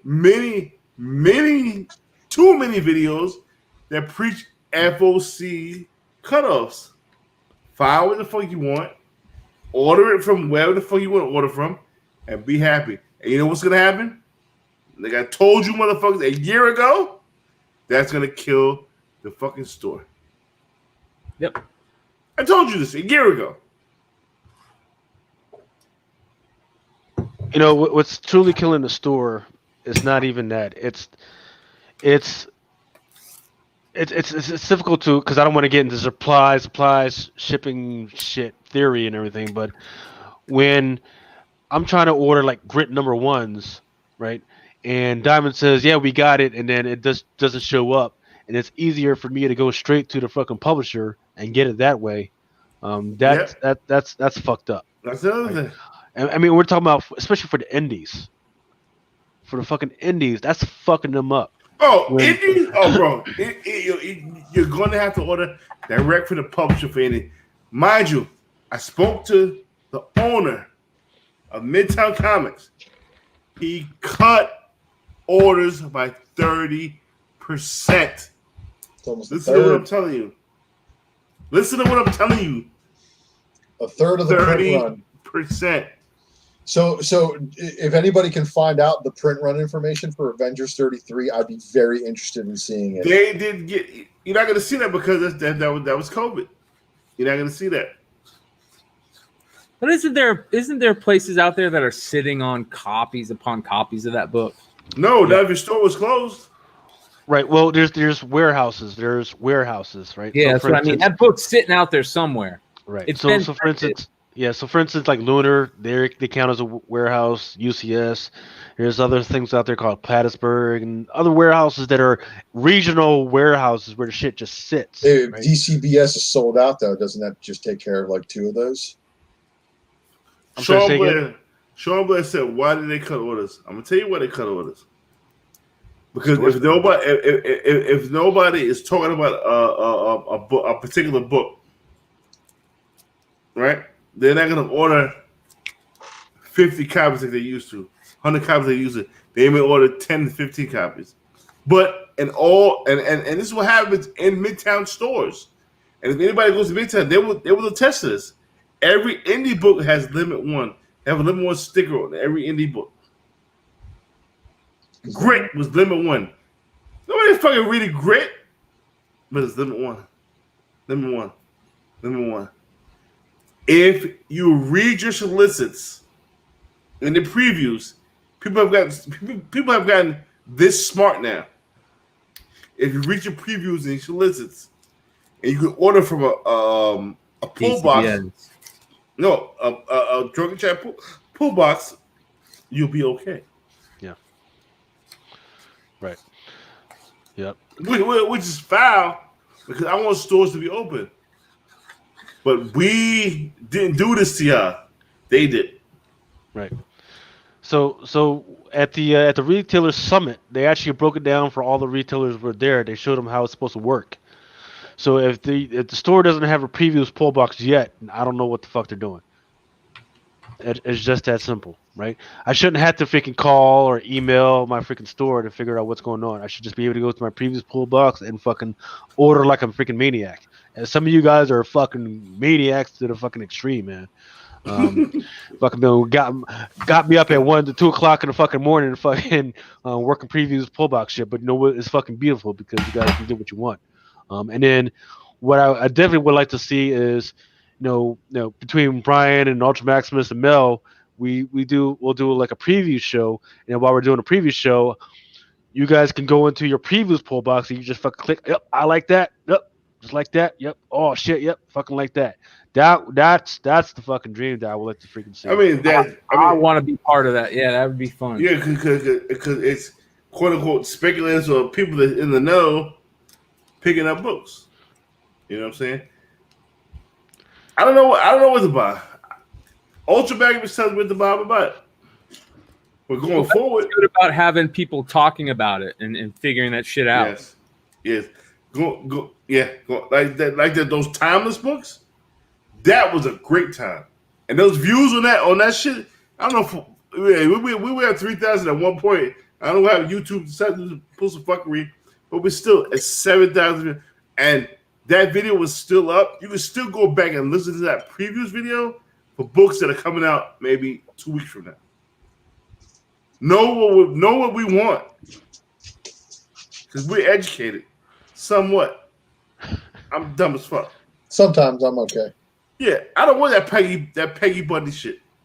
Listen, the people that are good at FOC are also readers. You got people like Lucas. You got people like Ultra. You got people like Dollar Bin. Gary people Gary Nusser. Gary's on another level. He just goes too fucking fast for me, man. He like I'm up here still trying to fuck around with my power slide, man. He done went through 30 books and shit. Mm-hmm. Like, damn, man, slow the fuck down. Jay said that previous shit was 6.5 hours long. Yeah, it was 6.5 hours long, but you didn't miss a book. So you wanted to be 3.5 hours long? Like, damn, fucking Drunken Chat didn't talk about this book. No, you want to be 6.5 hours long. You don't miss a motherfucking thing. Yep. Plus, you got to put in some kind of work. How the fuck you gonna make money? You don't want to put in work. This is work. Yep. We went through everything. We went through manga. We went through sports cards, toys, statues, all that shit, man. Nick Hart and Gary Nusser blessed us with his presence and fucking ran through shit and freaking told us what the fuck to buy. He really does that. It's a saying in the street. Learn how to put weed in the bag before you make money. Read the previews, then buy. It's the same shit. It's the same shit. Learn how to put weed in the bag first, then make money. Right. You just can't go sell weed. You gotta learn how to put weed in the bag first. Putting weed in the bag is listen to the preview shows, sealing it up, then make money. Right. That's it. No. I mean, at what point what I was thinking to do is going back to the old format where, during this show, I would just pull out like the top 10 from each publisher and shit, man. But yeah, I still gotta work through that, man. Because once again, my time is fucking hashed through with this pull box shit. All the little retail summits are fucking on my ass, and then and you have a regular life. That's the other thing. Like, we all got regular life on top of this shit, man. Yeah. and of course, I try to freaking build my regular life into this shit, man. Fucking, I got people from my job that are in my fucking pull box. I got my fucking kids ordering shit. I mean, so what you guys need to know is Hasbro, they're going to play with us. Scholastic, for those who know Scholastic is, most of your kids' books, like Dogman, Mr. Underpants, they're going to be working with us. I got they're giving me an account to order cheap with them as well, man.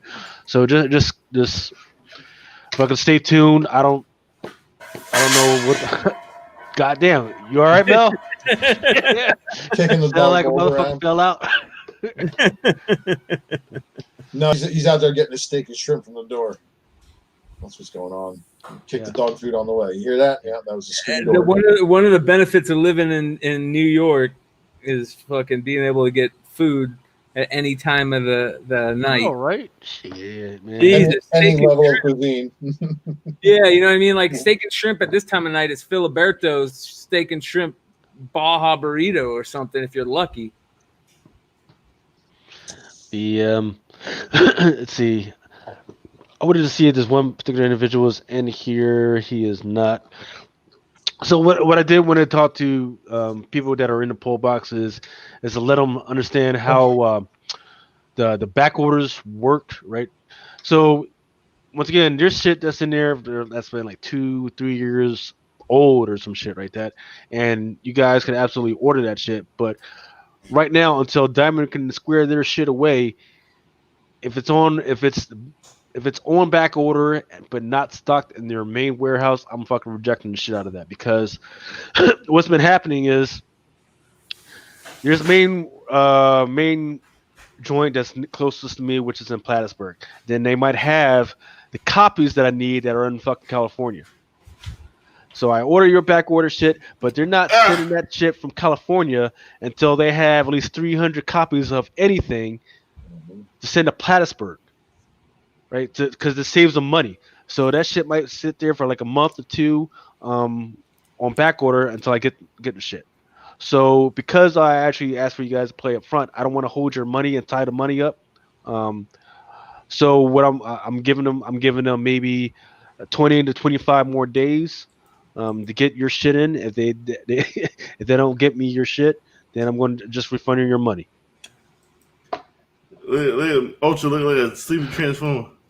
I'm good, bro. Listen, I gotta wake up.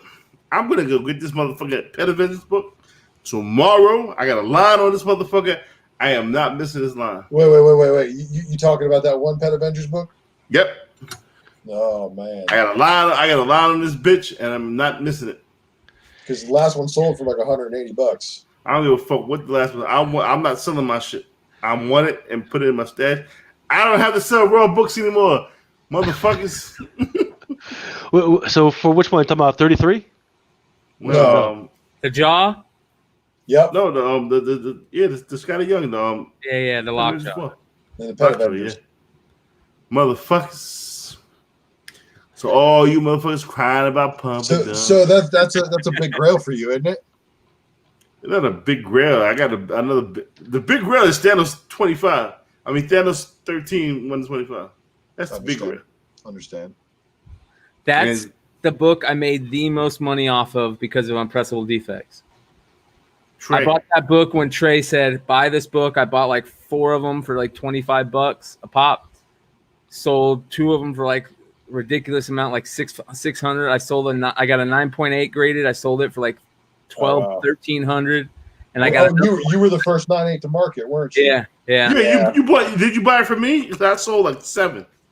And they're all raw. I don't know. Somebody from CBS Live was like, I bought it from Mel and I sold it for 9.8. You motherfucker! I razzed one for $50. I got one more. I'm getting ready to send in to Sean. Hold up, you got one? Yeah. I will buy that from you. How much? It's getting graded. I will fucking put you in toads and weed for the rest of your life.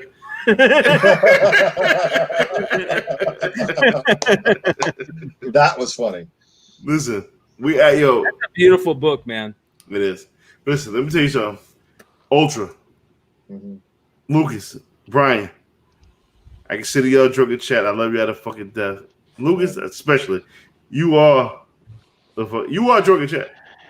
When I stop doing drunken chat, you have to keep doing it. It's just a pleasure to freaking be with everybody, see everybody freaking talking and getting excited about the books again. Man, this is way better than when we did it last time because the stories are actually good this time, right? Yeah. It's not just it's no drama anymore either. Yeah, exactly. Ultra, it's good shit. Thanks, man. Ultra, I saved you for last because let me focus on you. You shine, brother. You shine. People let you shine. At least you look at your Sumaki aura. My man, you did real well tonight. Thank you, man. James Lewis talking about pre-order that Wonder Woman 1984, aka the Mom James variant. Yeah, I need that. Well, go to your pull box, motherfucker, and order that shit. Is it still open? Yeah. Yeah, you know what you got to do, motherfucker. I have yet to touch my pull box. He talking about, hey, Lucas, what did I order? Motherfucker, I don't know. Dude, I have no idea because I'm ordering from you. Hey, Lucas, like, yo, go to your pull box. Hey, yeah. At least put the freaking what you order on the PayPal joint. Yeah, you're right. Hey, I can't. Yeah, you're right. I didn't do it. What the fuck? Shit show up my house. I don't know what the fuck's going on. Like, oh, You're right. You're right. Must be Mills. I should. Yeah, I should have been doing that, but I didn't. I paid you money, so you gotta handle that. I gave you money, you gotta handle that. Until I get right mentally, you don't have to do the pullback. You gotta handle that. I paid you to do that. And this means hope. Big Willie style. See, I named the show after you, Big Willie Breakout. Remember, this means hope. Yeah. Everybody. Where I'm from, it means home. Bitch, you never been to where you're from. So what the fuck you talking about? All right, so we are all gonna be out of here. We got Comic Jesus. He no longer known as Brian McClay. He is now known as Comic Jesus. Shout out to Comic Jesus. I'll take Shout out to Lucas Black Jesus. And we got Ultra Magnus Sumerian Jesus. How you say it? Sumakian? Sumerian. That'll work. That'll work. Sumerian Jesus. Hey, so let me ask you this quick question before you end it, Ultra. So was Zacharias Sisson right? Some of his translations are wrong. Okay, I like that. I like that answer. I like the answer that some of them are really good and some of them probably are full of shit. But and I'll tell you which one is wrong right now. Which one? The one where he talks about it wasn't gold for their atmosphere; it was gold for their bodies. Oh, we're gonna have to get into this one. Yeah, y'all talking about Junkie Jesus the whole time. No. We're talking about the real gods, the little green men that are real gods. You talking about reptilian Jesus and all this other shit. His name is Enki Osiris, and he does not like being called Jesus. Yeah, and Enki and Enlil, right? Those are the two brothers. Yep. And Enlil is right now waiting for the son of Enki to return, and that's when the shit's going to go down. That's you just get into Thor 7 spec. Or your legit. All you need to know about the Sumerians is that eons before where we are right now, they knew about how many bodies were in the heavenly system, the amount of how far away we were from those certain bodies. They knew about shit before people were speaking in other languages. Before Who people told? I'm not doing this with y'all. You guys have your happy Jesus. I'm out of here, man. Frog, y'all have your frog Jesus and your weed Jesus. Stay tuned for the ancient history version of Drunken Chat. Yeah. Drunken Sumerian history. I love y'all either way, man. I'm out of here, man. Yeah. Amen. Peace out. I'm gonna eat steak Jesus and it's peppermint Jesus tomorrow morning. Well, here's a question for Brian and Ultra. If I want to do like a previews tomorrow or tonight, which I'll be down for that. And we depends on the time, but yeah, let me know. Possibly, okay. But I'm supposed to wake up early and go to the beach tomorrow now. The beach. What? You know what? All right, man. I'll send some flowers to your funeral. There's kind of two hurricanes that are trying to like head at the same time. You better ask Sumerian Jesus for a towel. His name is Poseidon. Thank you. Yeah. I love y'all, man. We out here. Hey, you're in chat, son. We out.